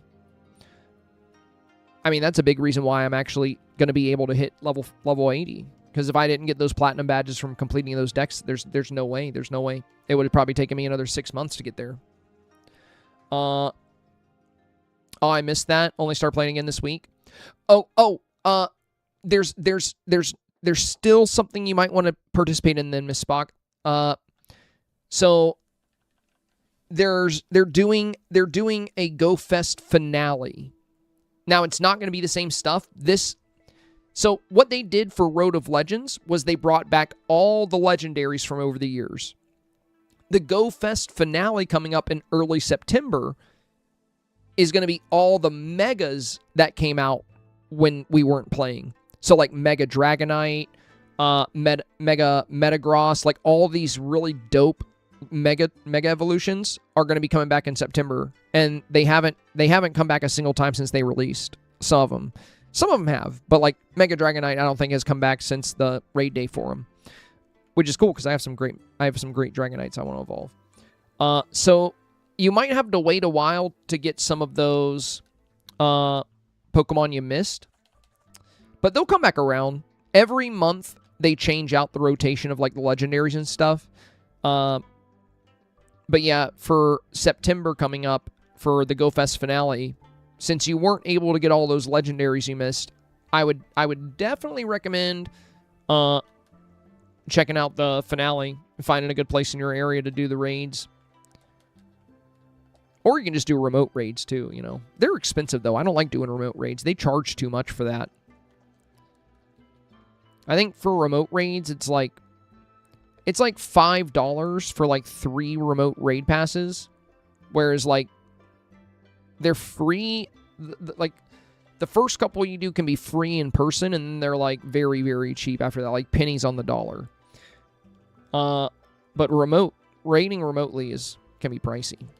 I heard he said nice things about me. No. No, I don't know why. I don't know who would tell you that. I don't know why you're back in here. Alex Ann said ghost hunting. That's why her internet is slow. It's haunted. It's funny that I read that right when she came back in here. Well, yeah, I might have said something about you, but also earlier I did make jokes about your internet. I think a lot of us did.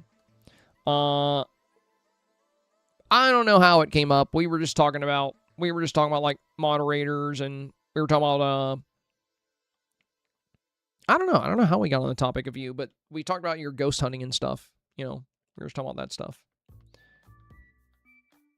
I mean, I think I might have told chat that you were like, pretty all right, I guess, or something. I don't know. I don't know what I said.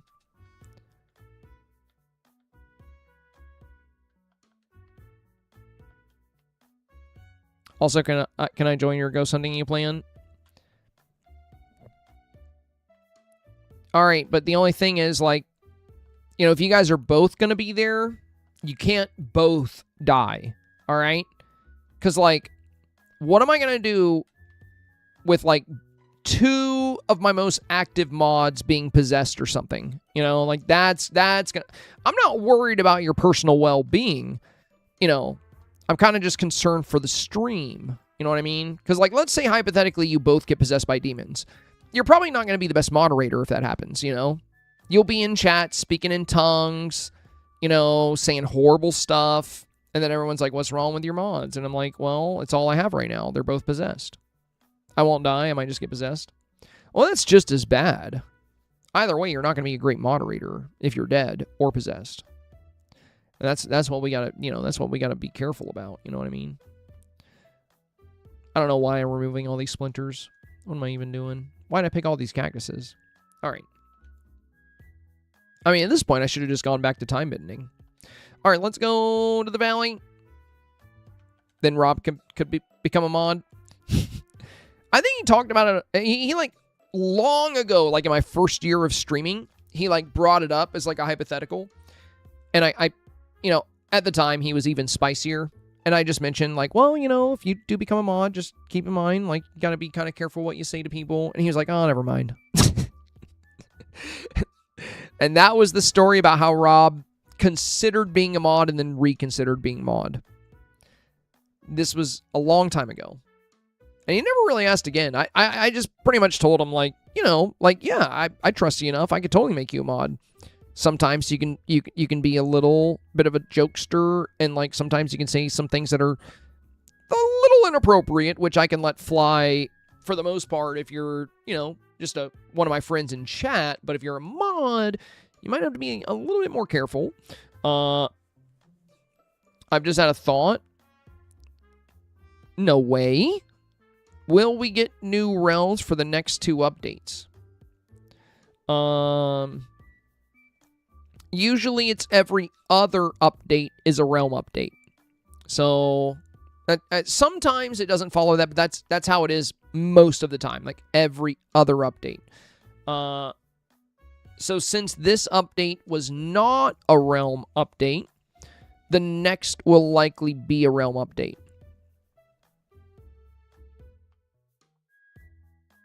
Wait, thoughts are a thing? I don't know.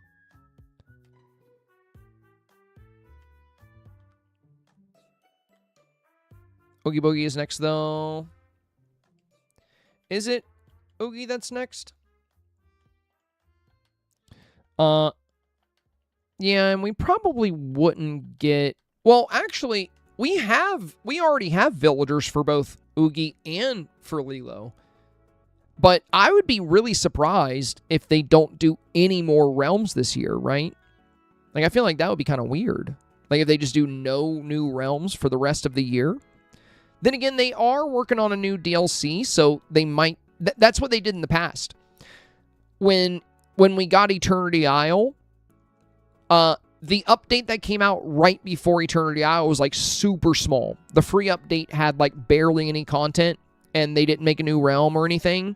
So, yeah, so it is possible, since they're making... Since we got Honeyglow Woods, and we're getting Keepsake Sea, there is a possibility that they just don't do more realms just because they're putting all their time and effort into the DLC. So I don't know, but yeah, it would be kind of weird to not get another realm at all this year.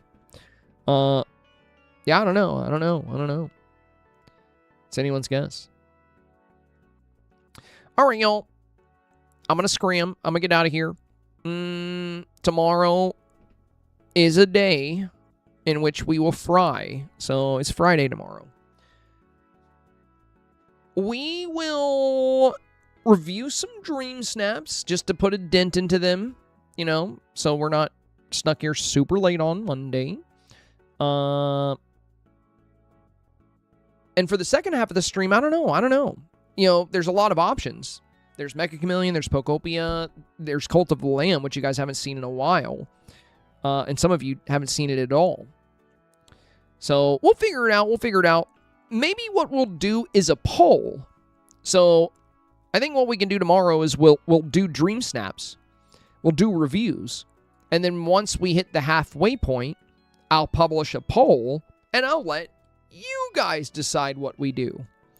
JMR said, not gonna lie, I prefer when they appear, not a realm.